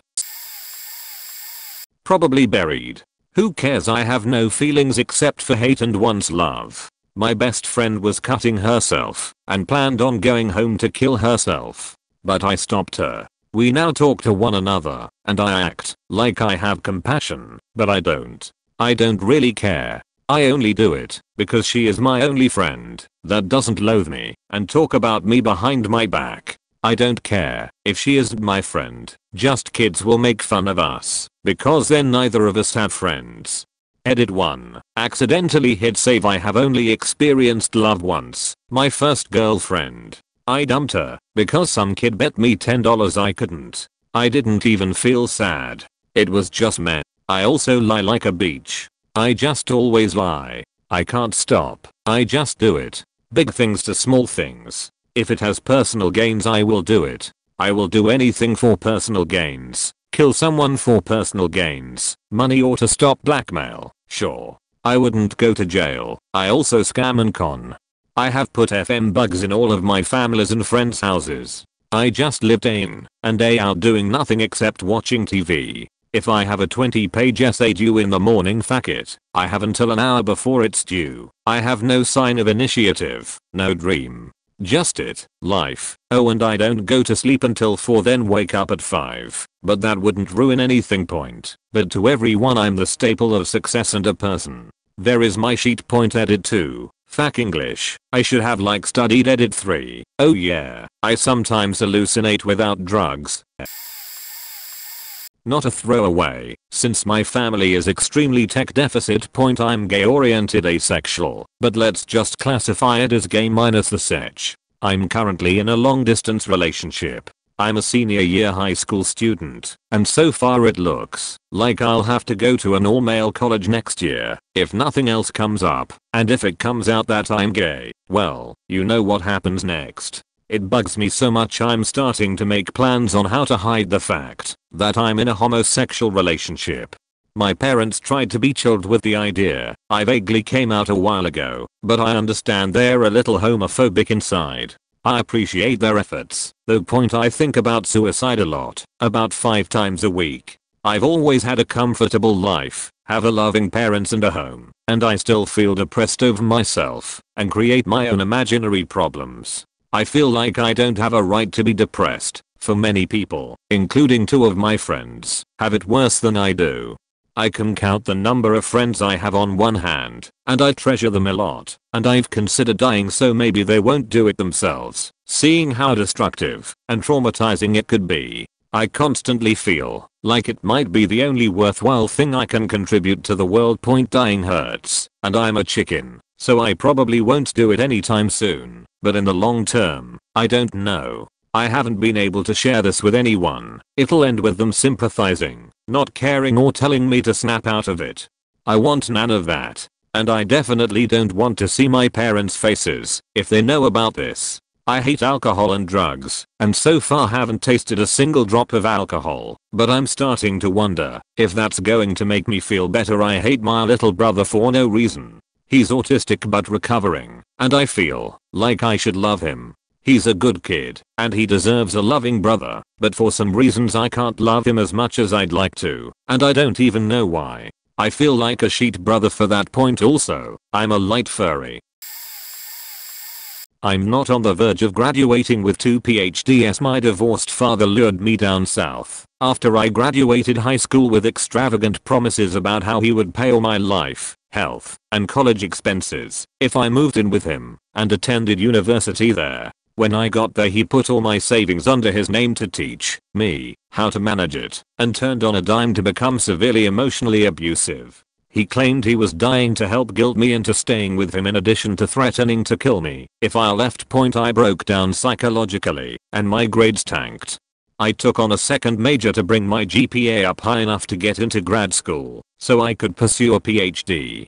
Dad misunderstood me to mean that I was getting 2 PhDs. I tried to explain over and over that the double major only applied to my undergrad degree, but the information wouldn't stick in his head. Point Dad turned on a dime once again, from crazy abuser to world's proudest father, even though he acted ashamed of me when he thought I was only getting 1 PhD. I started getting my sheet together until I had a health crisis and faked up my grades again. At this point I realized that my degree was useless and I had failed at my life's dream. Point by this time Dad had already been obsessed with my 2 PhDs for over a year, and I couldn't bring myself to devastate him on his death with the truth about my academics. So I gave up my second major and cut down my credit hours way down and decided to just go through the motions of being a student until he passed away. Afterward I could try to rebuild my life, However, dad never died or even suffered any health deterioration.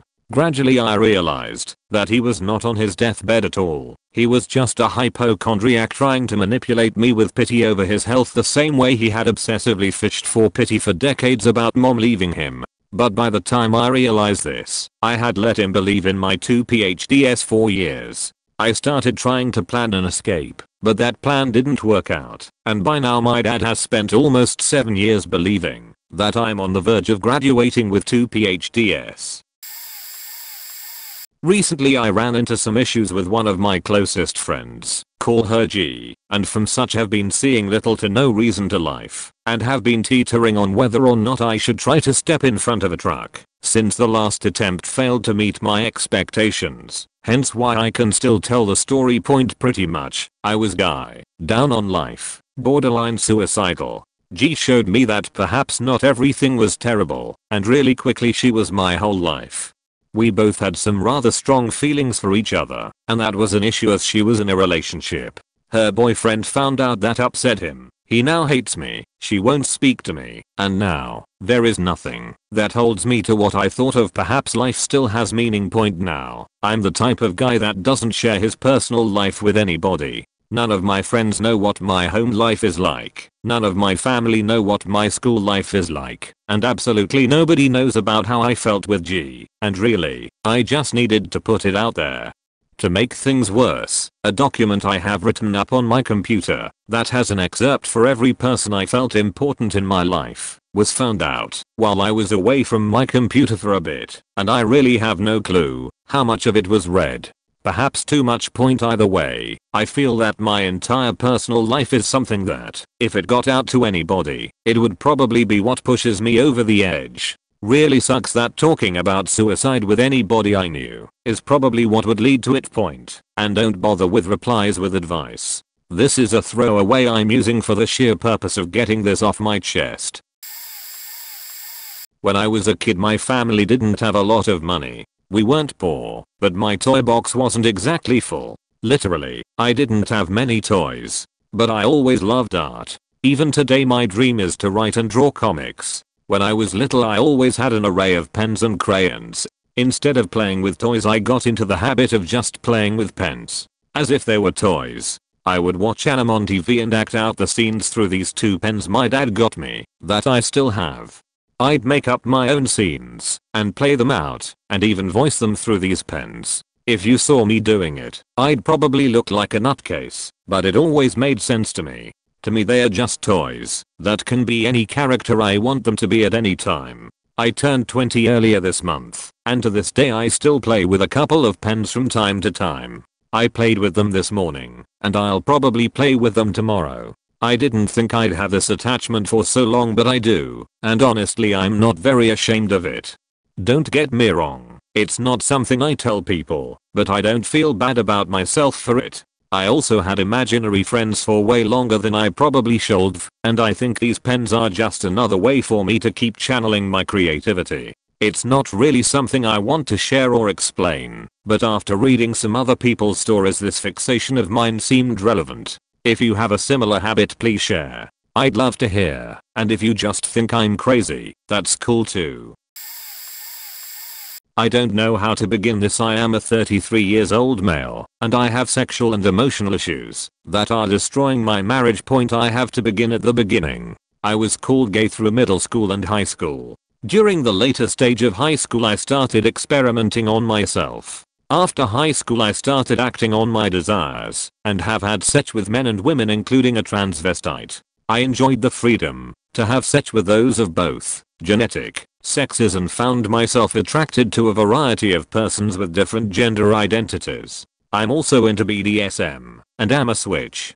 I got married several years ago, and have been with my wife for about a decade. We have no children, but she brought 3 to the relationship. We do experiment with some of my desires, however she is from a strict Christian sect, and is practicing that religion. I'm not religious, which creates tension. I get the feeling that, while in the moment she likes doing it, but has no desire to do it beforehand. She is naturally submissive, and won't/can't take the initiative to decide what a particular night would involve. No imagination.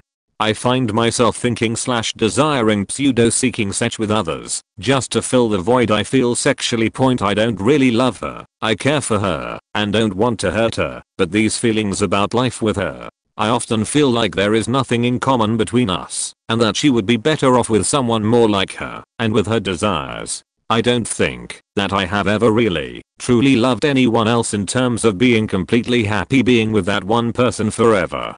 I love her kids though, they are great, and I don't want to disappoint them as their father is not the best person. I have thoughts about killing myself almost daily as a way to avoid the pain of a split up, but always come to the same conclusion. I couldn't actually bring myself to do it. I have the means, and have thought about just giving her one of the bullets and saying I can't take this anymore.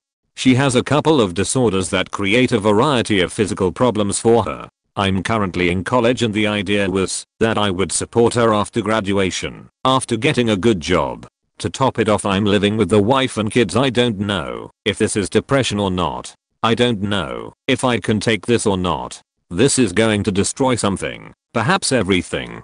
This was cathartic.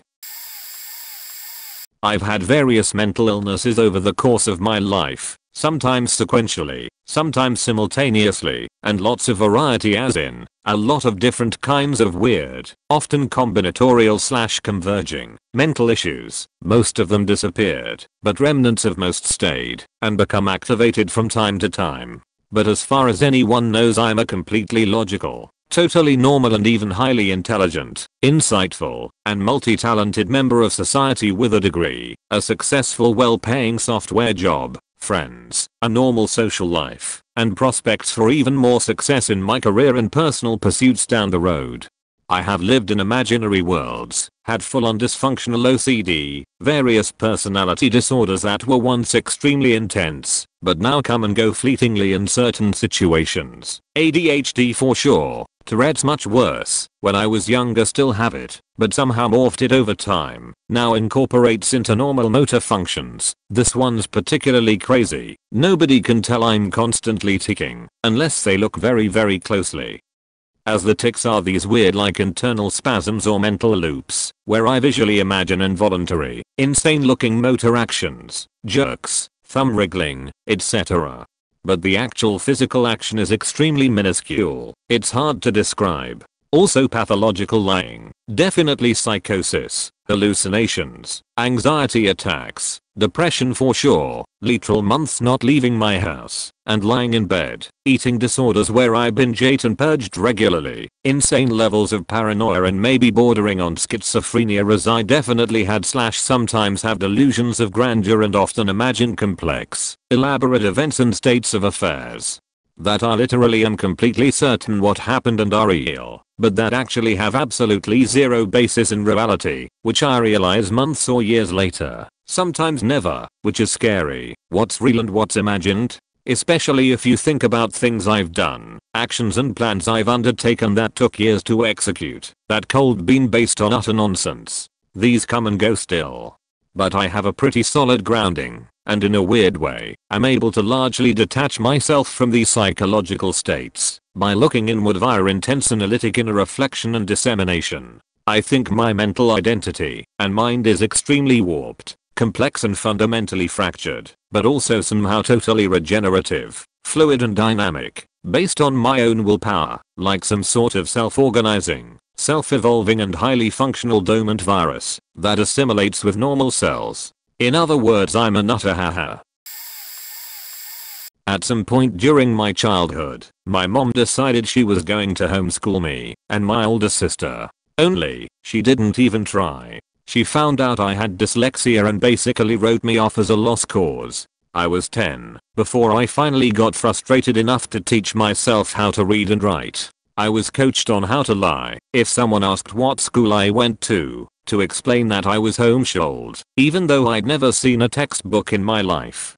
I was a teenager and was struggling with basic math problems, stuff that someone much younger than me could do with no problem, struggling because I was teaching myself. It was horrible, and I felt so ashamed of myself. I'd also started to realize that my sexuality didn't fit in with the social norms of her religious beliefs, and it all came to a head when I was 16 and tried to kill myself by overdosing. I failed and was sick for days afterwards. If you ask my mom, it was a bad case of the flu, though I'm pretty sure she knows exactly what happened that night. After that, my mom noticed the cuts on my arms and basically threatened to send me to the nut house if I didn't stop it. Depression wasn't real, mental disorders weren't real, and I just needed to pray harder. I made sure future cuts were out of sight. I basically lived in a constant state of hell until I was 20, and I managed to snag a job in retail hell. It was my first time socializing really with people outside my family. Day 1 and my trainer said I was doomed to fail because I was so shy and could barely talk to other people. I decided I'd prove her wrong.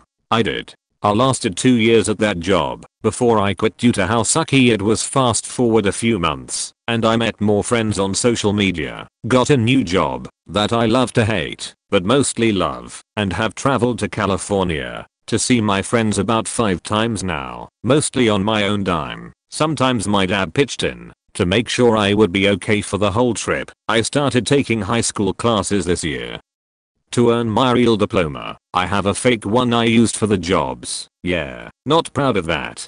And will attend college next year, hopefully an out-of-state one, since I need freedom from my parents.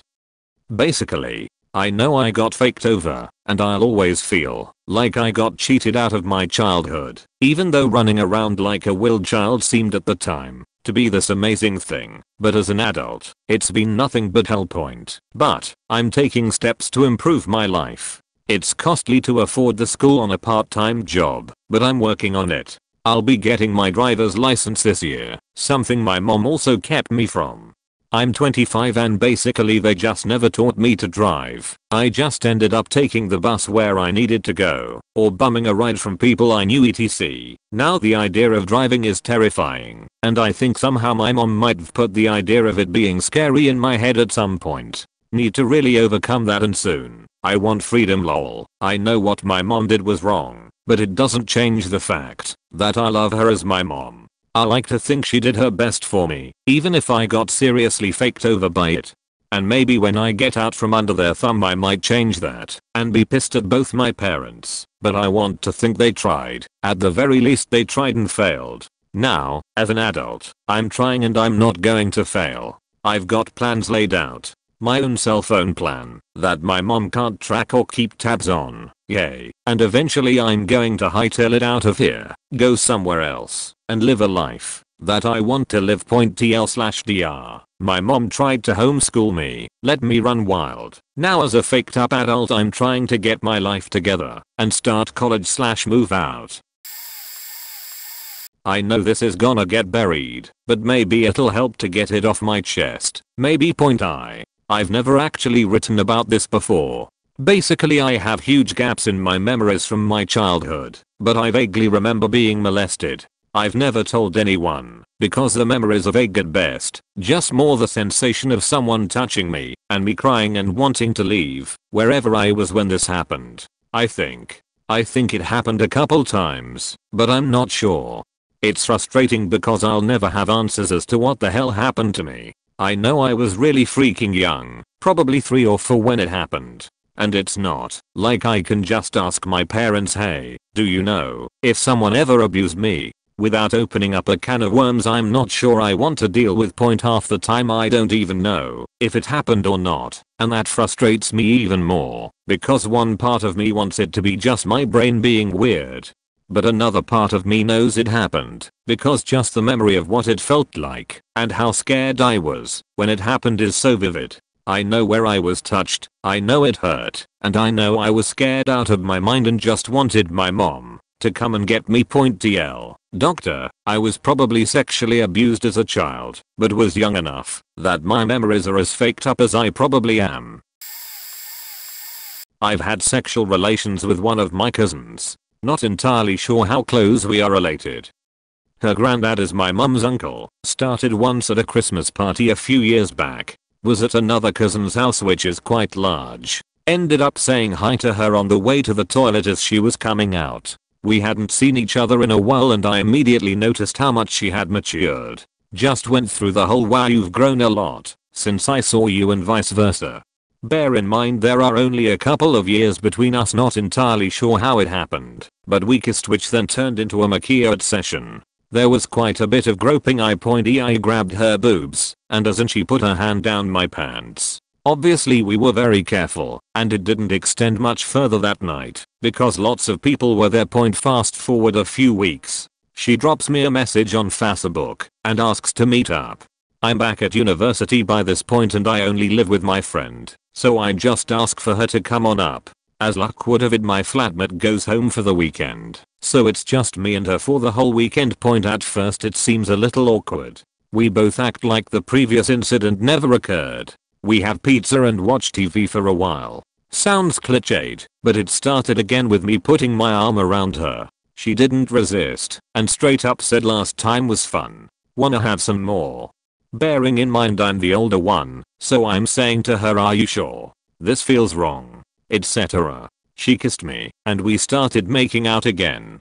Before long we are both down to our underwear on the couch, and then go to my bedroom. And this went on all weekend. It wasn't just sex. We performed oral on each other, and just sat in bed naked all weekend. She even allowed me to indulge in my foot fetish. 5 years later, and every so often we meet up for a fuck. Even though we are both in relationships. TLDR, my distant cousin and I fuck each other. Up until I was 18 I still wet the bed. Absolutely hated myself for it. I would be mortified if anyone outside of my family found out about it, or if anyone outside of my immediate family knew just how long it occurred. I would probably kill myself. It's too embarrassing, and people likely would have less respect for me from that moment on. I mean, it's something a 3-year-old can do regularly without conscious thought. It just made me feel so inept. The first time I ever drank, during college, it happened again, and I really don't just contribute to drunkenly bissing myself while passing out. I only had 2 drinks, and did not get drunk, though the alcohol would have made me have to go, and made me sleep a little deeper, just enough to not feel that I had to pee and wake up. The next day I was seriously considering jumping in front of a truck or bus. If I didn't have a single occupancy room at the time, or if someone caught me on my way to the laundry room in the early morning, I totally would have. I also used to give myself first to second-degree burns in the shower when I was having a bad day. Just crank the heat to maximum and get as close to the shower head as possible. Really easy in college when all the shower heads were at chest height. It was easy to cover up my back and arms, and if anyone noticed it, I could just blame it on someone flushing or me accidentally brushing the knob. I've struggled with premature ejaculation since before I knew it was a thing. I'm 30 now, and it hasn't gotten any better. I've gone through numerous relationships where initially I was laughed at during the first sexual experience. I've been in a few other one-night stands where I assume they've told someone. How could they not? I'm fairly attractive, and it's hard to refuse one-night stands as a male as you're labeled gay or weird in some way. I worry about my reputation, because I'm in a profession where I know many people in my neighborhood and in my age range. I'd be mortified to know that other people knew. I have had many unhealthy relationships where I feel obligated to stay because I fear them telling anyone else, and others because I feel leaving them will leave me single again. Being single means I have to face the reality again of someone laughing at me and finding out my secret. I've only had one relationship where I felt comfortable. Oral sex was very important to her, so she didn't care how long I lasted. This relationship caused more stress on me because I felt like it was the only person who would be happy with me. I've been feeling incredibly alone since that breakup and have been using drugs and abusing alcohol as a result. I don't know how to deal with it. Prescription drugs from doctors caused me to have terrible stomach issues and other depression issues. They were also unreliable. I went through extreme instances of withdrawal after stopping the meds, which made me so sick that I couldn't leave bed for a couple days. I was extremely irritable. I don't want to be dependent on a drug that gives me nightmares and makes me feel terrible for the rest of my life, just so I can feel normal when having a sexual relationship. I used to have a lesbian relationship until I was 10. From 6 to 10, she would come over every weekend. Sometimes during the week, we slept together naked, showered together, and did a lot of stuff. Later I tried to kill myself. When I was as young as 12 I started having rape fantasies, later faking way older men, practically strangers. Most of the guys I had sex with had wives and children. Now I know all of that happened because I was molested when I was 4, about to turn 5. My kindergarten teacher offered me to her boyfriend, and I was there for over 3 hours in a room with them. There was a lot of blood, and to this day I still have 3 scars. I told my alcoholic mother about it, and she told me I dreamt it all. Also, my mom testified in court in favor of the woman who did this to me. She won't tell me what the case was about. I was terrified of going to school, and just got cheat for being lazy. Now I know I have PTSD and no one knows about any of it. I was also raped just short of 5 months ago by an ex, and I have nightmares. I twitch, I tremble and startle like crazy. I'm not sure I want anyone to know. I don't want to be treated like a victim. I found out who they are and where they live. They are still together. She still teaches and he's unemployed. I feel like I should do something. I was thinking of printing up posters with their pictures and the story of what happened, and put them up near their house and all over the gates of where she teaches. When my husband was 18, he was jailed for possession of child porn. Now I work in clinical psychology and spent a lot of time studying forensic psychology before I even met him, so I was always more likely to hear him out. He was very honest and told me quite quickly when we got together, and I probed a lot to decide what this meant for our future. As far as I'm concerned, his punishment far exceeded the crime. Put simply, he had a lot of pictures of teenage girls in bikinis at the beach. It's a bit uncomfortable, sure, but he was 18 and these pictures were of pubescent 14+ girls. But he also had 2 videos of teenage girls wrestling. The judge counted these as the highest level of child porn, which is reserved for the scary, disgusting sheet. It makes me so angry thinking that he was jailed for this and not allowed to return to school. I've never told him that people do far worse and just get warnings from the police or never investigated at all. Now we are late 20s, married, and I've learned I can't conceive.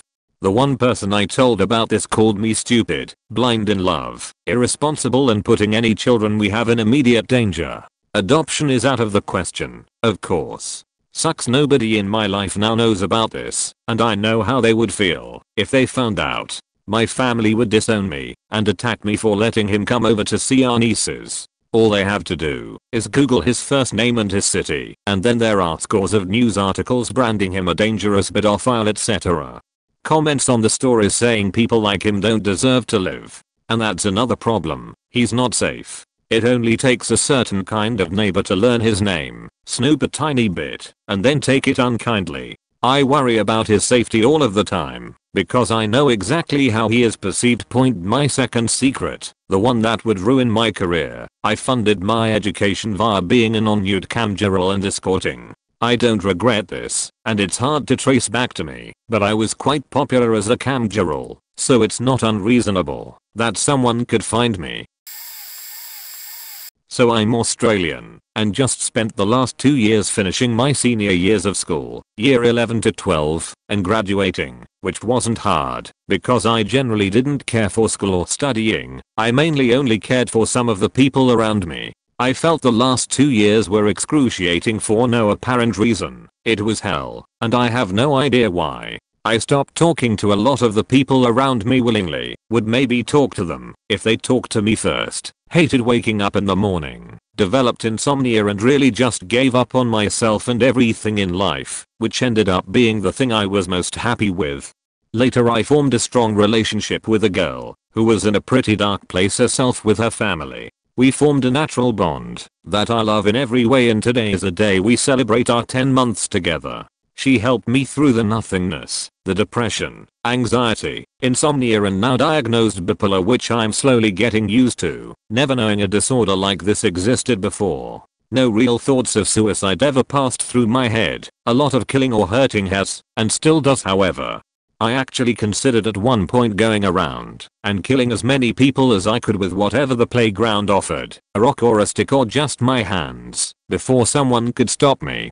Besides that, as funny as this may be, I hope some sort of apocalypse or epidemic like zombies or something would break out that just wipes out everything. Things would be easier than trying to cope with myself or trying to fit into the faked up society we live in.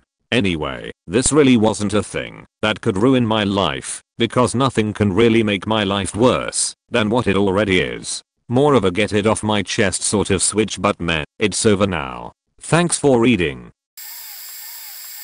Well, create a throwaway account just in case. So, my life has been hell for quite a few years back. Everything started with me going off to college. First year went fine. I finished most of my exams really early and with high grades, but near the end of the year I got a bit lazy and lied to my parents about completing 2 exams. After seeing that I got away with it, I did it again sometime later. One lull led to another, and then another, and then another, until it got to the point where I lied to them about actually graduating. Yes, they now think I graduated and that I'm working in it, making enough money to cover my expenses, while actually I spend my days locked inside my rented apartment, too afraid to go outside with several months of unpaid bills. I somehow gathered enough money to pay the rent every month by betting what little I have left on football matches, but never actually succeeded in making enough for electricity, heating and phone bills. Also, with years of 24/7 living in fear of getting caught, almost having a heart attack every time the phone rings, I have developed quite a severe case of depression.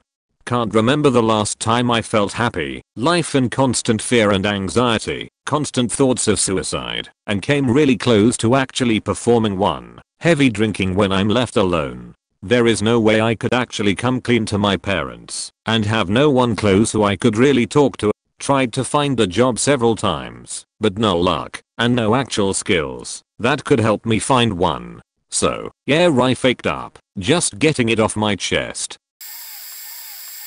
I saw porn at an early age, and being exposed to it so early in life has just warped my reality in startling ways. I remember being 12, 13-ish, when I stumbled across one of those Photoshop celebrity sites. Basically nude photos of any attractive famous woman. That and literotica, nude dress up games, regular porn, anything pertaining to such toil things I could do to get off such didn't matter to me, because I always had porn point as I got older, and went through severe depression after losing someone, and finding their body. It got worse.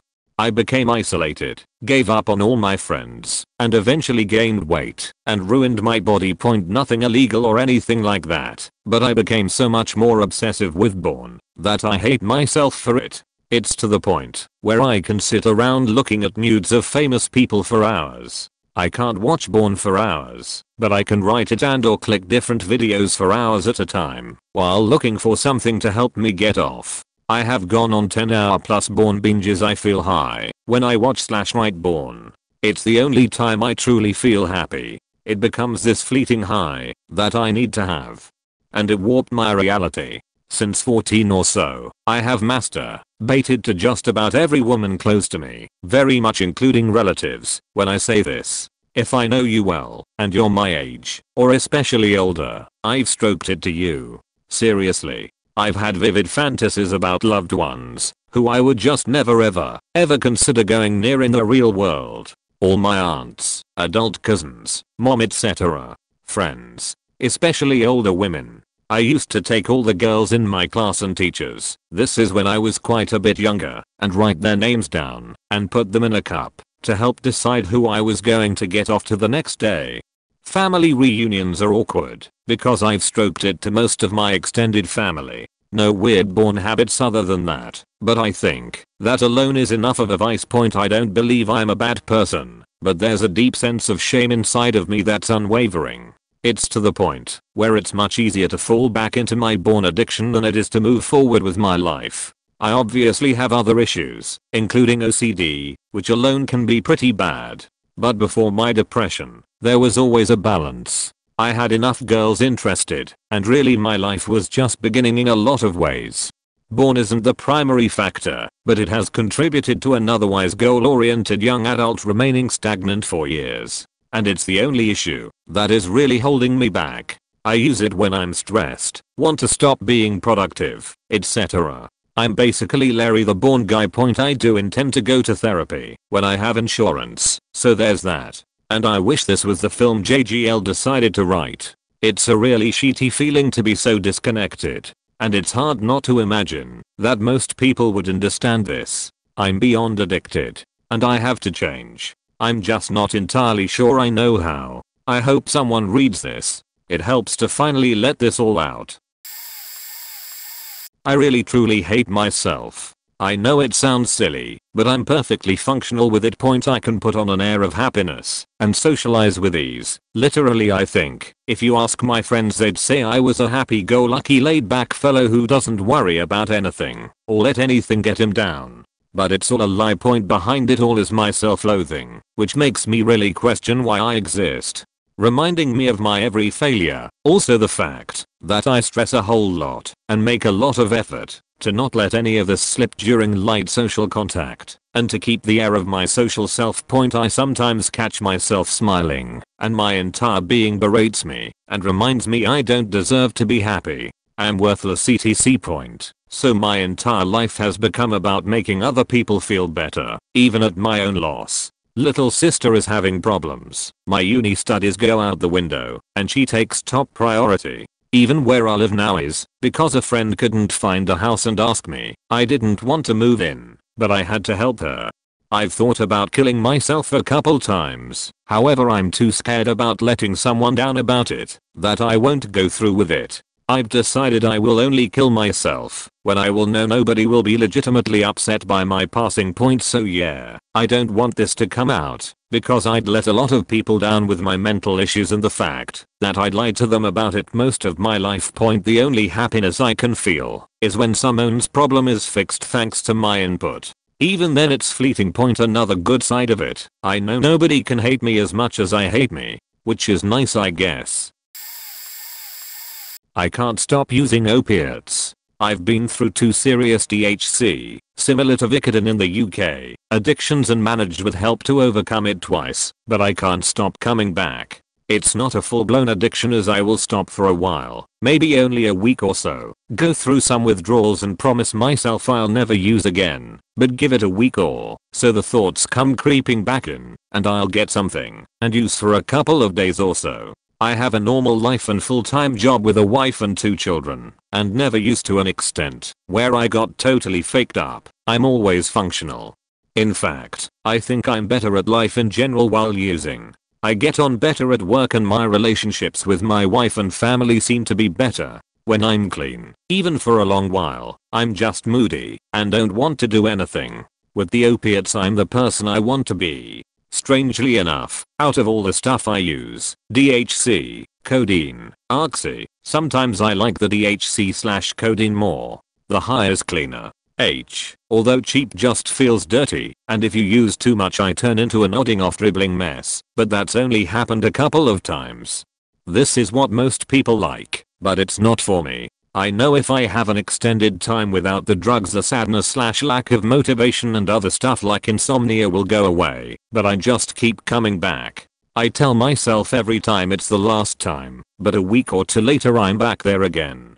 The guys at r/opiates recovery are an amazing help, by the way. If anyone is having any similar problems, post over there. They are a great bunch. If this ever came out, it would destroy everything.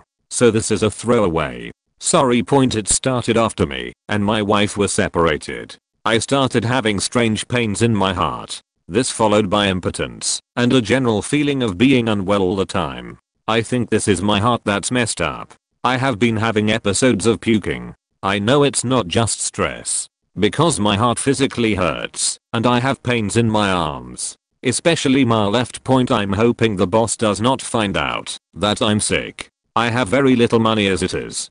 Being fired right now would mean I could not pay for my daughter anymore.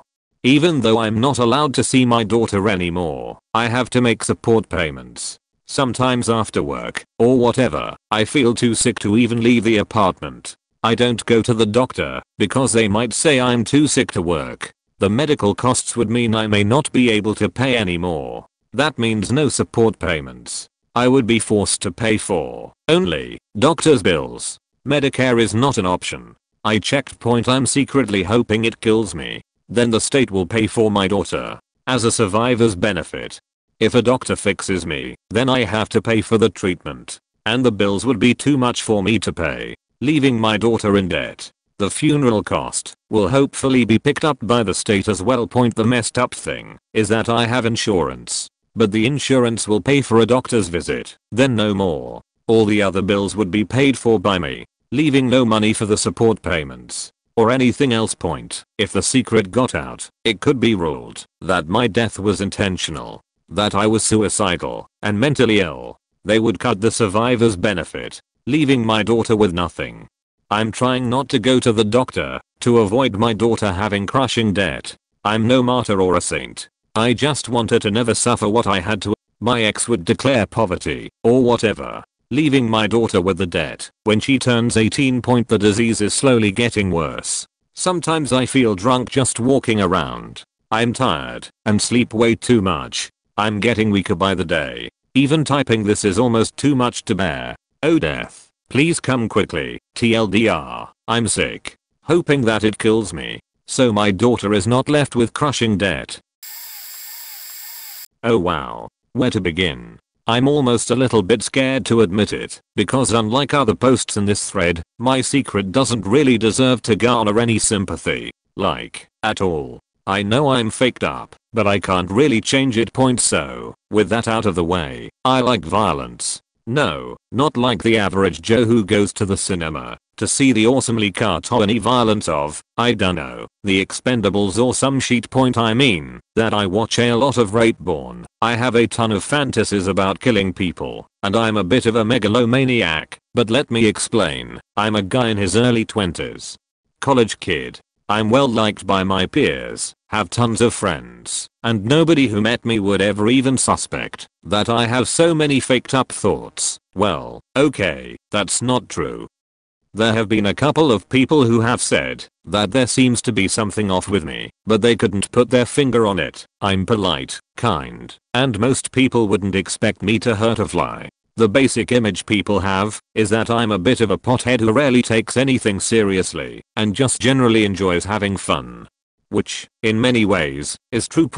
But if they ever saw my browser history, I'm pretty sure they'd turn and run. Hardcore violence-based BDSM, rape porn, fake snuff etc. etc. Mind you, I'd never actually rape a person in real life. Rapists are disgusting to me. Really. Maybe it's how I was raised, I don't know, but it's just something about the crying and the dominance that turns me on. I know it's faked up, but that's just how it is. As for the fantasies about killing, well, I've been seriously having them since I was 15. It kinda comes and goes, but sometimes I just really wonder how it'd feel to kill someone, be it a stranger or an acquaintance. Again, I'd never actually act on it. I would have to have the shittiest impulse control in the world if that were the case. But I keep wanting to try it. I keep thinking that I really do have the psyche to be able to handle it without anything in my day-to-day life changing. So because of that, I'm joining the US military. Might just as well put it to good use right now. For anyone reading this, it might seem a bit horrifying that a guy with these kinds of thoughts would become a soldier. I mean, fuck, if I read this post I'd be all like, oh my god, someone find that psycho and stop him. But here's the thing, I'm not a psychopath. I might be on the sliding scale of psychopathy, sure, trust me, I have looked into what might be wrong with me, but I have no problem feeling emotions. I cry like a beach at the ending of Titanic. I laugh at the same bad jokes as everyone else. I still geek out over comic books and TV shows. I still smoke weed with my friends, play video games, and enjoy movies. I feel these emotions just as much as the next guy. It's just that I also have this darker side to me, and if anyone close to me ever found out, I'm pretty sure I'd become a pariah for it. Since, again, it's pretty faked up. Anyway, yeah. Now it's typed out. Part of me hopes this will be buried, and another part of me hopes this gets a ton of exposure and someone might know what the fuck is going on in my head. Either way, joining the US military this spring.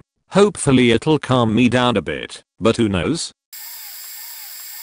Some of my friends know, so I'm not using a throwaway, but if my school knew, I'd never hear the end of it. I'm 17 and my mom recently got busted for selling prescription drugs. Not sure how to spell some of these, but she sold morphine, oxycodone, Vicodin, Adderall, and some sort of depression medicine. I knew about it the entire time she was doing it, 18 months, and I honestly appreciated it. She started after she lost her job and we needed the money to support everybody in my family. My sister was going to a huge university, one of the top 20 in the US. One of my other sisters just had her second child at 26 and was trying to get through college to become a registered nurse, and her sister's twin, the oldest child in the family, was addicted to a lot of faked up drugs, heroin, acid, meth. I didn't think much of it until a police squad broke down my door with a battering ram. I was upstairs in my room listening to music while nobody was home, so I couldn't hear them yelling for anyone in the building to come out. When I heard the door break, I rushed downstairs to see what the fuck just happened. There was one dude with a riot shield, 4 others surrounding him with assault rifles all pointed at me, a lead officer instructing me to put my hands up and slowly walk towards him, and a couple police officers surrounding the house. The lead cop handcuffed me and brought me into my garage, while the rest of the squad cleared the house to make sure there weren't any threats. Scary stuff.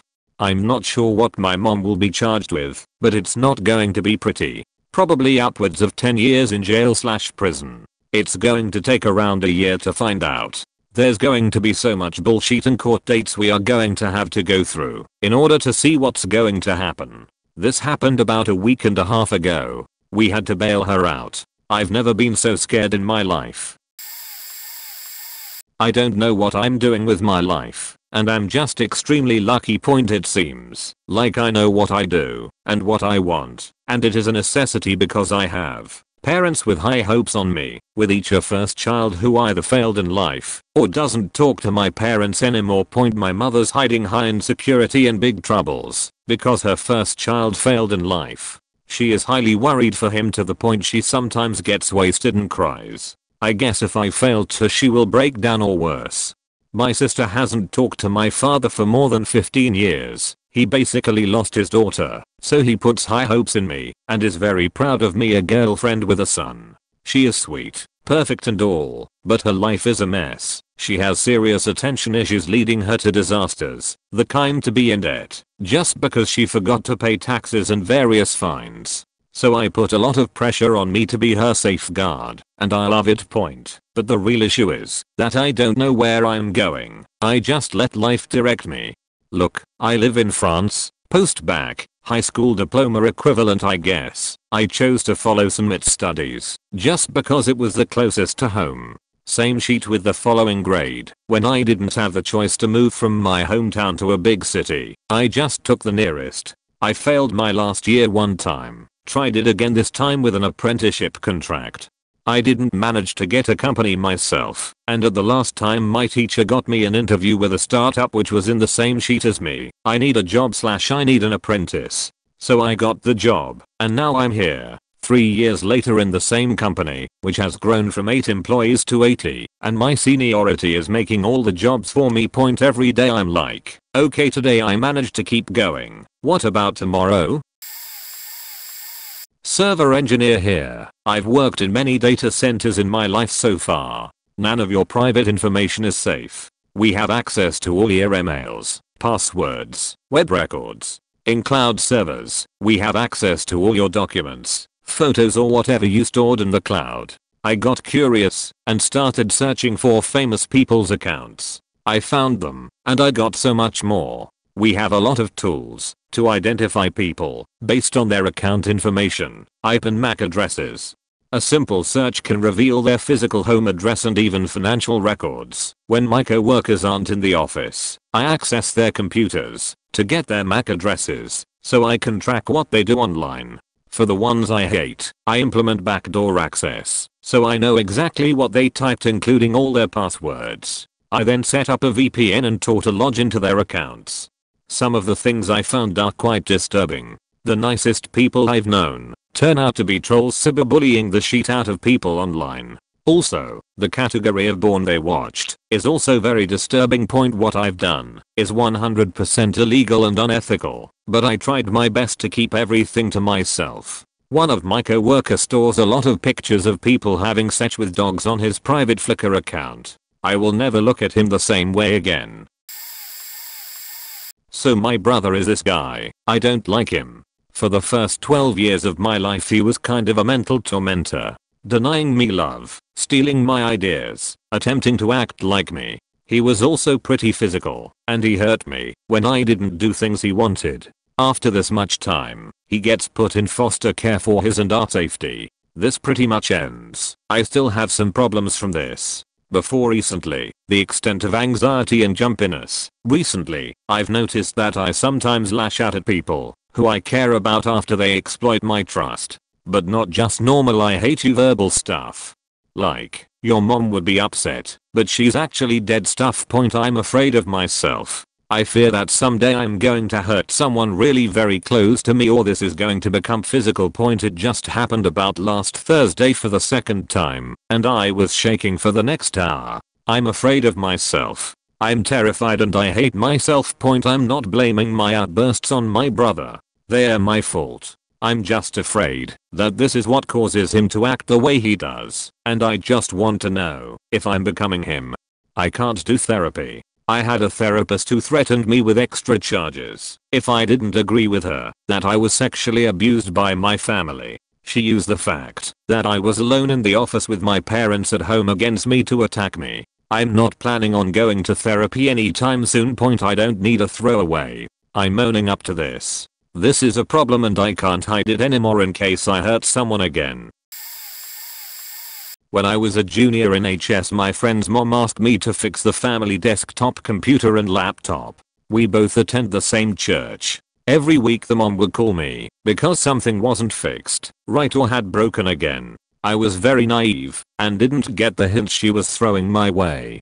Being from a very strict and religious church, such was always seen as a shameful act and never to be discussed. Eventually the calls stopped and things went back to normal.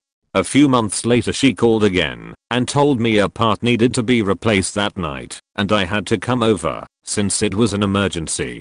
I went over and we drove to the store to get a replacement part. On the way there she explained how her kids, 3 daughters, were all very ungrateful and spoiled. She mentioned they were gone for the weekend and how she had too much wine the night before and was planning on drinking again that night. We got back to her house and while I fixed the computer she started drinking and offering me some wine. I felt pressured and eventually drank the wine.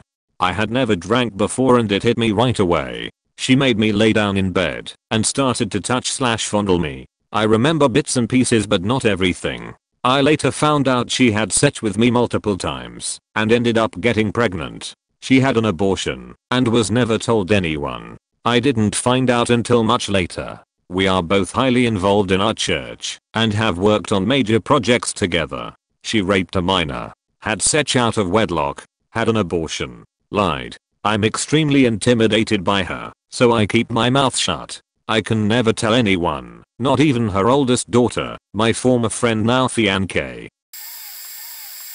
At this time 15, last year on the last day of school my sophomore year I had my best friend, 16, and his younger brother, 14, at my house just to hang out. I was sitting next to my brother watching my friend playing video games. The brother, let's call him A, starts to move closer to me on the couch, without my friend, R, noticing. At first I really don't think anything about it, until he is leaning against me. Confused about this, I started to gently push him away, however he discreetly grabbed my hand and quietly shoved it under the blanket he had over him, directly onto his business.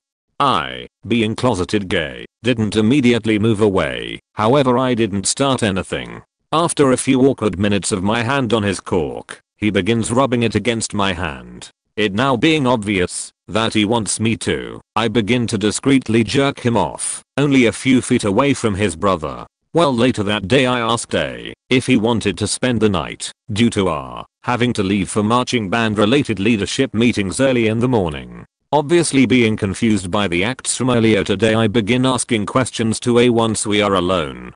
Turns out he had been gay experimenting with another one of his brother's friends a few years before.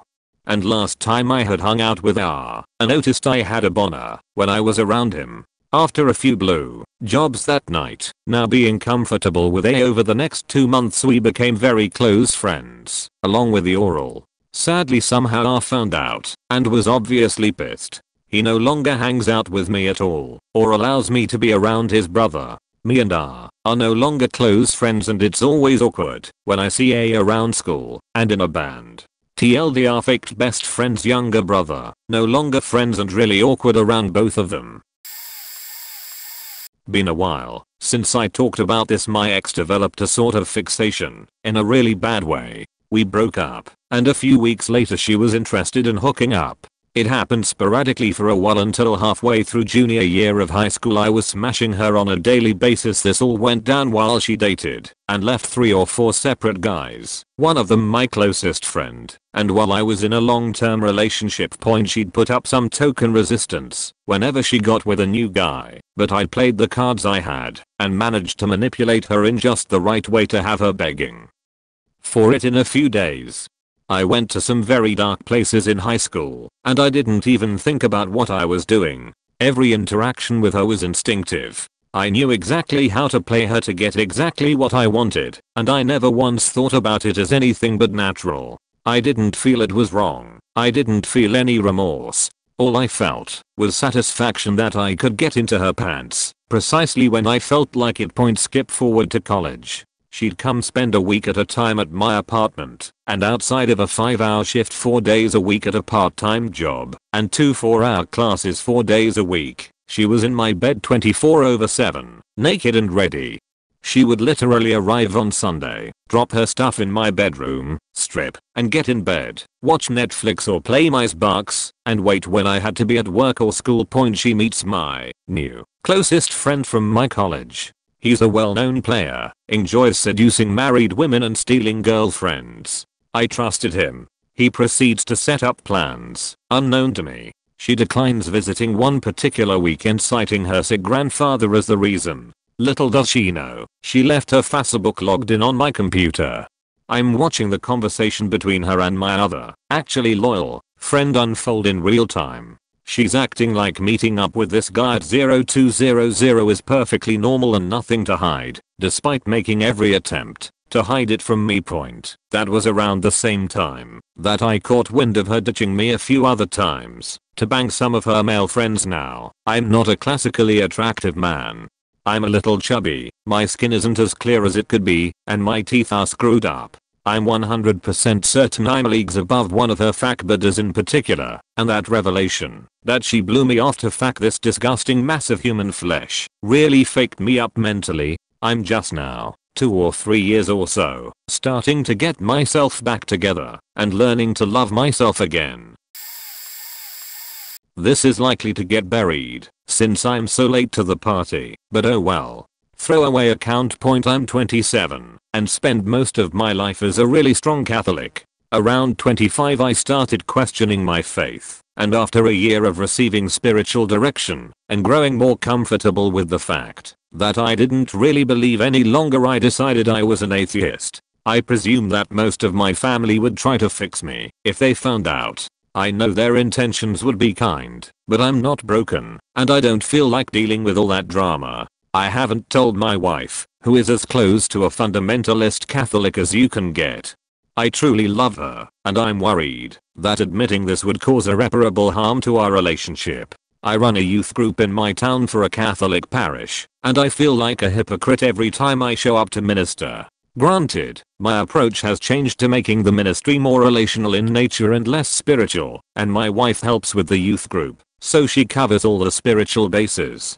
I like working with the teens and supporting them in difficult times, and I need the extra income because going to a private Catholic college was too expensive, and I was too wrapped up in my faith at the time to admit taking out all those student loans was a bad idea. Basically, I'm just going through the motions with faith, so I can keep a little extra income and not have everyone freak out at me all at once. I'm sure it would be better in the long run to just leave the youth group and tell my family, but I'm a coward, plain and simple.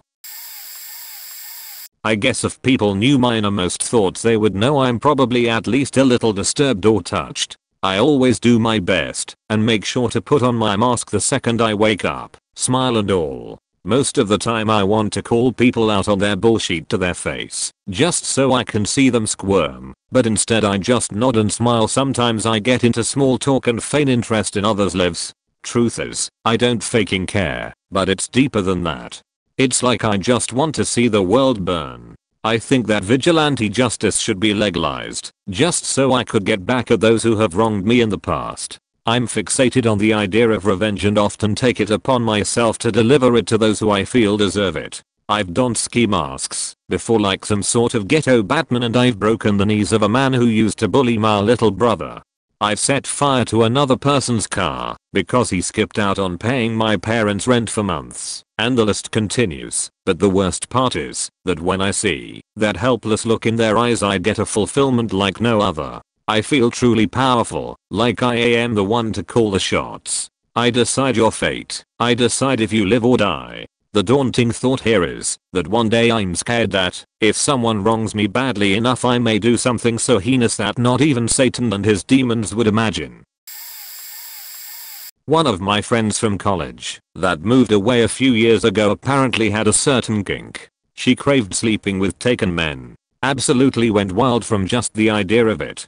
And you know the case with college kids, such jokes, innuendos, and flirty talk and the like is kinda normal. But I thought she meant that she watched roleplay porn or something. Turns out she actually haunted taken guys at our school. And I know two of them. One of them is a highly respected up and coming gift from God, like Christian leader in the community. The other had actually asked my advice on getting a ring. It's been years since I have seen either of them. The worship leader or pastor, or whatever he is still with his wife and daughter. There was a pregnancy scare with them, which is why I know about it. She came to me asking what her chances of pregnancy were with a partner, not letting on who it was, and I told her, well, it depends on if you had protection or not. Then she went into detail and was very clearly getting more turned on by it, which made me kinda uncomfortable, but nothing super out of the ordinary for her. I basically finished the conversation just saying it's hard for people who want to have a kid to get pregnant. So long as he doesn't finish inside you, I think your chances are okay. To which she tells me good, because I can't get pregnant right now. And certainly not with his kid. Like ever. I asked her who it was. You can't tell anyone. Like seriously you can't. It'll ruin both our lives. I start thinking what the fuck to myself, but keep a smile and say I've never told a secret before, and certainly not from a close friend.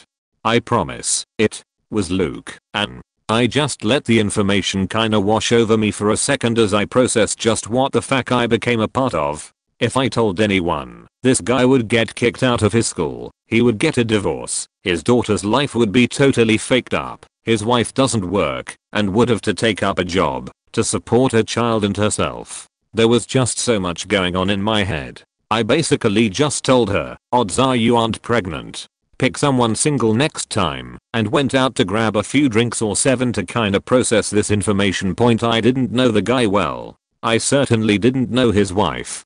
I'm not sure if they'd even believe me. I know morally I should have told them. But I kept thinking about Luke's daughter and how one night of sex meant she wouldn't have a dad or a real home anymore. I kept quiet. The other guy I found out years after both of us had graduated. I knew the guy very well in this case. But again, it's been so long. Mark met his now wife at the same school that we went to. I knew him from day one from our biology class, and we became close friends.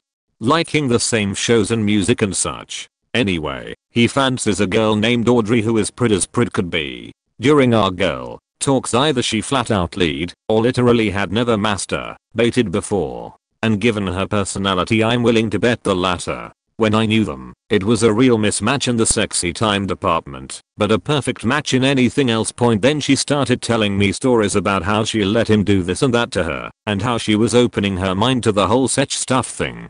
I thought it was great that she was getting a chance to explore and learn new things with someone she trusted. I hear from another friend in the circle like 2 years after they are married that apparently the husband Hunter was the one relieving Mark's sexual frustration while he worked Audrey over and even gave him advice to use on her and had him practice it on her first. It really made me sick knowing this guy, who I knew and trusted for years, the same guy that asked me if Audrey would like the faking ring he picked out, was faking the brains out of this sheethole of a person behind everyone's backs. I could still tell either of these people on Facebook, I suppose, but what's the point? You can't unfuck someone you faked years ago. I'd just be this vulture in their new lives. Last I heard from the faking Hunter was she dropped out, moved across the country to be with her boyfriend she apparently had on the side. I hope she rots. My parents bought me a pet snake when I was about 10 to 11 years old, and ever since then my interest in reptiles have just increased over the years. My main interest lay in venomous snakes and always have been there. Most parents would never allow their child to own a venomous snake due to obvious reasons. So fast forward until I was 16 years old, I took the train to a local reptile expo and bought a baby gaboon VIP. They grow up to 3 meters long with a fatal venom and a pair of snake hooks. And this spiraled out of control. By the time I was 17 I had over 30 venomous snakes in my room, Egyptian cobras, black mamba, diamondback rattlesnakes etc. My parents every now and then went inside and checked out the animals, but I never told them about their venom. Handling venomous snakes is very dangerous, but safe if you know how to do it. If you were to try and fly a military plane, that would be a lot more dangerous than if a trained pilot would, but even then the smallest mistake even with a trained professional means death.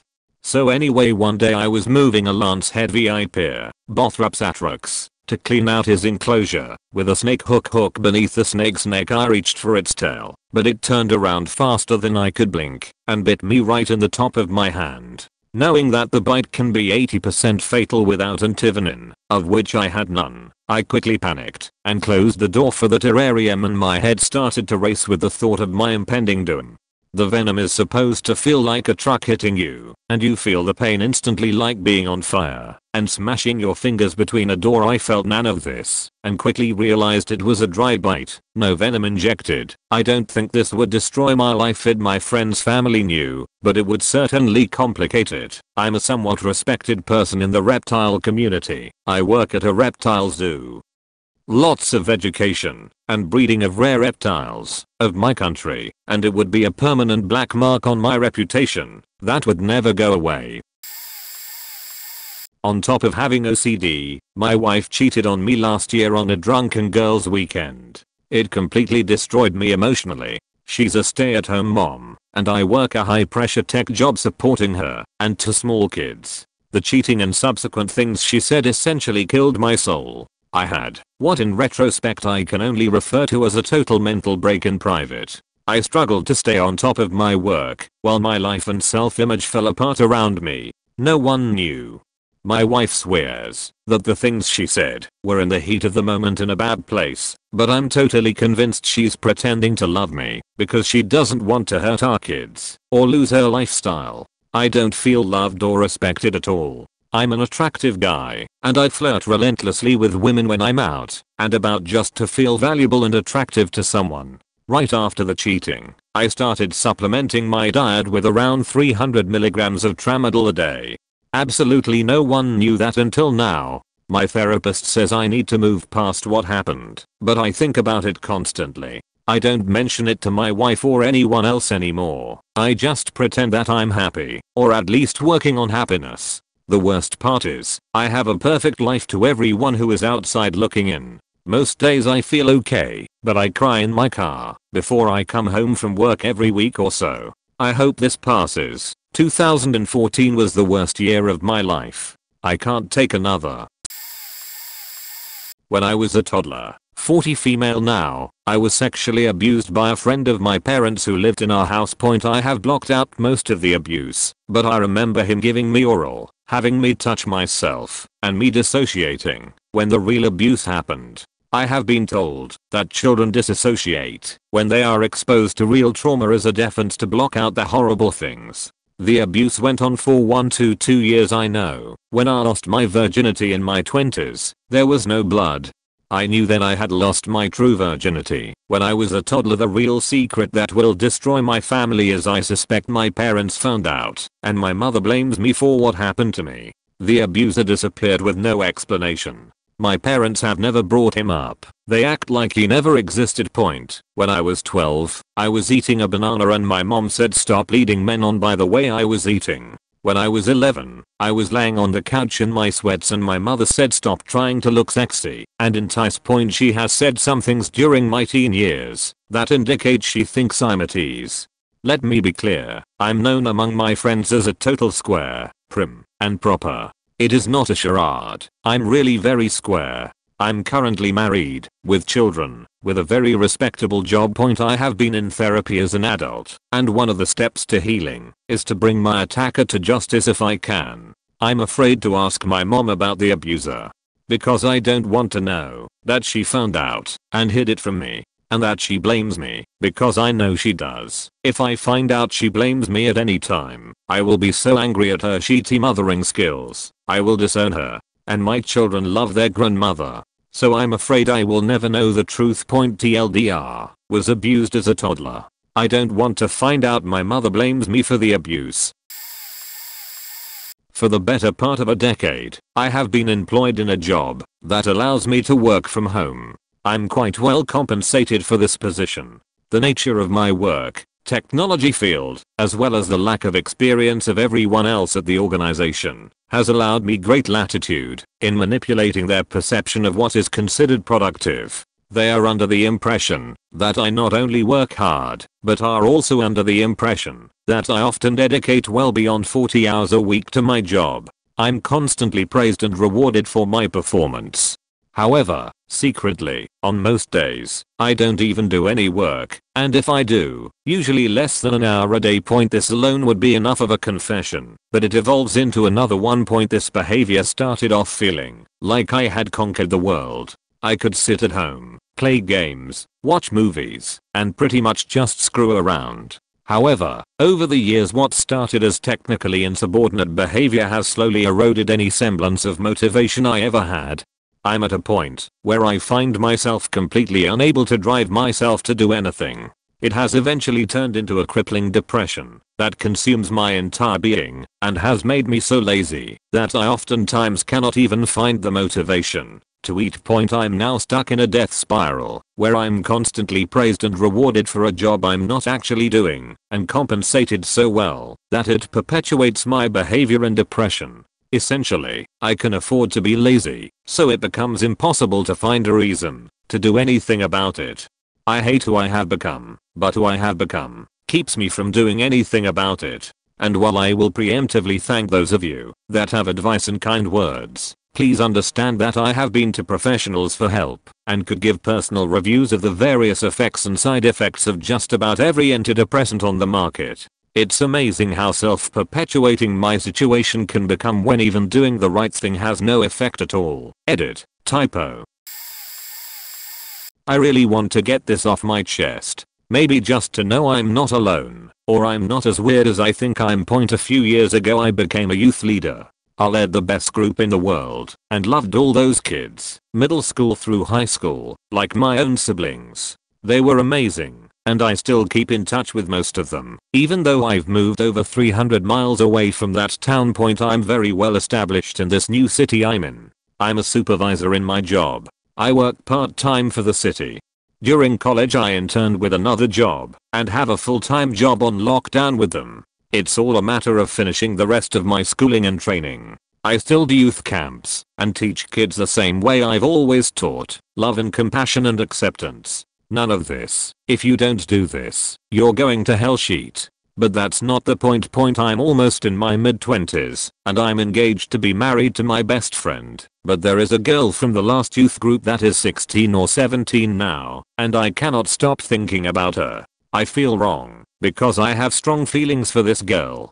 I know she is underage, and I have never tried to make a move or treat her any differently than anyone else. I've done my best to conceal any special feelings for her, and as far as anyone is concerned we are friends and we don't see each other any different way. I don't know how she feels about me, and I honestly wish I could ask her, but there is no feasible opportunity to do so. It just can't ever happen. I feel like shit for having those feelings for her, and I cannot reiterate enough that I've never acted on these feelings. I don't know how I should feel about it.